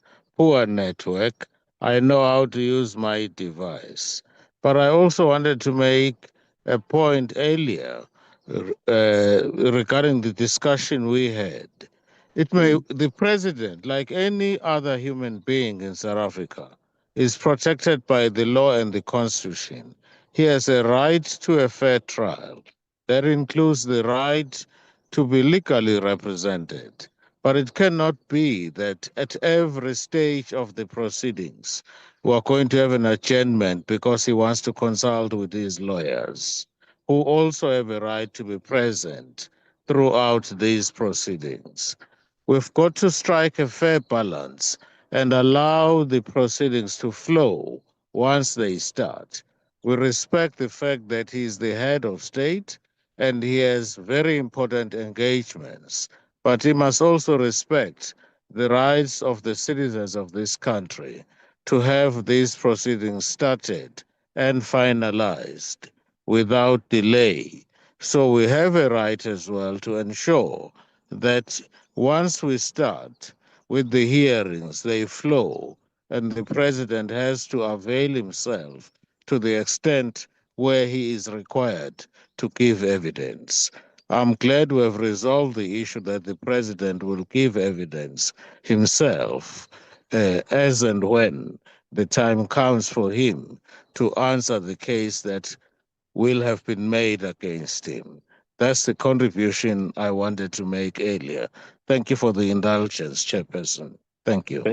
Thank you very much. And I think the points were made. You know that there will be fairness. You know, and at all times will be guided by the Constitution, and we must not assume at all times that the president will act contrary to the spirit of our Constitution. You know, I was just thinking that it will not be the first time that the president appears before an inquiry because he had appeared before the Falam Commission of Inquiry. So he's quite familiar on these matters, and I will not want to assume that you'll want to do something contrary to what happens in other inquiries. Honorable Daniels, can you come with your point? Thank you for your indulgence, Chairperson. Like I said, I got cut out, and please forgive me if it's been covered. I got into the back end of talking about, in the context of prudence and on rationality, Chairperson. The Constitutional Court is being asked to determine the lawfulness of the very framework within which this committee proposes to act. And the proposals that I heard, and the President will be restricted and as to how he is going to engage and how long he's going to engage with his legal team. So my question that I'm asking is that within the legal framework, or are we rewriting the law when we restrict anybody to consult with their legal team? And I therefore want a legal opinion or clarity on that question, Chairperson. Thank you. So, Honorable Daniels, and I see an Honorable Sungo. So there's 9.2 that's currently covered in the what's proposed, and it is so it starts from 9.1. So this is the proposal for the terms of reference. Does it not cover the point that you are asking? Because remember, there are comments and there's what's in front of us. What's in front of us, it's what it's proposed there. So I think what you are raising is covered. We are not creating laws. We can't create laws as this committee. We are bound by the laws of the Republic. And that's what I will ensure as the chairperson, that we adhere to the laws of the Republic and the rules of the National Assembly. Chairperson, with your indulgence, Chairperson, my understanding was then that there is a proposal, or there are proposals made, that the President will have limited times allocated to him as to when and for how long he can consult with his legal team. And that is where my question hinges on. For my understanding, if it is lawful to tell anybody that you got limited time to consult with your legal team, or that's I'm asking, or are we rewriting the laws? And I don't have the answer to that, but it's something which I believe is very important for me to understand. And it is there where I seek the clarity. And on 9.1, I do not see anything that speaks to restricting the President in terms of consultation time with his legal team, based or versus the proposals that that I've heard that was made by some members. Yeah, so everything is subject to time restrictions, including how we participate and how everyone participates. So this is not to limit anyone's consultation. This is not the intent of this section. Honorable Daniels. Thank you, Chair. Honorable Zungula, are you pointing us that we move to section 10?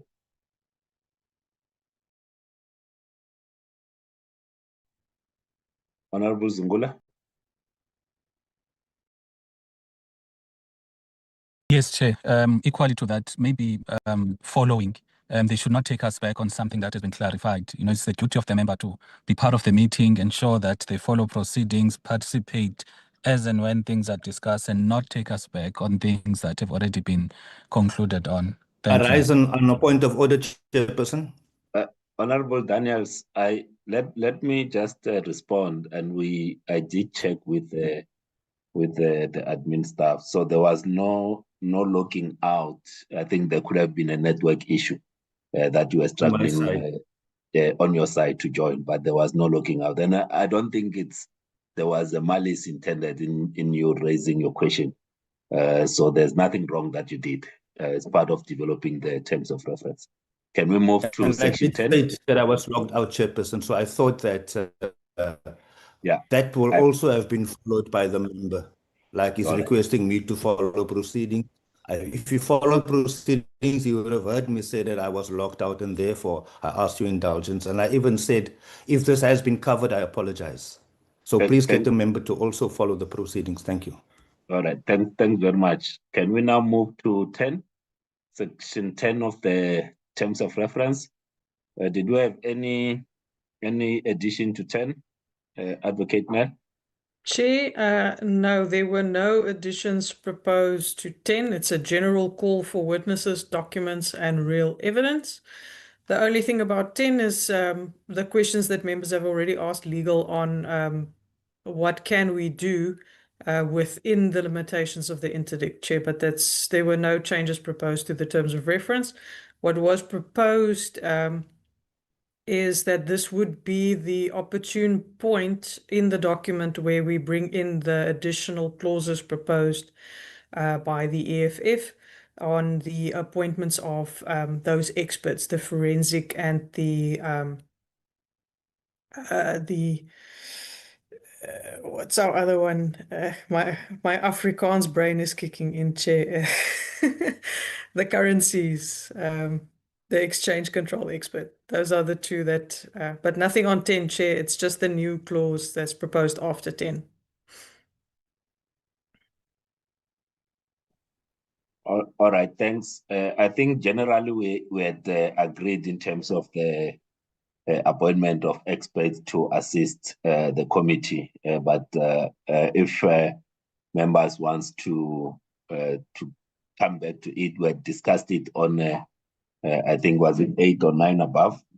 So this is just where it's going to also find expression. Yes, Chair. The question was whether or not the clause under the evidence leader, because it's linked to additional experts that you appoint in terms of collecting your evidence. That's why the one proposal was to have it under that clauses with the evidence leader. But the converse is it could be better suited if we separate it, because we have to remember that when we are calling these experts to assist the committee, there'll be a difference between this appointment of these experts to assist us in our compilation of information and evidence compared to an expert that you call to testify, because you might not be able to call this expert that you appointed to then also testify on the matter. So that's just a legal consideration that may need to be kept in mind. But and also whether we want to have the appointments as done by the committee, which also sets out these requirements that the expert must comply with before they are appointed, or if we leave it under the evidence leader section, which is the evidence leader then suggests and proposes the appointment. Instead of, it would be in consultation with the committee, but it's a different process to how we did the evidence leader one. These ones that are proposed as new clauses are more in line to how the committee did the evidence leader appointment process. So, Chair, that's just the clarity I can provide on this proposed addition. All right. So your so that I get the question right for the members to respond to. Are you asking whether the experts are included in the section of the evidence leaders, or it should be a standalone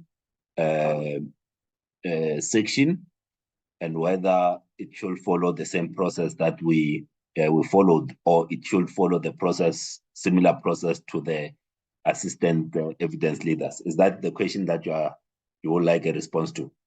Yes, Chair, that's correct. All right. So, members, the question is whether the experts that will help the committee should have its own standalone section. That's the first question. Or it should be in the evidence leader section. Linked to that, it's whether the appointment process should follow that of the assistant evidence leaders, or we want to follow, which I will not advise, follow the same process with the evidence leader. I submit the questions for your consideration, members. Honorable Swart. No, Chair, this is part of the committee's work and guided by the chief evidence leader. We don't need to appoint specifics. I'm fully supportive of the proposal, but bearing in mind that this is going to be generic, I do suggest that you need to have a formulation that it includes these.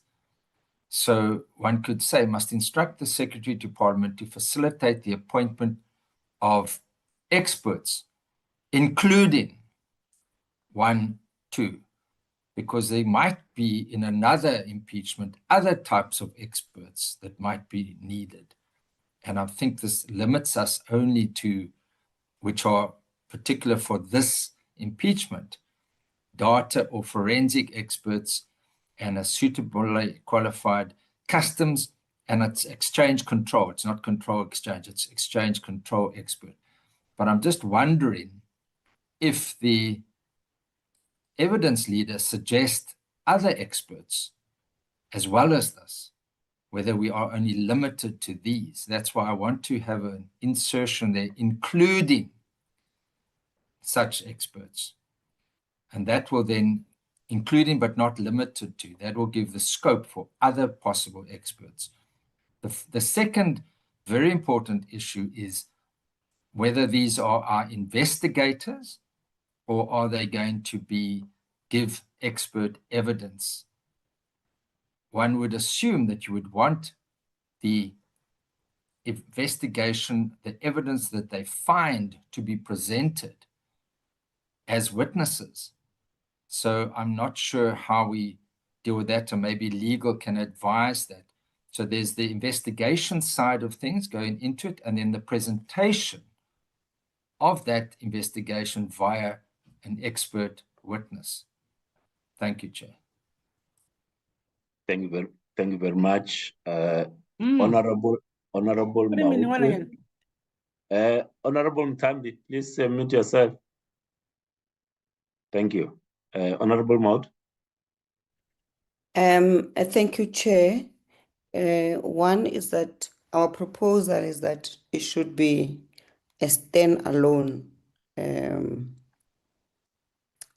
point, this one of the experts.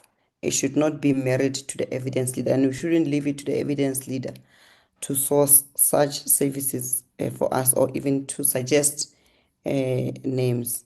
So if you look at section 11.1, it's very clear who must do it. It says, as soon as practical after its first meeting, the impeachment committee must instruct the Secretary to Parliament to facilitate the appointment of experts, including but not limited to the ones that follow below.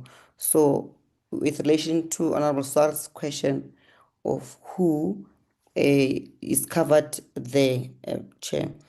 Now, and also on his second point of saying, what if along the process we find that we need more experts? I think it's already covered also there. We might need more experts in the future. So those are the two things that I think you sought clarity on or guidance on, to say one is that we need to, this item must be a standalone item because it's not married to the evidence leader at all. It's providing a service not to the evidence leader, but to the committee, to the impeachment committee. And therefore, it should not in any way be married to the evidence leader. And that we might need more. I mean, we've already identified 3 for now, which is the forensic expert, the exchange control expert, and the data analyst. In future, we might then say we need this and this, and we should not close that process at this point, Chair. And they are not necessarily investigators. They form part of assisting the committee as additional resources that we will need.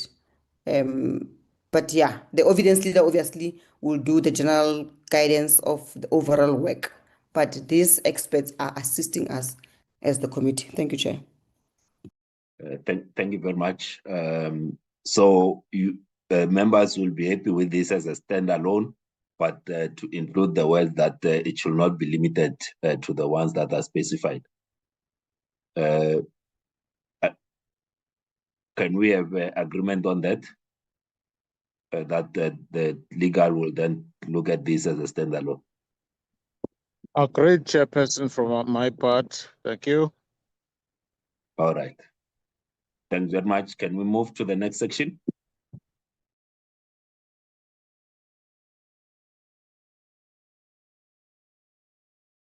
So obviously with all these additions, our numbering will change, but I'm sticking to the old numbering just for purposes of this consideration. So the next one is the applications to the impeachment committee.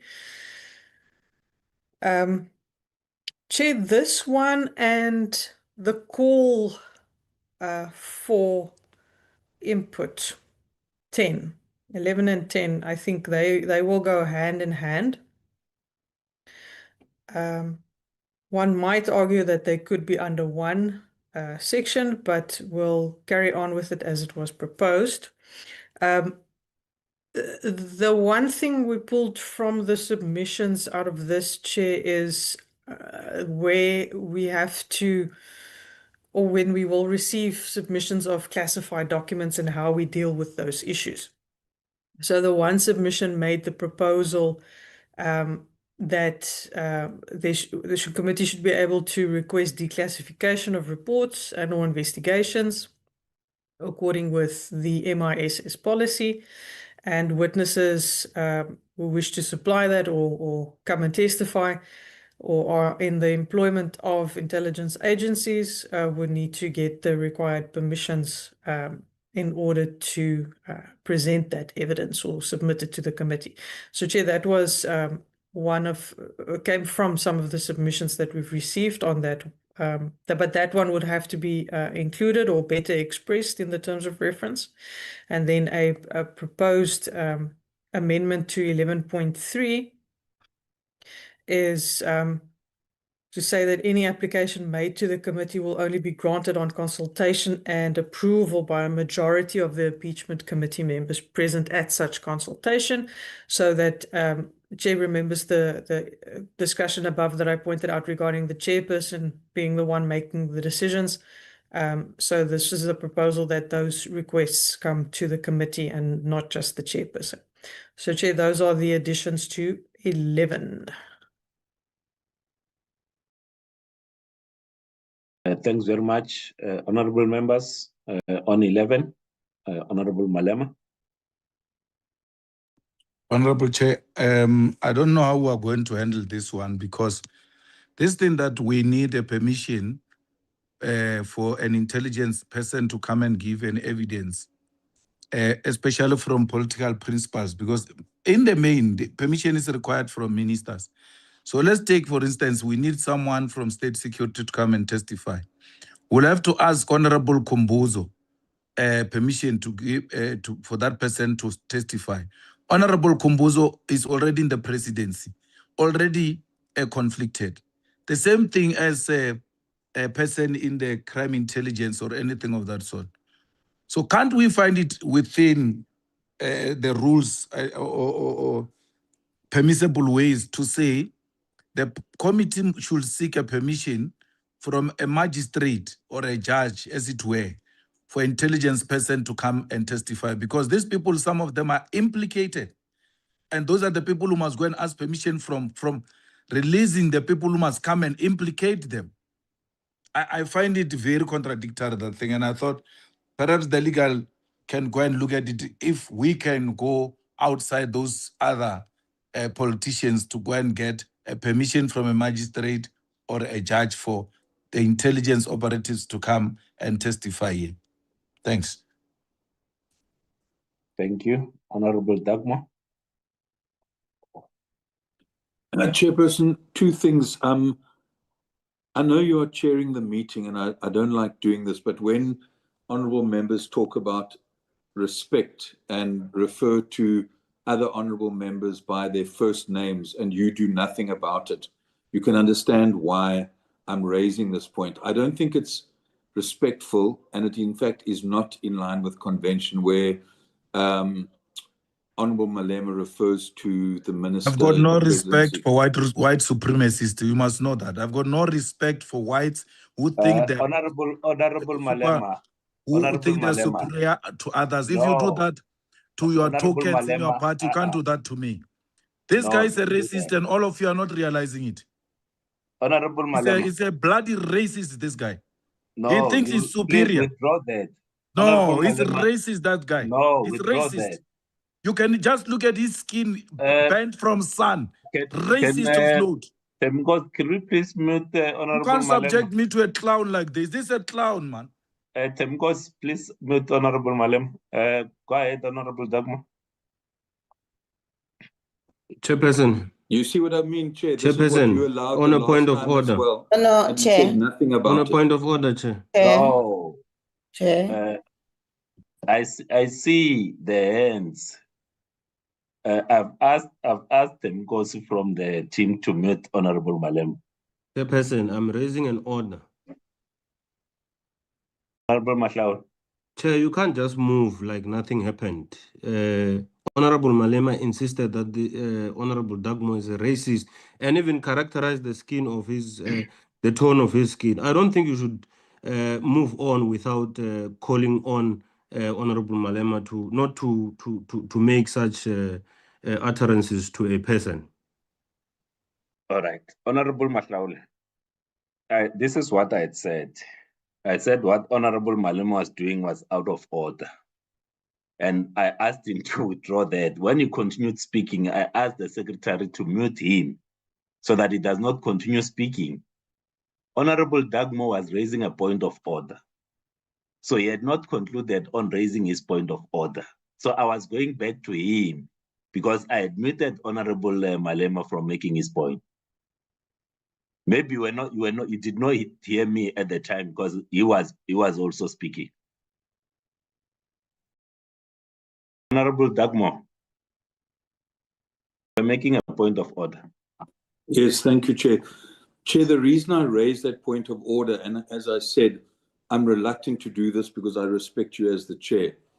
But in regard to Honorable Malema's reference to the minister in the presidency by her first name, it's an indication of disrespect, and you did not correct that. Secondly, you know, the references now to the color of my skin, etc. It's not the first time. The first time you did nothing about it as a chair. And I don't need to defend myself being in the struggle before while Malema was still, Honorable Malema was still a child. And I'm not going to do that. I'm just appealing to you to be consistent. Number one, that the reference to the minister in the presidency by her first name is not parliamentary. Parliamentary rules apply to us here. Secondly, it is up to you, and I'm reminding you that the first time Honorable Malema resorted to racist comments, you did nothing about it. So while you continue not to be consistent, I'm afraid, Chair, this is the kind of thing will just be repeated. And that's my appeal to you. And in regard to Clause 11, we accept the formulation as has been proposed. And we think that it simply just questions the integrity of the Minister of Intelligence in terms of the argument that Honorable Malema was making. Thank you. All right, thanks very much, Honorable Dagmo. Checking Temgos, is Honorable Malema still on the call? Yes, Chairperson is still on call. Honorable Malema, Yes, on 2 points. You had referred to Minister Nchabeni by her first name, and you do know that that's not parliamentary. I'll ask you to withdraw that. That's the first one. I withdraw. The second one, you had referred to Honorable Dagmo as a racist, and it's equally unparliamentary. Could you please withdraw those 2 statements? But he cancelled that statement when he said I was a boy when he joined the struggle. What if his father was killing people when he was a boy? What if I make that allegation that his father was killing people when he was a boy before he joined the struggle? He said he joined the struggle before when I was a boy. What if his father was killing people when he was a boy? Honorable Malema,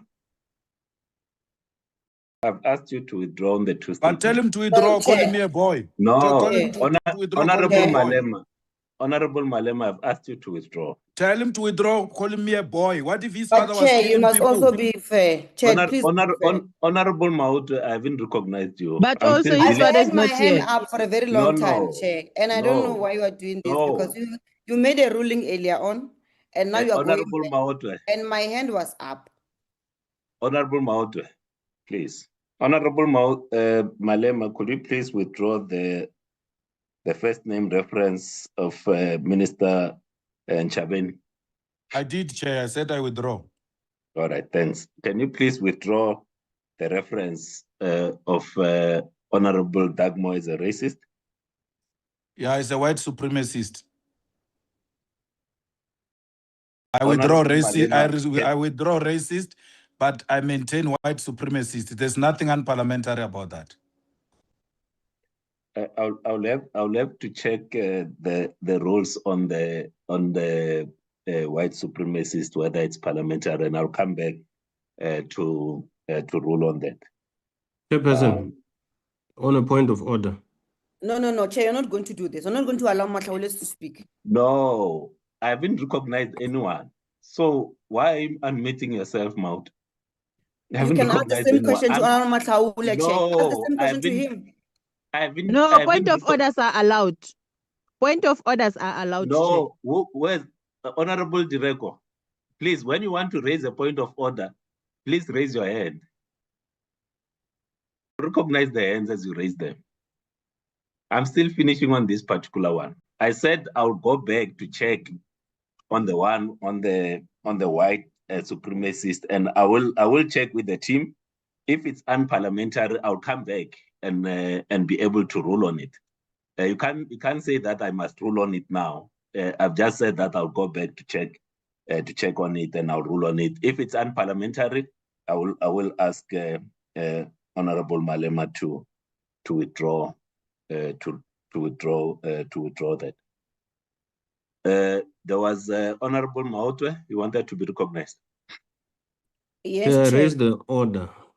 Yeah, Chair, thank you very much. Chair, we've been abused by Honorable Dagmore for a very long time today, and I kept my cool because in the last meeting you said I shouldn't.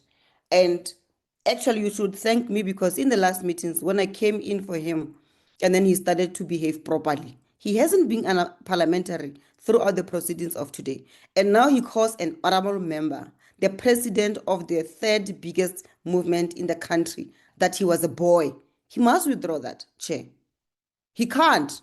The honorable member is talking about is leading more than 1 million members. The honorable document doesn't even have a single member that is leading himself. So how do you call a leader of the third biggest movement in the country that he was a child? No, it's unacceptable and he must withdraw that. He must show the same respect, even more, to the leader who is leading a revolutionary movement of more than 1 million members. Please, Chair, let Honorable Dagmore withdraw what he said and give respect to the Commander-in-Chief. Thank you. Honorable Matlaule, you wanted to raise a point. I'll come to that point that you raised, Honorable Mott. Yes, Chair. I wanted to raise a point of order in that when you asked Honorable Malema to withdraw the white racist or racist, whatever he said, he says, I withdraw, but, and then he starts saying what you are saying you will rule on. I would accept if he says, I withdraw. And then on a separate statement without a but, because that but cancels the withdrawal of white racist. And then he makes his statement, I have no problem, you will have to rule on that. But once you put a but in your withdrawal immediately, it's not a withdrawal. So I don't think Honorable Malema has withdrawn. Thank you. So, Honorable Matlaule, I will then deal with the full ruling well after I've consulted with the table, so that it's an all-encompassing ruling. Honorable Maut, I'll need to just check on this one of Honorable Dagmo and the context in which it was said, And similar to the one on Honorable Malema, I'll come back to provide a ruling on it. Honorable Daniels?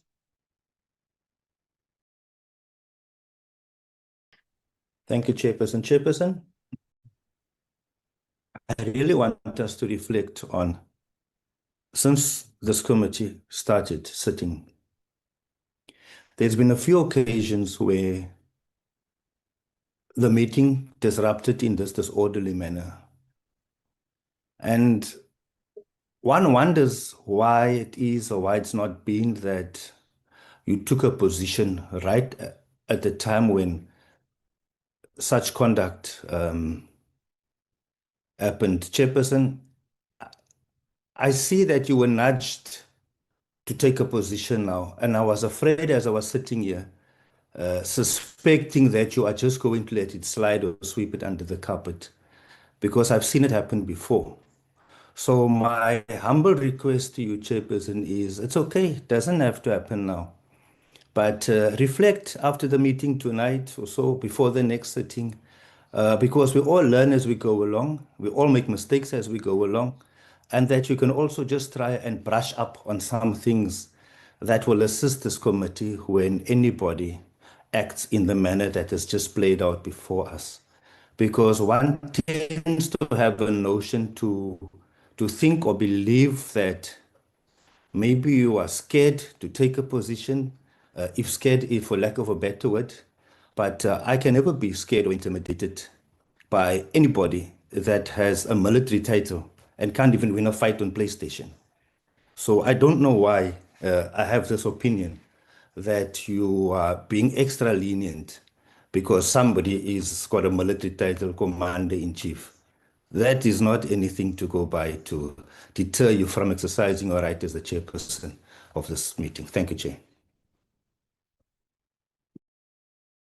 Thank you. Honorable Ngitam.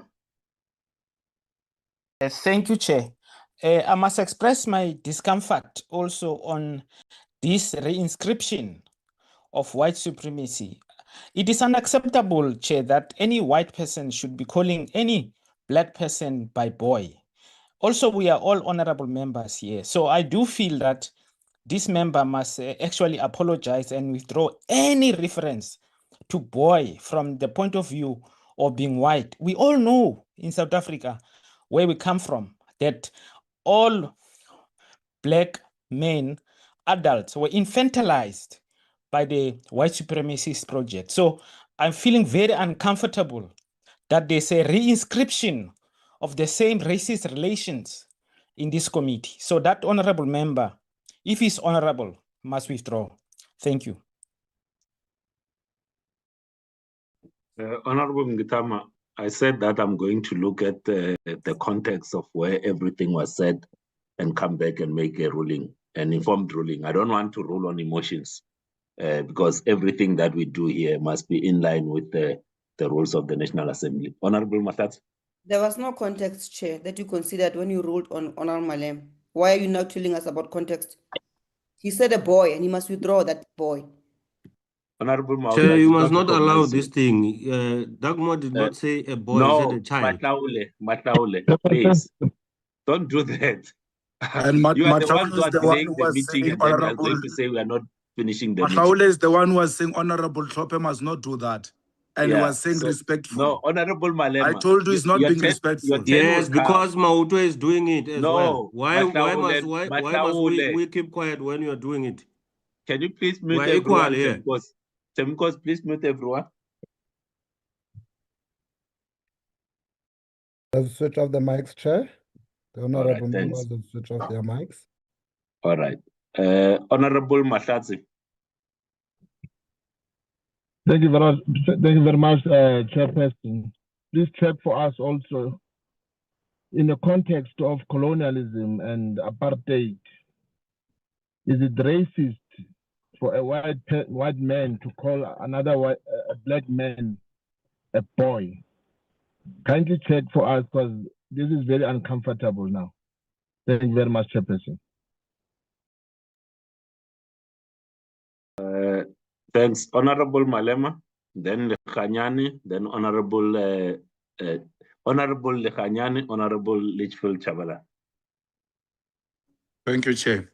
Chairperson, you know, it's very easy to say you are not scared of anyone when you are born in a family where a grandfather smoked drugs until the youngest person in the family. So it's so easy to say you're not scared of anyone, because why would you be? The blood is running off white powder from toe to head. Chair, what you are saying is that you're going to check if this is true or not, but you don't go back to the member to say to a member, did you really say that? And if you said that, please withdraw. You don't have to.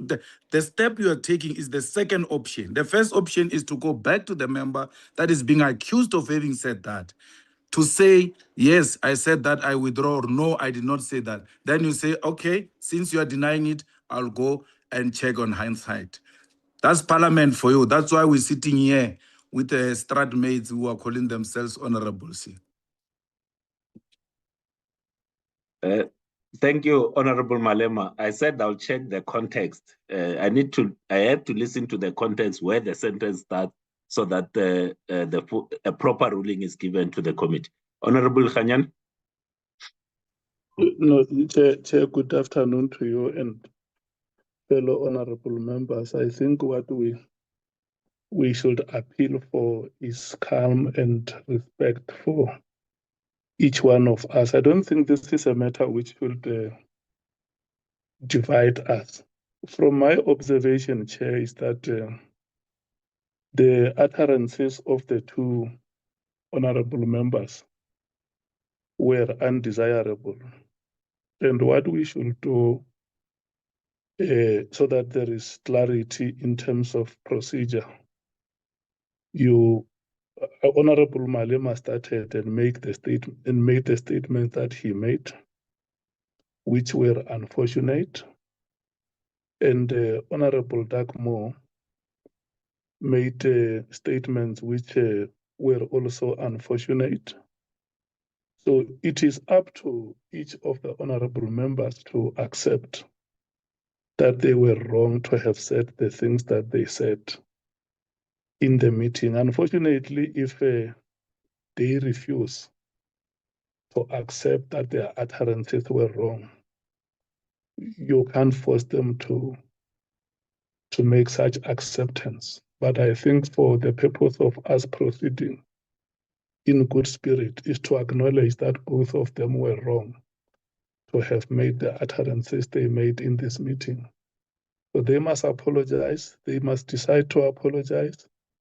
If they decide not to apologize, we can't hold the meeting at ransom because the honorable members are refusing to apologize. The meeting has to move forward.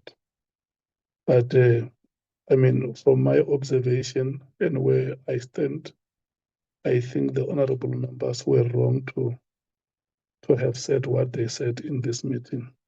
Thank you so much. Thank you so much, Honorable Khanyan. Honorable Litchfield Chavala. Sorry, sir, I'm covered. Honorable Mchitama covered me. I think no matter how angry we get, there are just phrases we could never use that traditionally carry explosive racial connotations. And the phrase boy or girl is one of them.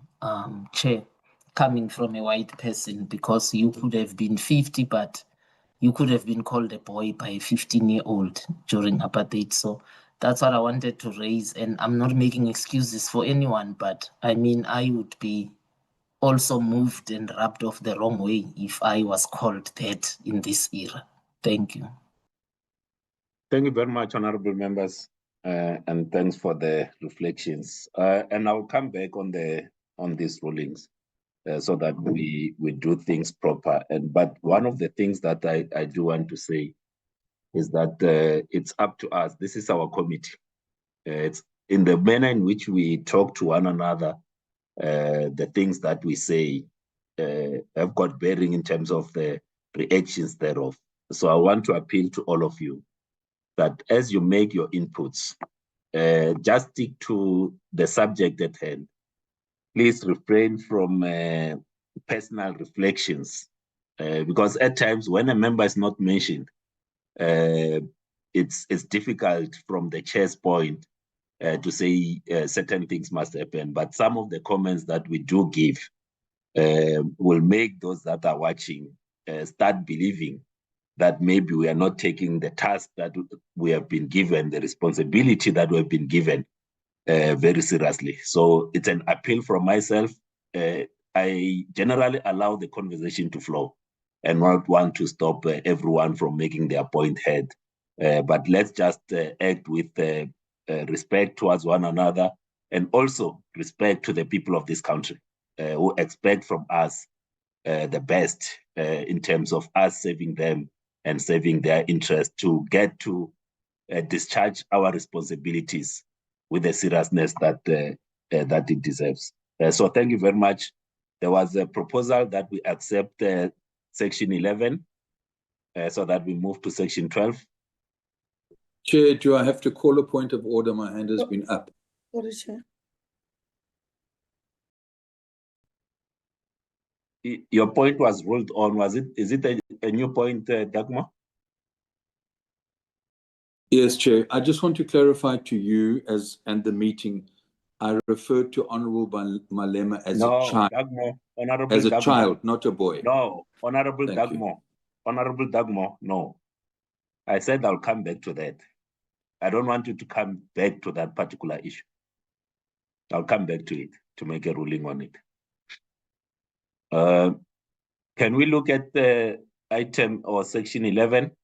And there was a point in terms of, and this is the aspect that got disrupted, for us to consider avenues in which we can ask those that are in the intelligence services, and that's something that legal can check, whether it's possible that those that we might seek to call can be called without going through the ministry. I think that's a fair request, but it's for legal to check that as they clean up the document. I find that to be a fair request, unless if anyone is disagreeing that legal looks at the possible avenues that we might need to consider when we're asking those from the intelligence community to appear before the committee.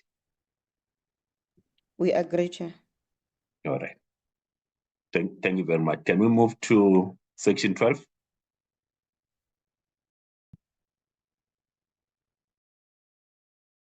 Thank you, Chair and members. 12 is on the meetings of the committee. So, Chair, there was a proposal to have a dedicated venue, and the one submission indicated the Good Hope Chamber. Just have to see if members will agree to a preferential venue specifically mentioned, given that Chairperson has already also indicated that we are trying to keep the terms of reference as general as possible.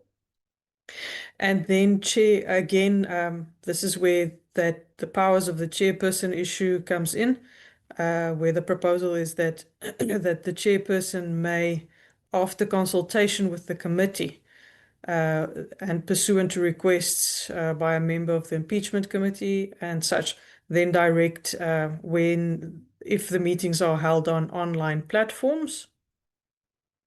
But, Chair, there's also another proposal that was provided in the submissions that no testimony should be heard virtually unless there are truly exceptional circumstances in order to do so.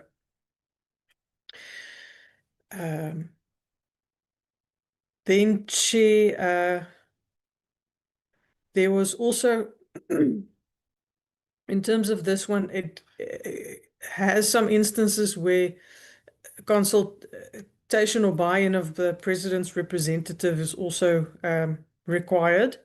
And some of the submissions said we need to look at this, whether we will be allowing the impact of the president's representative in the decisions of the committee of this regard. For this specific one, it's regarding media being excluded. And then there were also proposals that we need to remove sections where media be excluded, or where it's closed meetings. So we just need to find a balance. But those meetings will obviously be done in terms of the rules allowed, and it's not a willy-nilly decision that is taken. So, Chair, obviously these bottom clauses may be impacted based on the proposals received or indicated above. And then obviously 13 on media coverage will also flow based on the decisions taken under 12.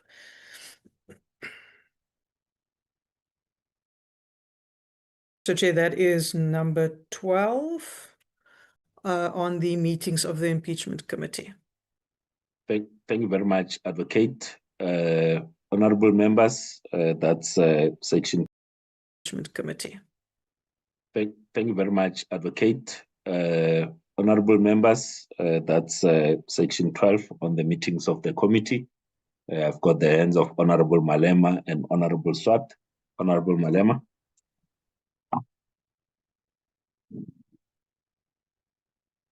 Oh, sorry, Chair. Thanks. I think that the Good Hope Chamber is a very good venue which we must go and ask the Speaker to make it available for our sittings. To have a venue specifically in the terms of reference doesn't mean that if anything happens, we may not shift to go and hold our meeting in a particular venue unless there are no justifiable reasons. But otherwise, we need to have a seat of this impeachment committee. And then secondly, that no testimony should be heard virtually because, virtually it's so misleading. There could be so many other people behind and on the sides of the gadget, and we may not know. You're thinking you're talking to one person only to find that there's some dishonesty happening. So the person has to appear physically, and I will never agree that anything must be done without the media. Not our meetings, not any kind of hearing should be done without the media. There's nothing here that involves or suggests that there's any form of top secret government issues that are going to be discussed. We're discussing a theft that happened in the president's private residence and the criminality that was involved after the theft. So that has got nothing to do with any sensitive information. So there must never be anything that is done under the carpet. Everything must be done in the open, and the public must be able to follow us every step of the way, so that by the end of this committee, whatever we come up with, the public is able to say it is justifiable because we're part of these proceedings and the conclusion of the committee is correct. Thanks. Thanks very much. Honorable Swart. No, Chair, you can't have effective cross-examination on a virtual platform. Definitely not. So there can't be any provision for virtual evidence being given. And the media and public must have full access to the sittings of the impeachment. I do appreciate that there are in the rules provisions for an application for meetings to be closed, but one would strongly probably oppose any such application given the public interest in the impeachment processes. And so particularly when it comes to the media, they must have full access, and then likewise the public. Thank you, Chairperson. Thanks very much. Honorable Dagmar. Thanks, Chairperson. Chairperson, I think we should be cautious of, as I think one of the colleagues have said, writing new rules or new laws as a committee. The provision of the Constitution is clear that one can only exclude the public or the media unless it is reasonable and justifiable to do so. Now, that's a provision of the Constitution. I support fully the members who say that, you know, we should have these proceedings in open, but you cannot have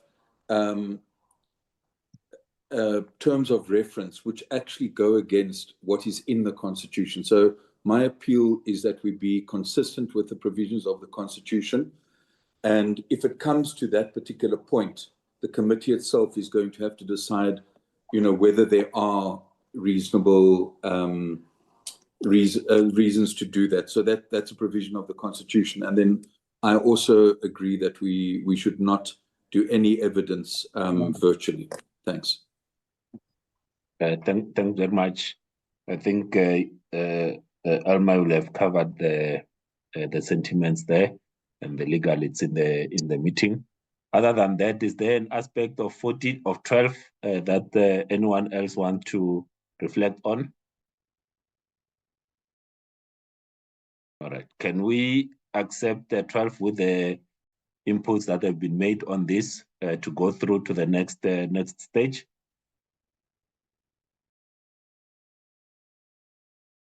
No thumbs up. Okay.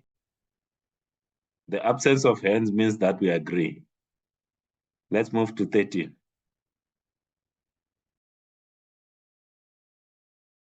Thank you, Chair. Number 13 is media coverage. So, Chair, members have now already indicated that they would like the full citation of the sections or the rules and not just the reference to it. So legal will need to, for example, include the full section 21 and 27 of the Powers and Privileges Act, as was suggested in one of the submissions. Then, Chair, there was also an addition outside of the regular media channels, which is our DSTV channel, the YouTube channel, and our other social media platforms. But there was an addition to say that the committee can also direct, including permitting independent media platforms attendance and broadcasting of the inquiry on application by such platforms within reasonable time. So, Chair, that was the proposed amendments to that section. Thanks very much, Alma. Can we accept 13 with the additions that have been proposed to go through? Supported, Chair. Thank you very much. We now move to 14. Thank you. 14 is the conduct during or in relation to proceedings of impeachment committee. So, Chair, I just want to get to where those changes were proposed. It's in 14.4.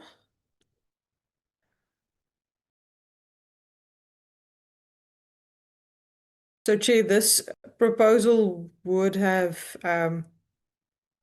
combined 14.4.1 and 4.2 into one.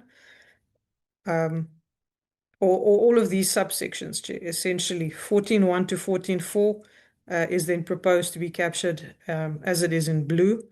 That's the one way. It could be a drafting style, Chair, because this layout says the same thing. It just looks a bit more dragged out.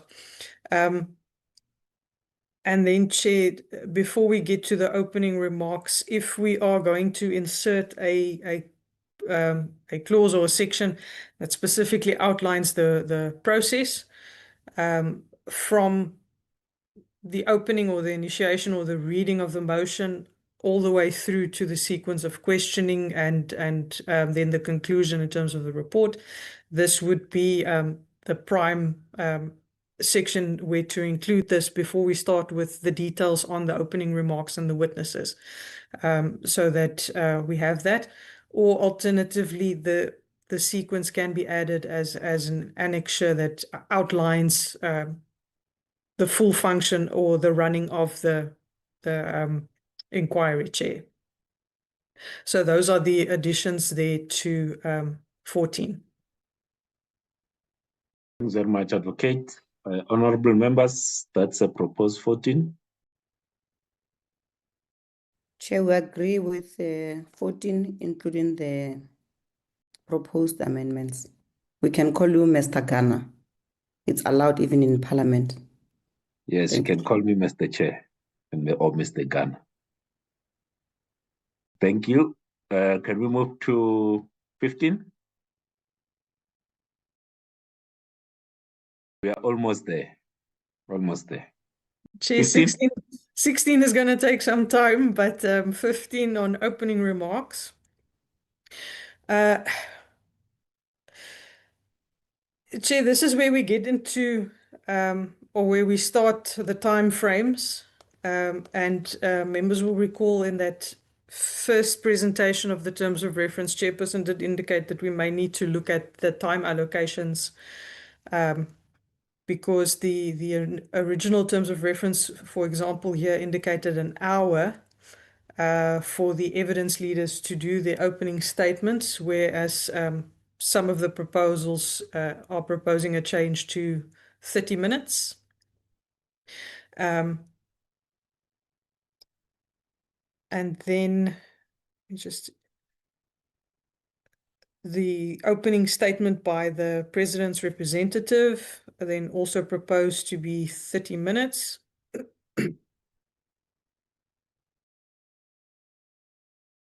So I can take my green out because the committee has made that decision.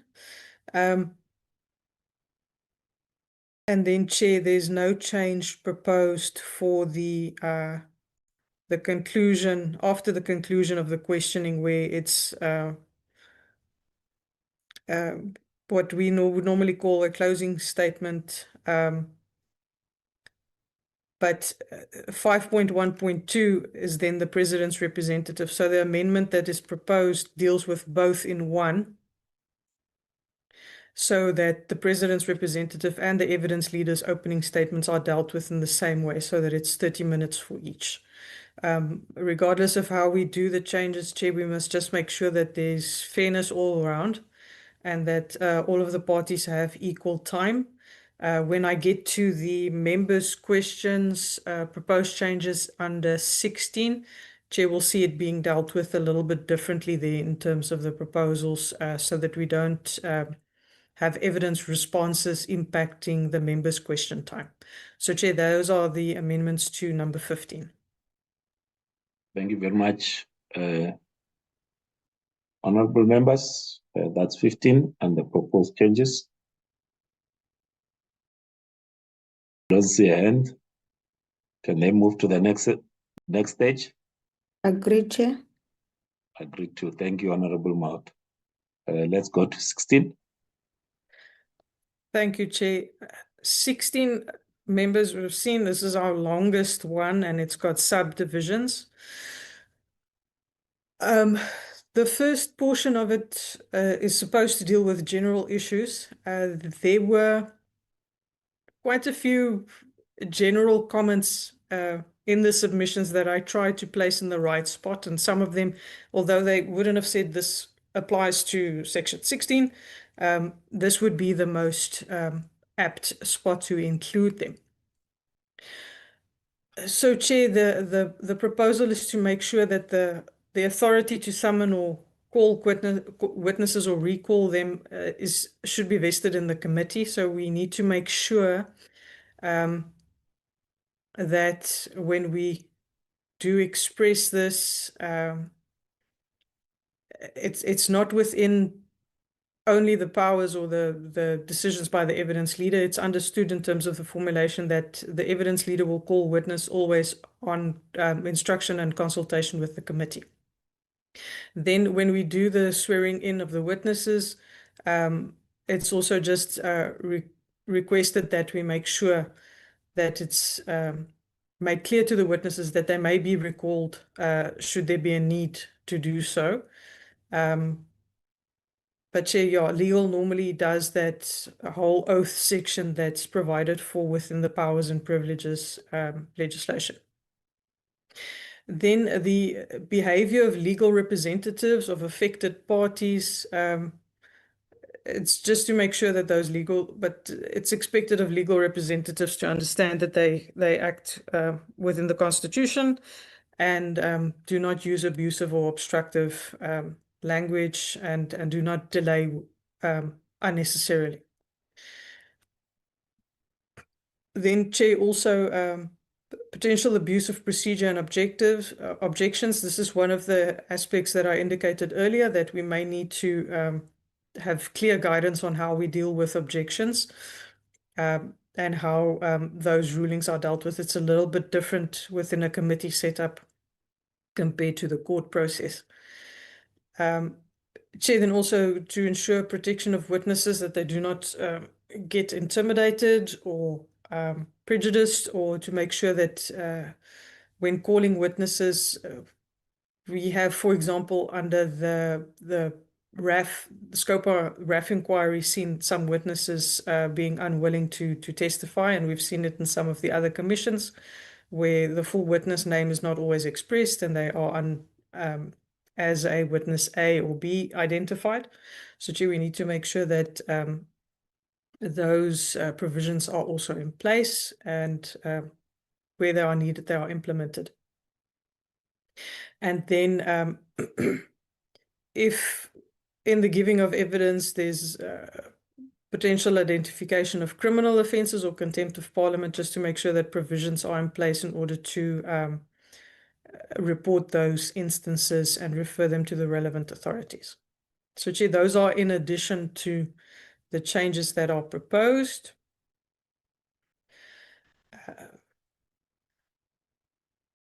The first bullet point, Chair, then this being a bit of a sequence, the witnesses presented by the evidence leaders and approved by the majority of the impeachment committee members. They are first presented. Then there's an insertion of the second bullet point, so those numbering references will need to change. Proposed insertion is that any other witness who has made an application to testify be considered. Then the third one would be witnesses brought before the committee in terms of paragraphs 16, 8, and 20. And number 4 will be any witnesses presented by the president's representative, and then in the end, the president. So, Chair, this is where the whole if he chooses to testify aspects will need to be formulated properly based on the outcomes of the discussion of that legal opinion.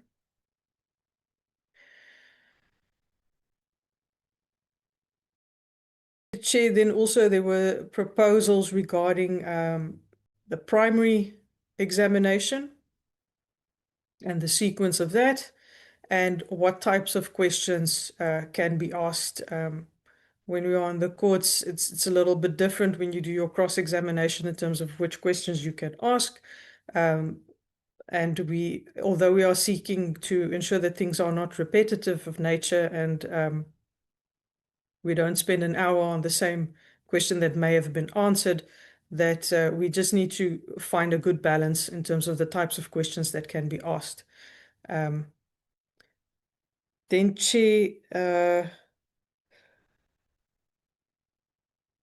the proposal regarding the inquiry sequence, and that there needs to be a possible finalization of charges and issues, but the charges are indicated as per the motion.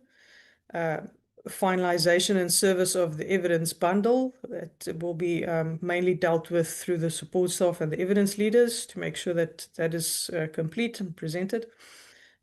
Presentation by the evidence leader of the evidence relied upon in respect of each charge, the hearing of committee witnesses, closure of evidence relied upon, and then the president's answer, the president's evidence and witnesses, and then testing of that evidence in accordance with directives, and then the closing submissions, deliberations, and report.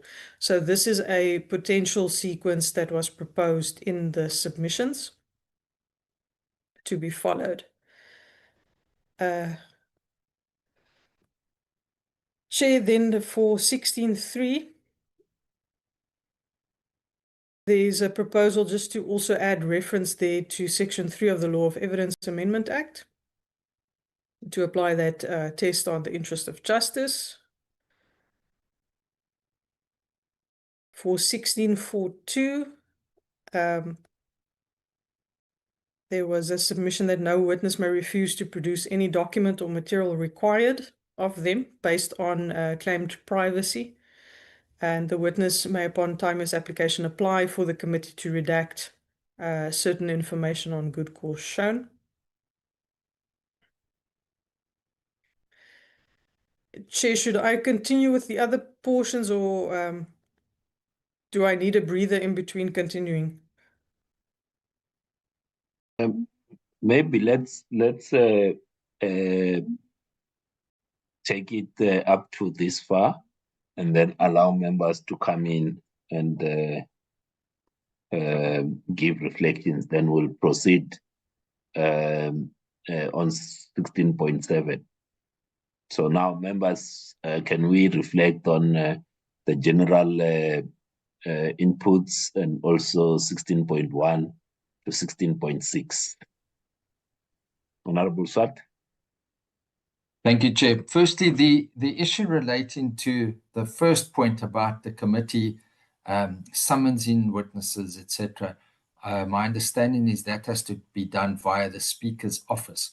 So whilst the committee takes the decision, the actual summons, if I stand on a correction, must go via the Speaker's office. So just as when it comes to, I'm totally in agreement that the committee takes the decision, but just the procedure, we just need to check up on that.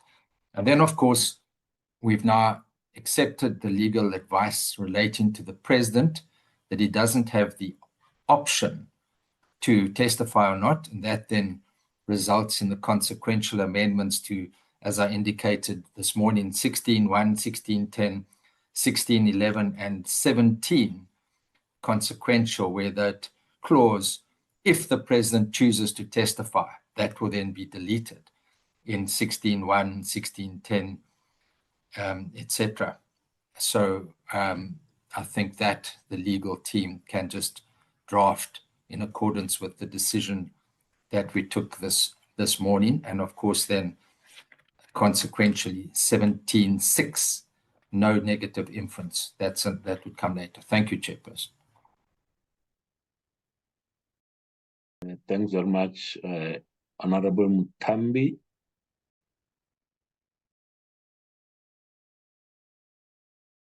Thank you so much, Chairperson. With regard to 16.1, around the rights, also including the rights of the president, because also we'll have to talk about that. With regard to 16.1, I don't see anything that talks to the right of the president to object to any witness for decision by the committee as well. So that's the issue. Also coming to 16.4, with regard to the issue of the witness right to privacy, which cannot be ignored. And then this also a repetition of the earlier comment that Honorable Dagmon raised in relation to the Constitution. Those are the issues that I have in this regard, Chair. Thank you. That I need clarity on. Thanks very much, Honorable Shazo Webster. Thank you, Chair. I had a little bit of a period of disconnection due to electricity issues, but this may have been raised, but I want to put it on the record in case it has not been. One of the issues that is going to become important for us to define here is the situation where you have material questions that aren't answered. That's something that would expose the committee's work to actually ultimately be challenged. And the terms of reference need to settle that issue. They need to regulate the process that the committee will follow if a material question is not answered, because we know that generally that is an issue in Parliament in general, and we of course should expect to face it in the impeachment committee itself, so that everyone, including and most importantly the president, know the rules and know how to approach the issue of material questions, the responses to substantive, the word satisfactory questions to material questions that are actually raised. So it is about, yes, the procedure and fairness of procedure and the clarity of procedure, but it's also about the credibility of Parliament and the work that is happening there. That South Africans have to have confidence that the committee is capable of ultimately having the president answer where the president does need to answer. And so we need to answer the question of what happens where material questions are not answered. It needs to be fully defined in these TORs. Right. Thanks very much. Advocate Nell, are you able to respond to some of the questions, or to also something that when the document goes to legal, it's something to be considered when they clean up the document? Chair, there is a section lower down regarding the president. That one might cover some of the questions raised by Ms. Mutambi. The unanswered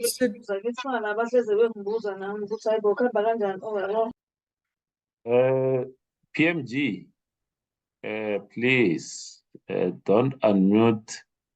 You are here to just listen. Please don't unmute yourself. Advocate Nell, please continue. yes, Chair, and then our summoning powers are within the Powers and Privileges Act, and obviously in terms of the rules, so that does cover the process. So that will make sure that should the need arise to summon a witness, that the committee takes the decision, but the Speaker's office follows that process. And then on the material questions that are unanswered, Chair, the provisions that were proposed earlier in the potential recall of witnesses is one aspect that's inserted normally to try and deal with that. But I'm sure we've noted the issues, and legals also take a note on their side, so we can make sure that in the formulation that it's done correctly, and that the rights of the committee are secured in terms of getting responses when there are instances of material questions that may have been unanswered. Thanks very much.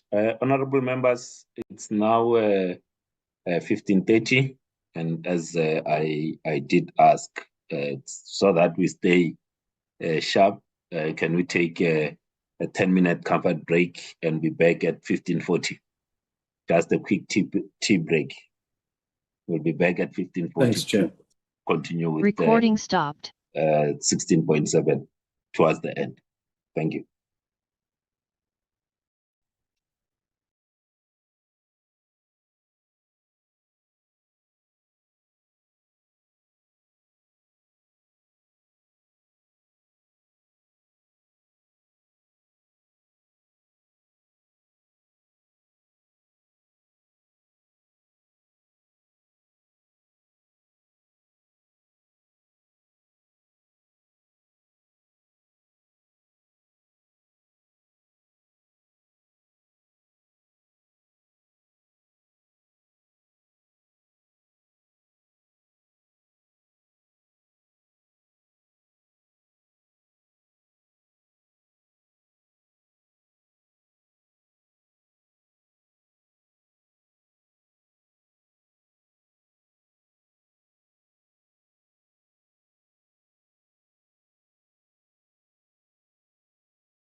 Members, colleagues, we continuing with our work, now looking into 16.7 till the finish. We had scheduled the meeting to end at 5 o'clock.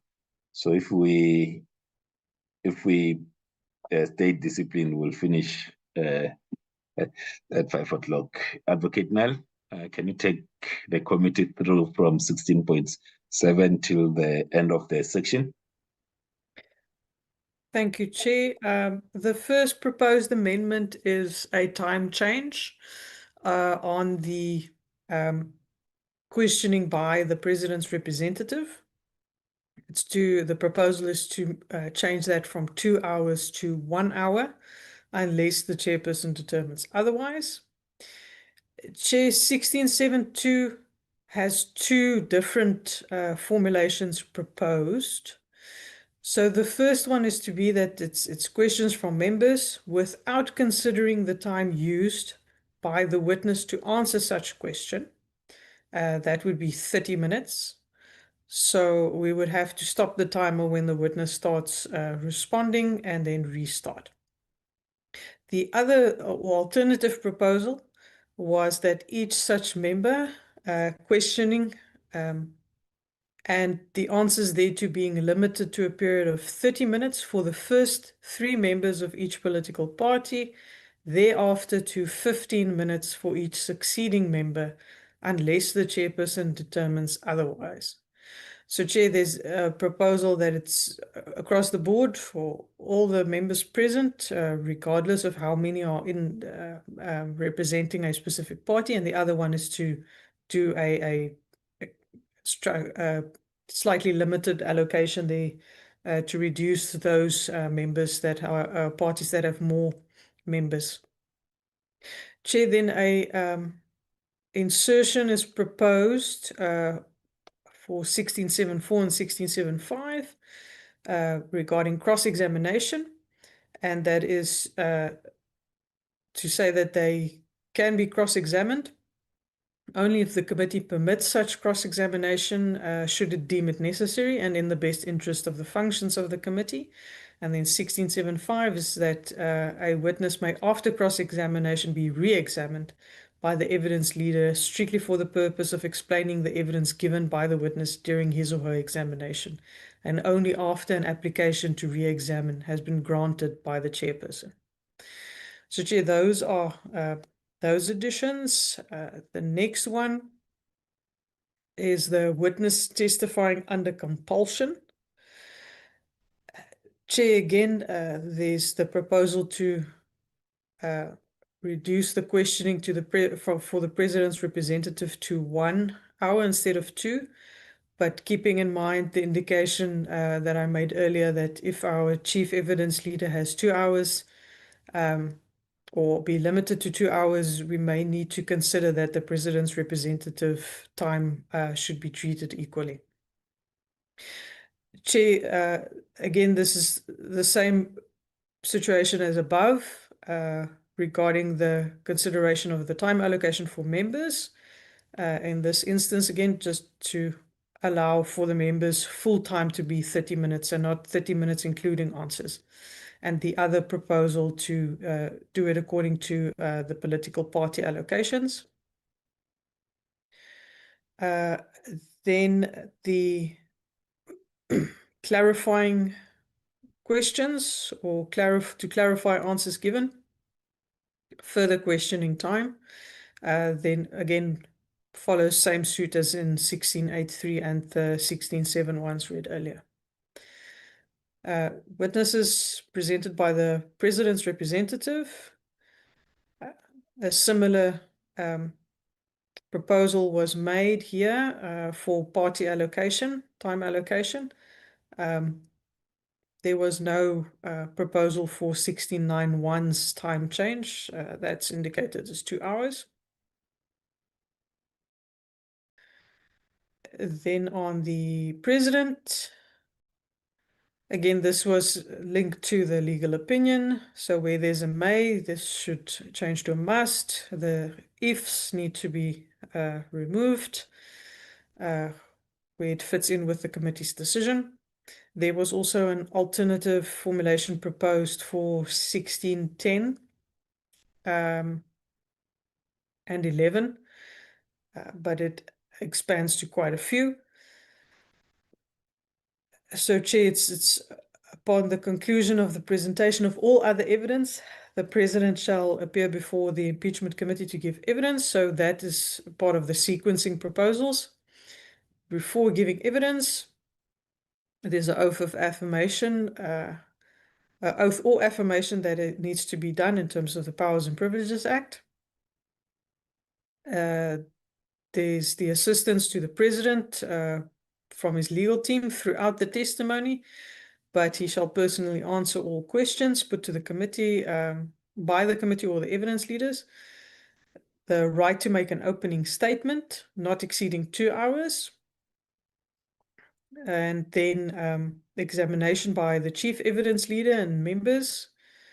They shall be entitled to question the President. The evidence leader may thereafter put further questions arising from that evidence for clarification, and the President shall answer fully and satisfactory all questions lawfully put. But that last point, 16.6, is also covered in the reading out that the evidence leaders normally do, or the registrars, to the witnesses. Chair, then changes proposed to 1610. Quite a few submissions proposed the deletion of 1610 because there's no if anymore, based on the discussions with the legal opinion as well. But there's also a change to the time allocation. The original terms of reference gave 5 hours for the giving of evidence by the President, led by the representative. That time changes to be 2 hours. But that's if it's kept in and if 1610 isn't deleted in its entirety. For 1611, Chair, this is where the mays and musts fit in. And there's also changes to this time allocation here, from 5 to 2 hours, from 5 to 6 hours. So those were the changes proposed for that one. Witnesses presented by members of the committee or evidence by members of the public. It's just these powers that were conferred upon the chairperson being broadened out to the impeachment committee taking the decision. And then a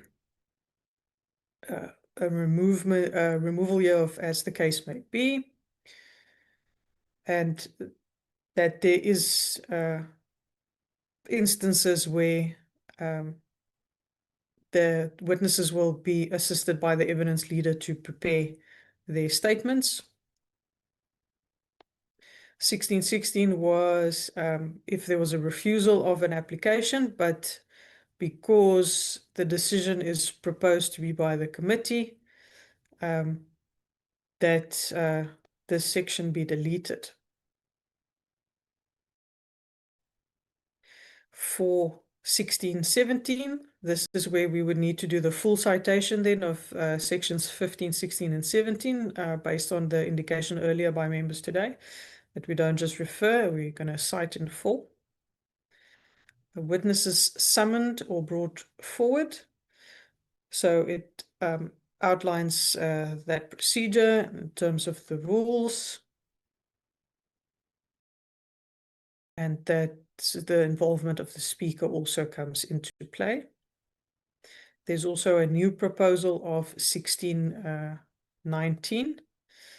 If the impeachment committee, whether acting of its own accord or pursuant to written request, resolves that a person who is being detained in prison be brought before the committee to give evidence or to propose documents relevant, that there may be a warrant issued in terms of the rules in order to do so. And then 1619.1, when such person is brought before the committee, the sections of the Powers and Privileges Act will apply. There is a proposed deletion of 1620. because if if this insertion is agreed to, then 1620 changes. So this proposal is a reformulation of 1620. The claims of legal professional privilege or confidentiality. Again, just adding that there needs to be inclusion here of the committee. It's not going to be just the chairperson and the evidence leaders, but that the committee comes in here in terms of determining these requests or applications.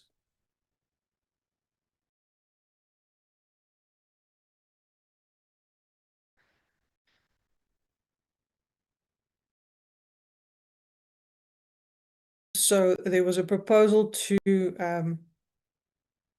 or mention of 1624 to be moved before 1623, or it's brought up to 1623. So we'll just need to make sure that there isn't duplication. So this is for brief statements and to inform unsuccessful applicants. There was a proposal that these remaining sections of 1624 be removed if this proposed formulation is accepted.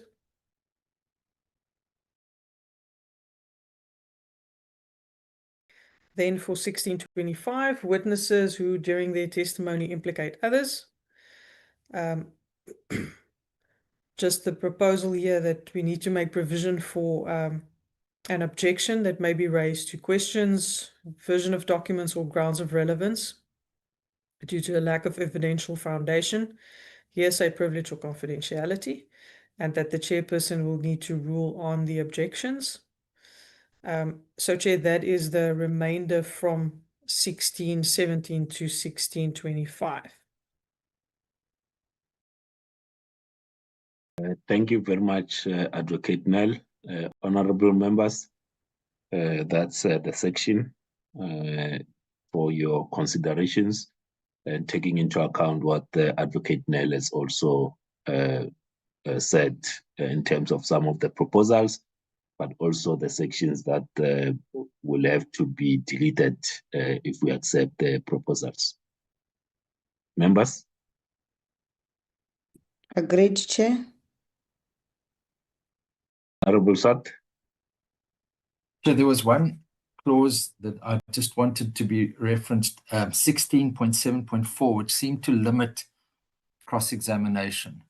Can you just check that? 16.7.4. Any witness appearing before the impeachment may be cross-examined by only if the impeachment committee permits such cross-examination. So I'm not sure if that is necessary. That curtails the rights of members. Surely all members will be entitled to ask follow-up questions, whether they are construed as cross-examination or not. In other words, what it entails there is once a witness has given evidence, then the impeachment committee must then agree that committee members can ask questions, and I don't think that is right. But I'd like the legal team just to advise whether that is necessary, because it seems to be a limiting. So the committee then only allows cross-examination or questioning when it deems it necessary. No, we will be asking questions following evidence that is being led. But I'd need guidance there. And then 1612 gets back to the discussion we had earlier about legal representation for the president. And the issue I raised particularly and only related to during cross-examination. And I think we're all in agreement that the legal representative will be there during cross-examination. And I think then I'd like Advocate Nell, she mentioned something that in practice, and we don't have to follow practice, but a legal representative in cross-examination would be allowed to object, and to what degree can the president consult legal representative during cross-examination. And it's a very technical point, but it can take up a lot of space because 1612 now says, be entitled to be assisted throughout the evidence. And I think the caveat that was referred to earlier was, it said, subject to the chairperson regarding time. If we leave that formulation, then we need to bring in that subject to the chairperson. That's just, otherwise, I'm happy with the formulation. Thank you, Chair. Thanks very much, Honorable Swart. Honorable Mutambi.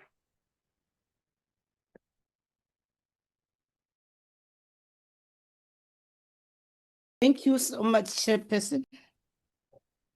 Also, from 1614 to 1616, we are talking about applications and all the stuff, what will happen. I should think also we must also insert a section that also give the president the right to object on other things. Then we know the committee will still make a decision. When I'm looking on paragraph 16.14, 1615, and 1617, it doesn't grant the president as a party also to object, and then the committee will still take a decision to that effect. Thank you, Chair. Raising my hand, sir. Honorable Shope. Thank you very much. I agree with the view that the right to cross-examination is important and should not be limited or restricted in any way, shape, or form. Therefore, once evidence has been laid in chief, we are entitled to ask questions in order to test the veracity of that evidence, to ensure that it is reliable, it is rational, and also to test the memory of the witness who has given that evidence. It follows, therefore, that it is an inherent process and therefore may not and should not be restricted by the chairperson of the inquiry. All of us as members have a right to ask questions with a view to getting to the bottom of the truth, what really happened. So it is a right that follows and may not be restricted. By the same token, any witness must have a right to re-examination. It's very much akin to the proceedings in the law courts. And we recognize the fact that these proceedings are sui generis. Nothing stops us as members of the impeachment inquiry from issuing subpoenas and calling witnesses to come and give evidence before us, because the inquiry is inquisitorial in nature. And in addition to that, the inquiry, we should remember, honorable members, the inquiry, in addition to being inquisitorial in nature, is also sui generis. It's about finding out the truth, basically. That's why we've even agreed to allow evidence to be led relating to what transpired after the independent panel report was submitted. I submit, Chairperson. Thank you. Thank you very much. Honorable Dagmo. Thank you, Chair. Chair, I think it's important in terms of the terms of reference that there's also absolute clarity in regard particularly to the time allocation for us as members.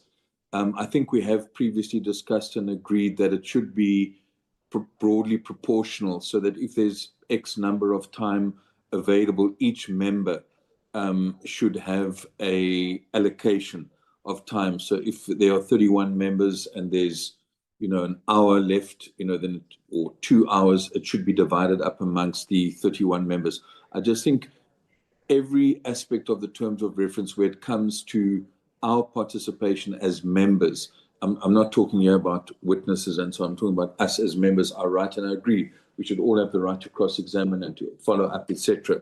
But we need these terms of reference to be very clear about time allocations to us as members. Thanks. Thanks very much, honorable members. I think I'll also ask Alma to Advocate Nell to respond. I think one of the considerations on the time, especially the time for members, that we need to be aware of. Let's say, even if we say it's 30 minutes per member, just as it's proposed here, that if all members are going to ask just the questions themselves alone, given the size of the committee, it will be 15 hours of questions. And that might mean that you've got 30 hours of responses. It's something that we need to think about in terms of time management, but I think we need to move with the proposals, but let's keep that back of mind. And if it starts becoming unworkable or a witness is there for long, we might have to reflect a bit in terms of the time allocation, especially if each member is going to use their allocated 30 minutes. So it's something we have to think about. We don't have to take a decision about now, because that's where the issue will be. 15 hours of questions, give or take 20 hours of responses. It means that in a week, we might just have one witness. So that's something for us to think about. But otherwise, are we happy with the inputs that have been made to move to section 17?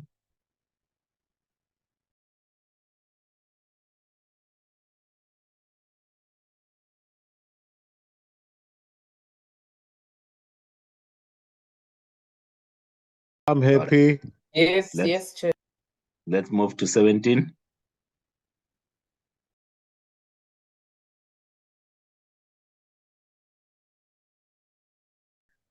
Thank you, Chair. Our next one is evidence which may be presented to and relied on. So, Chair, this section will greatly depend or be affected by the decision that we've taken regarding the test that we will apply. There were a few general submissions made regarding how we deal with evidence, so I've just slotted them in. The committee may receive any evidence that is relevant to the issues before it, and then determine admissibility, credibility, reliability, and weight in accordance with the principles of procedural fairness.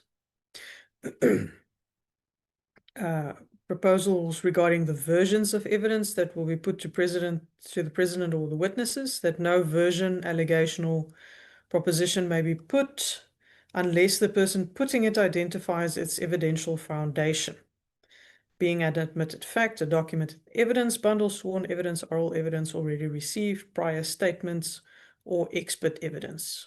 Unsupported rumors, media reports, political assertions, anonymous claims, and hearsay may not be put as facts. But Chair, that proposal, we must keep in mind that we do have a definition and an allowance for the consideration of hearsay evidence. Then there was also this proposal regarding hearsay evidence and media reports, that hearsay media reports and secondhand allegations may not, without more, constitute proof of a fact adverse to the president. Where such material is received, the committee must record the limited purpose for which it is received. No adverse finding may be based materially on hearsay unless the committee is satisfied that the evidence is reliable, that the president has had fair opportunity to test it, and that reliance on it is consistent with procedural fairness. Then on administrative handling of documents, all documents relied upon must be indexed, paginated, sourced, and mapped to the issue or charge to which they relate. And that document may not be used as a foundation for an adverse question or finding unless its source, purpose, and relevance appear from the official record. If authenticity, privilege, confidentiality, or relevance is disputed, the dispute must be identified and determined before the document is used adversely. Now, the pagination and indexing has already been dealt with in one of our other sections, but this feeds into how we deal with our evidence and weigh our evidence. So, Chair, those were additional proposals in the submissions as it relates to specific amendments to the clauses. There was a proposed deletion of 17.5.2 regarding illegally obtained evidence. In my notes, I was not sure if legal, in their opinion, would extrapolate on this, but some inquisitorial systems do allow internationally the presentation of illegally obtained evidence, but that is done because of the confidence and the training that is vested in the presiding officer and how that presiding officer will be able to deal with that evidence to make sure that it doesn't carry more weight than legally acquired evidence. But that's up to the members to indicate illegally obtained disclosures or evidence. Chair, we normally link these types of aspects along with hearsay. We link it to allowance in terms of reasonable and justified in an open and democratic society.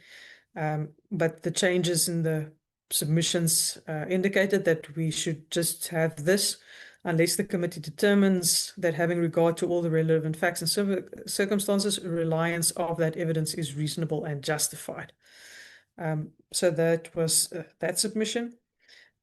Then, yes, the adverse inference, 17.6, this is then also then linked to the legal opinion given to members and the statements that members have made on previous occasions for that weight, if the president chooses not to testify. There's a new proposal for 17.8 to include stating that nothing in these rules and terms of reference, this one should probably just be the terms of reference, because we don't speak to the rules anymore in terms of calling this document rules. Nothing in these terms of reference prevents the committee from assessing the weight of evidence that remains unanswered or unexplained, having regard to the totality of the evidence before it. And there's a footnote citing case law as to why they want that included there. So, Chair, that is the proposed amendments and proposed additions for evidence being presented to the committee. Thank you very much, Advocate. I'm inviting comments. It's okay not to comment. We can move to the next section. On our side, Chair. Thank you very much. Thank you, Advocate Nell. Let's move to 18.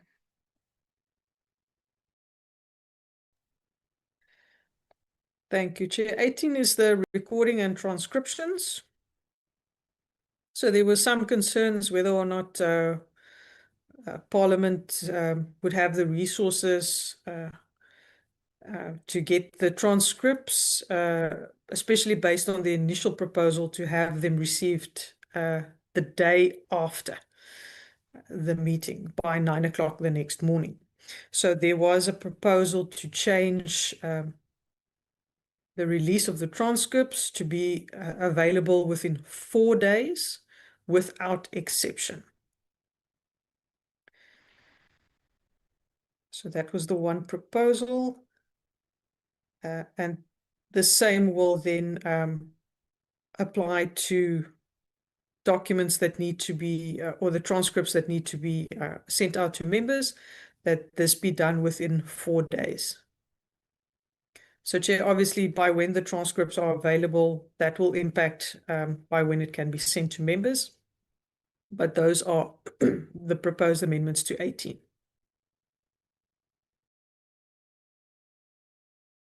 Honorable Swart.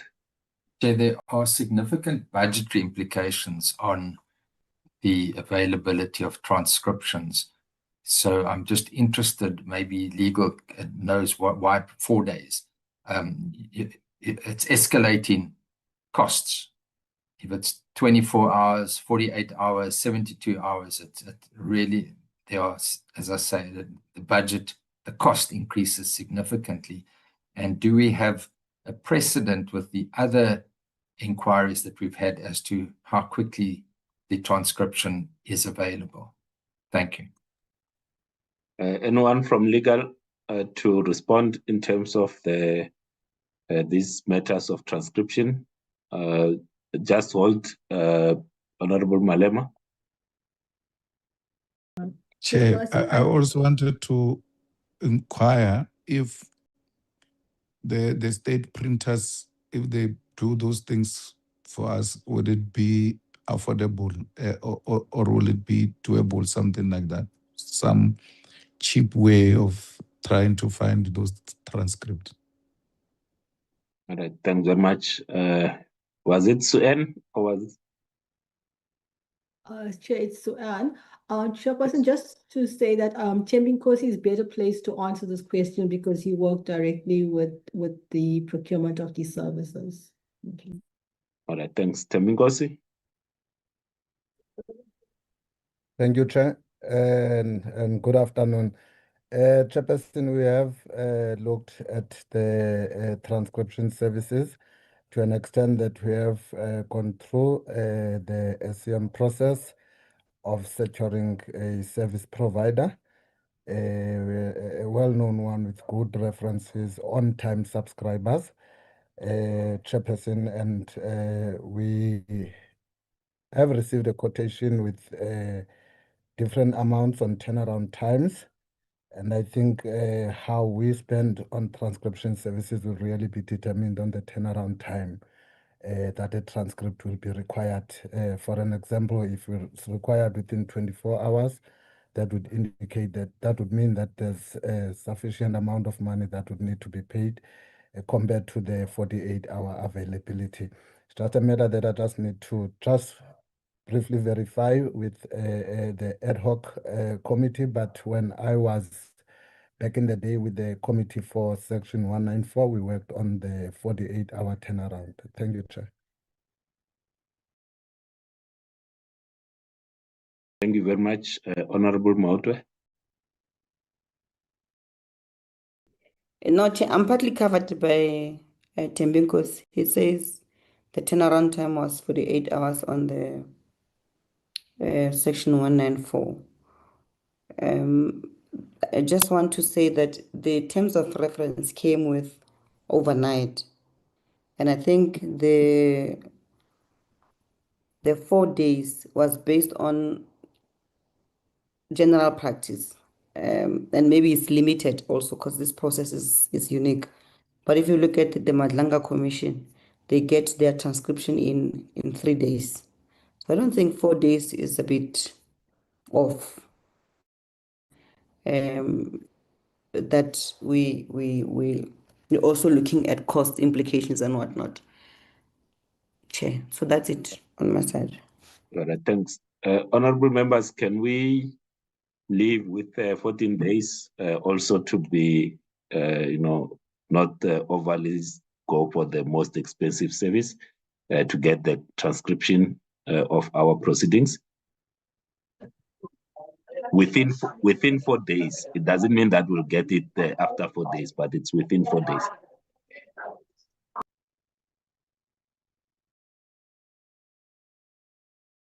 Agreed, Chair. All right, agreed. Let's go to the next section.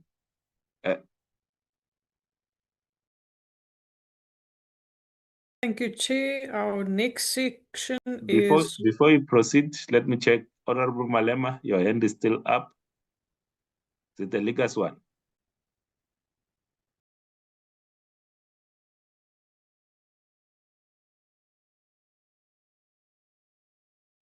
Thanks. Continue, Advocate Nel. Thank you, Chair. The next one is written and oral submissions. So, Chair, this one is again where the proposals are to change reliance on only the Chair to make the decision and bringing the committee to make the decisions in considering applications.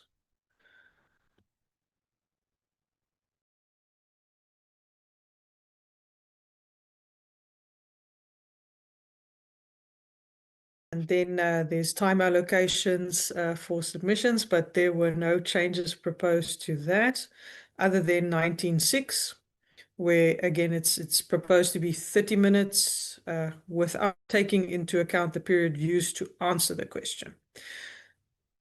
So, Chair,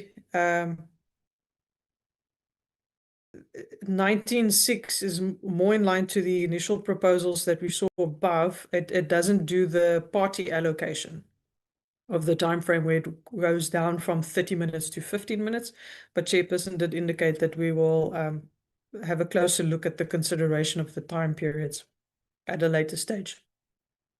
So, Chair, then the proposed amendments in 19.7 is again the oral submissions, and its time allocations here for 19.7.2, any witness and the evidence leaders.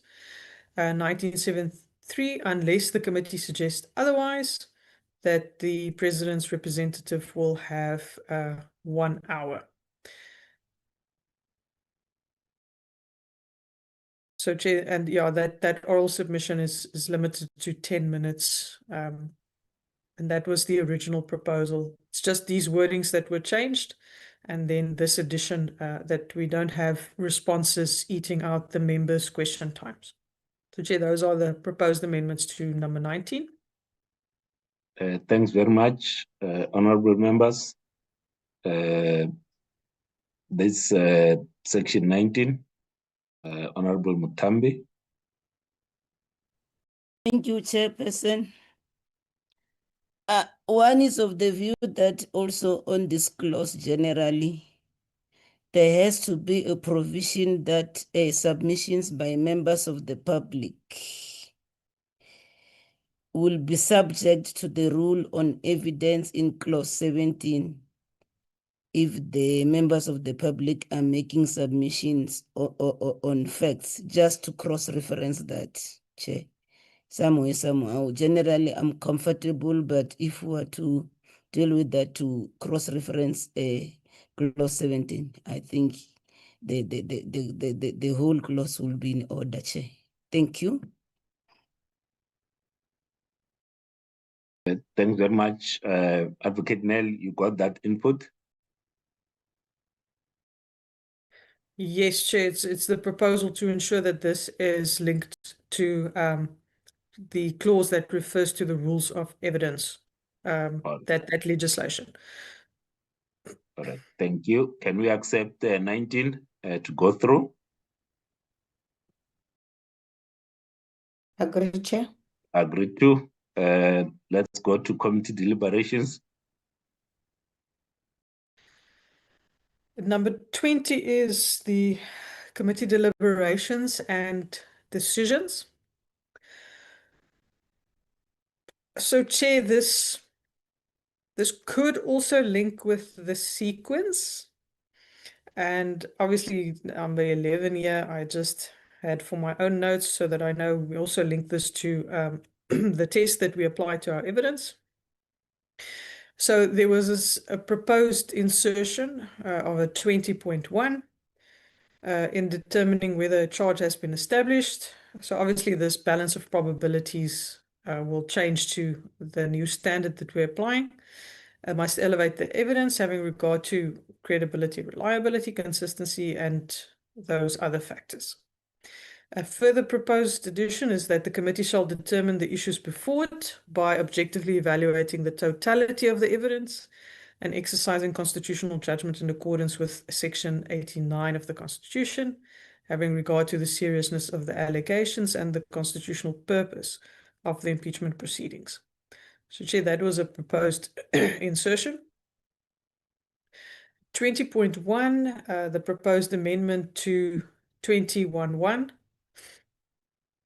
is that the committee must meet and deliberate to decide the veracity of the charges in the impeachment motion against the president, and where required, the seriousness of those charges.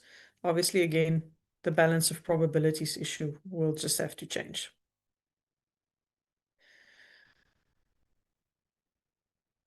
Then there's a proposed insertion of 20.3.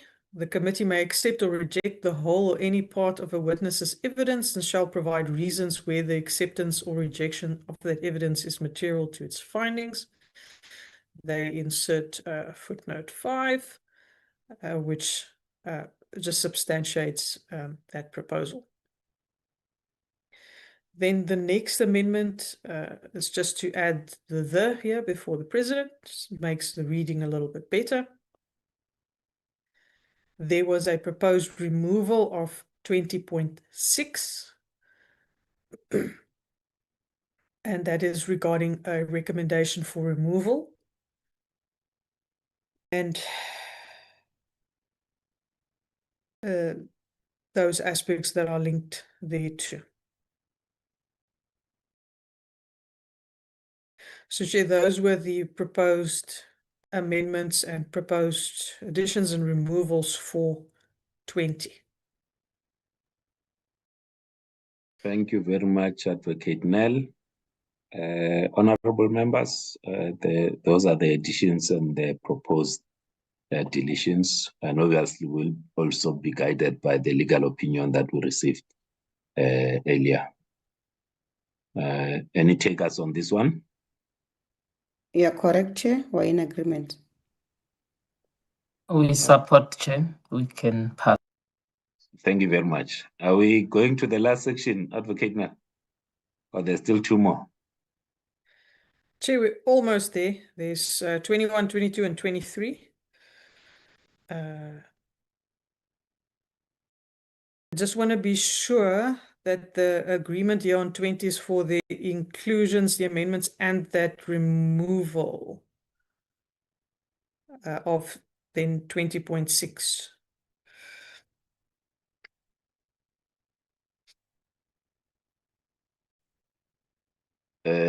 I took it that that was the agreement, that we accept the addition and the deletion. Okay, thank you, Chair. I'm just clarifying for our colleagues in legal. Chair, then 21 is on the committee report.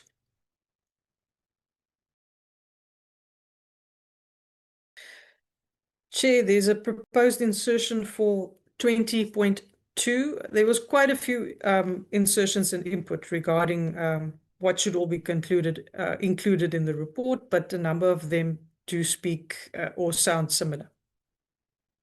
So the new proposed 21.2 is that the committee report shall contain sufficient reasons to enable the NA,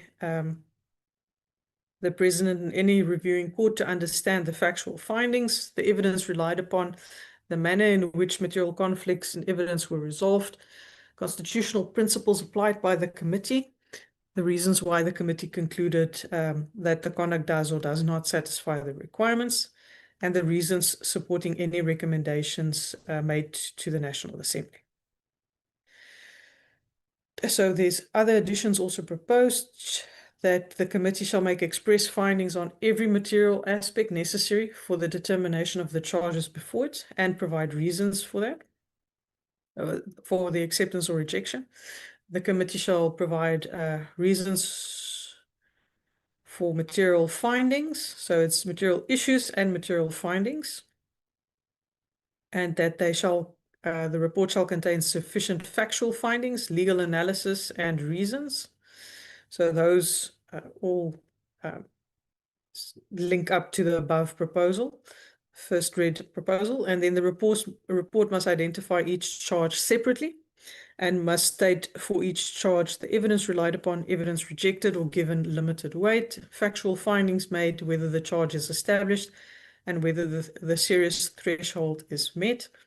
and where required, reasons for the findings and recommendations that follows. It must also express minority views. There was also an alternative formulation proposed, seeking to cover the above. It's upon conclusion, they submit the report to the National Assembly in terms of Rule 1290. It includes findings of fact, applicable constitutional standard, reasons for the findings, recommendations, and minority views. And they may recommend that the charges are sustained, conduct does not meet the threshold, or that the National Assembly adopt a resolution removing the president from office. So those were amendments and additional proposals. Then for 20.26 on the minority views, there's a proposal to expand on this so that it reads, any member of the committee may submit a reasoned minority report for inclusion in the committee's report, provided that such report relates to matters arising from the evidence and proceedings before the committee. Then, Chair, additional paragraphs also proposed, where the evidence establishes fact that may require action by another competent authority. Committee may recommend that such evidence be referred to the appropriate institution for consideration. Nothing in the rules, that should be terms of reference, not rules. I'm just doing the short abbreviation. Nothing in these precludes the committee from recommending the referral of evidence disclosing possible criminal or unlawful conduct to the appropriate investigative, prosecutorial, and regulatory authorities. And where the committee recommends referrals of any matter, Parliament may require periodic reports regarding the action taken on such referral, subject to the applicable laws. So, Chair, those were the proposed additions and amendments to 21.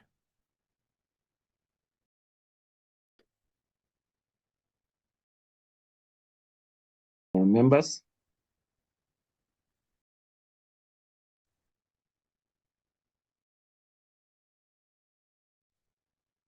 There are quite a number of additions here. Obviously, we need to guide legal in terms of where we want to settle.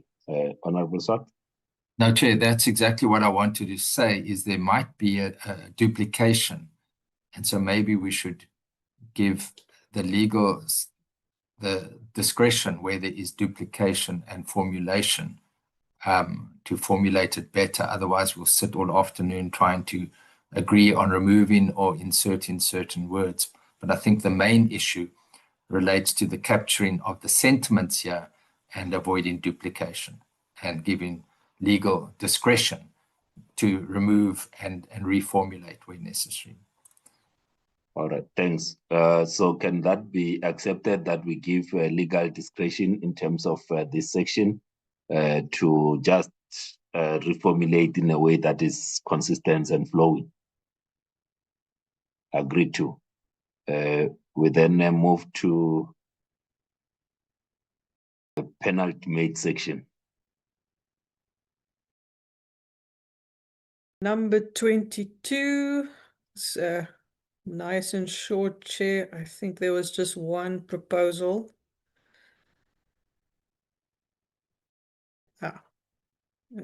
That's here towards the end. 22.6 is again just to add that it's chairperson may condone non-compliance with provisions upon consultation and approval by the majority of the committee. The same under 22.7, it's taking the decision or direction away from the chairperson and bringing it back to the committee. And then before giving such direction, the chairperson needs to give due regard, and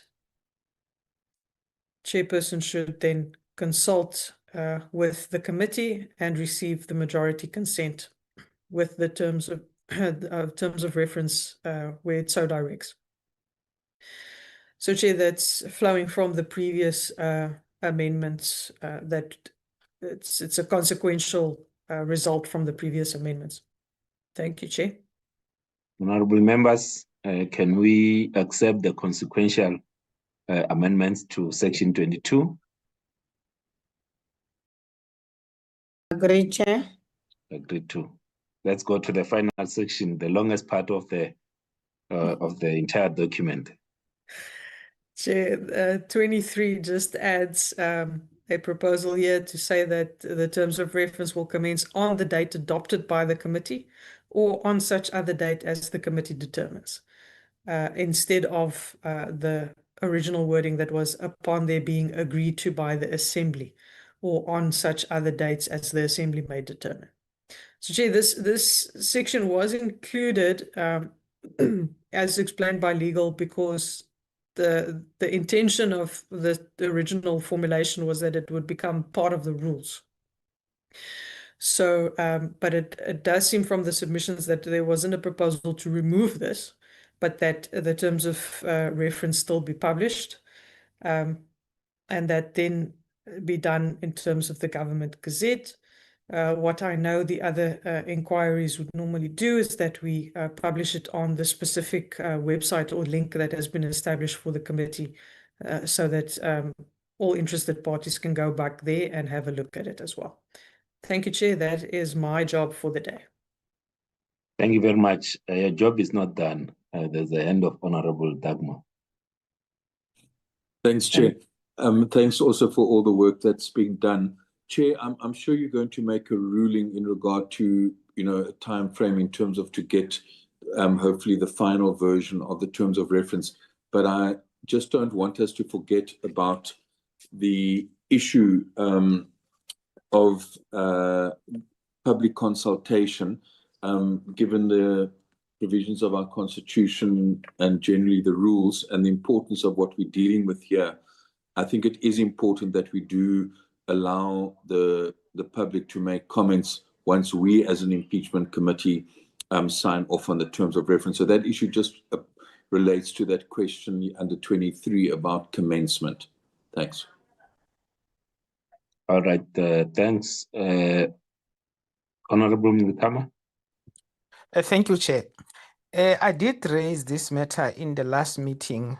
The need to insert in our terms of reference inspection in loco at Palapala itself.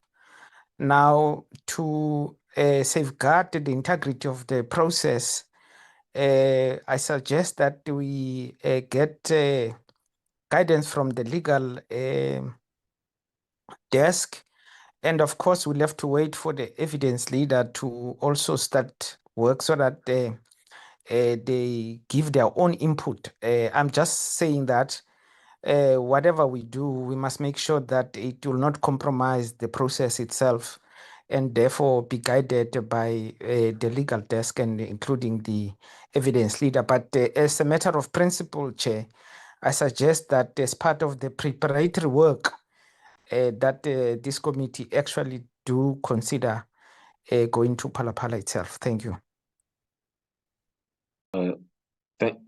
Thank you. I will take it that you might recall, Honorable Mutama, earlier on, Honorable Trollip had raised a question in terms of whether the committee will only confine itself to the independent panel report. And what the legal did respond was that any evidence in relation to the charges will be considered. So if an inspection will be required for us to, as we do the veracity of the charges, we will then, if that's required, we'll then deal with it when we get there. But there's no evidence that will be disregarded that are linked to the charges that are before the committee. Just we'll put it to say it's something that we must not lose, but I don't think that in itself ought to be in the terms of reference. Honorable Swart. The issue of inviting the public to comment on the terms of reference could become contentious, given the fact that these terms of reference are subsidiary to the rules of Parliament. And when the Rules Committee accepted the rules, there weren't public hearings on the rules, but maybe legal can advise us whether it is necessary for the terms of reference to have public input. And I think maybe that will assist us going forward. Thank you, Chair. Thank you very much, Honorable Swart, and thanks for that. I think maybe what we could do so that this can be handled, taking both the points that you're raising and the point that Honorable Dagmo has raised, is that let's move towards finalization of the terms of reference, and once we have done our part, as legal will then look at it, could then advise whether we need to go for a public consultation, considering that it might actually take a bit a longer process. But let's discuss that when we are getting closer to finalizing the terms of reference and whether there will be a need for public consultations. But we are not taking it completely off the table, but it's something that legal could look at and advise, as you suggested. Can we move in that way, honorable members? Agreed to. So, honorable members, I now put the entire document. So we've taken through section by section. I now put the entire document that we accept it from the content advisors, and that with the comments that has been shared in the meeting be sent to legal so that they can clean up, ensure that there's full compliance with the rules of the assembly, the constitution, but also there's a consistency of language and it's drafted in one drafting style. Can I get an acceptance of that move, Honorable Dagmo? Thank you, Chair. I'm just trying to get clarity. I mean, there's a huge amount of work and discussion and redrafting that needs to happen. So I would be comfortable if we, in the light of what we've discussed, ask for a final version to be presented in the light of discussions and inputs made. But I heard you, Chair, saying that we, just the wording worried me a bit because, we can't really agree if we haven't seen the final document. But obviously, we've discussed, we've made proposals, the minutes reflect what we've accepted. So for me, it's just quite important that we get the wording right. And I would ask if we could then, having had the discussion, ask the legal advisors at our next meeting to present the final draft. So thanks, Honorable Dagmo. Actually, that's what I'm saying, is that so this document was done by the content advisors. It hasn't gone to legal yet. So now we are passing it on to legal to then clean up the document, ensure that there's a consistency in language, and just it follows this one drafting style. And that document will then come to us. It's only then are we going to accept the final document. So we're not accepting this because this still needs to be cleaned up, the comments removed, make sure that the language used is consistent throughout the document. So now we are handing it over to the legal division to ensure that even some of the points that have been made are consistent with the rules of the National Assembly. They are consistent with the Constitution, so that you made some points on the Constitution, so that those are also taken care of. That's what I'm asking us to accept. Not that we are accepting the terms of reference as is. There's still work to clean up the document. Can we accept the document and then we send it to legal to clean it up, ensure that there's consistency, and then for legal to present that document, the cleaned up document to ourselves? That's we accept it, Chair. Thank you. So thank you very much. I want to thank Advocate Nell for the great work that you have done on this document, but also thank all the honorable members who have made comments. You might remember that the last meeting, we're moving from a matrix that had a lot of pages, 114 pages that we had to look at. So, because we needed to ensure that every comment that comes from the members, it's accounted for. So thank you very much, members. And also thank you for during this process of going section by section, the inputs that you have made will be taken into consideration when legal, which have been part of the meeting and taking notes. They then move towards producing a semi-final document, and from that semi-final document, we will have our terms of reference. So we are close to getting to the end of the terms of reference. So thank you very much to everyone involved, including the support staff, the research team that has assisted us to get this far. This is a very important point that we have reached, honorable members. So much appreciated to each one of you. So that concludes the item. We now move to the minutes of the last meeting. Thembinkosi. Thank you, Chair. On the screen are the minutes of the 29th of July with the agenda items as listed. And the first page is the attendance of members. That goes on to the second page and the support staff. And then the third page, the welcoming introduction, the apologies, Melissa tabling the correspondence, the consideration of minutes, the briefing by CLSO on the High Court judgment, as well as the resolutions on number 6. And if I can just quickly go through them. After deliberation, the committee resolved as follows. The committee resolved not to invite the IP to present its report, but to have the report presented by evidence leader. The committee resolved to apply for leave to appeal the judgment of the Western Cape High Court that granted an interim interdict impeding the committee's work. The CLSO should submit the outstanding legal opinion on the 3 questions raised at the previous meeting to the committee before its next meeting, scheduled for Wednesday, 5 August.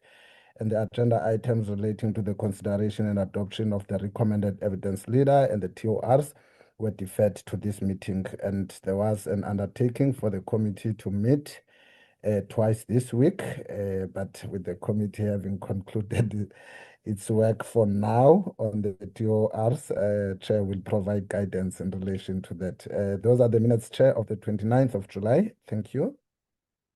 Thank you very much, Thembinkosi. Honorable members, those are our minutes of the last meeting.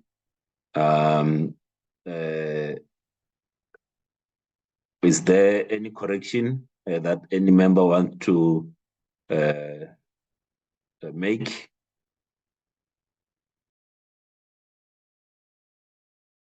Don't see a hand. Can we move to accept the minutes as a true reflection of the last meeting? I think all the Honorable Dagmar. Thanks, Chair. I'm trying to be helpful and assisting you in moving for the adoption of the minutes and not mentioning anything about Honorable Malema. Thank you very much, Honorable Dagmar. The minutes have been moved. Any seconder?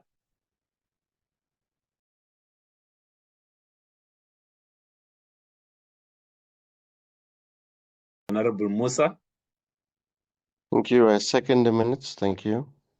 Thank you very much, Honorable Musa. The minutes have been seconded.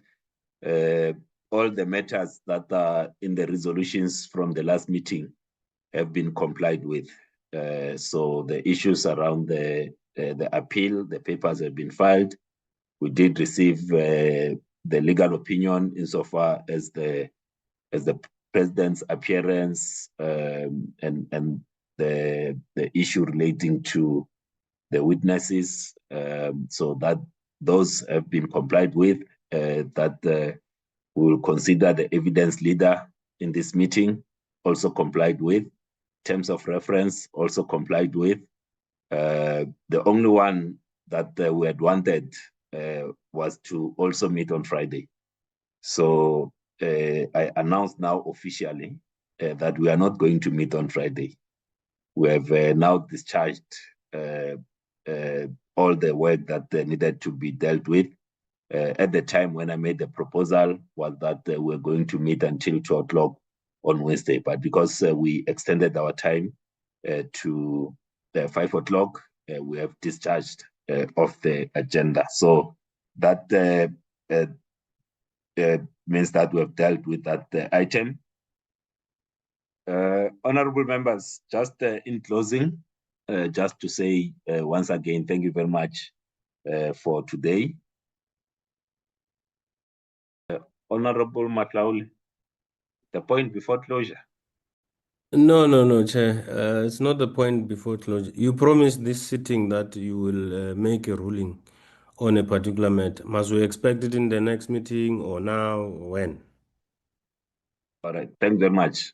I'll roll next meeting. What I've asked, I've asked that I get the transcript because it's important to read through what was said and the context in which everything was said. So the ruling will be made in the next meeting, not today. So, honorable members, we have now today we resolved on the evidence leader. We have recommended Advocate Tandazane Madonsela as the chief evidence leader of this committee. That process will then now go through the parliamentary processes, through the Secretary of Parliament. So thank you for once again on that matter. We also received the legal opinion that guided the terms of reference, which we can all agree that that legal opinion assisted us in considering the terms of reference. So thank you very much. The third resolution that we arrived at was that the terms of reference will now go to legal to then clean up the document, ensure that there's consistency in the language and written in the same drafting style. And once that's done, present to the committee. So that's where we are. I just want to say, given the amount of work that will go through in that process, I want to propose that we do not have a meeting next week to allow Parliament to conclude its processes in the appointment of the evidence leader. So we have recommended Parliament's processes will kick in from tomorrow, but also to give space to the legal services to go through the terms of reference and present it to us, not next week, but the week after.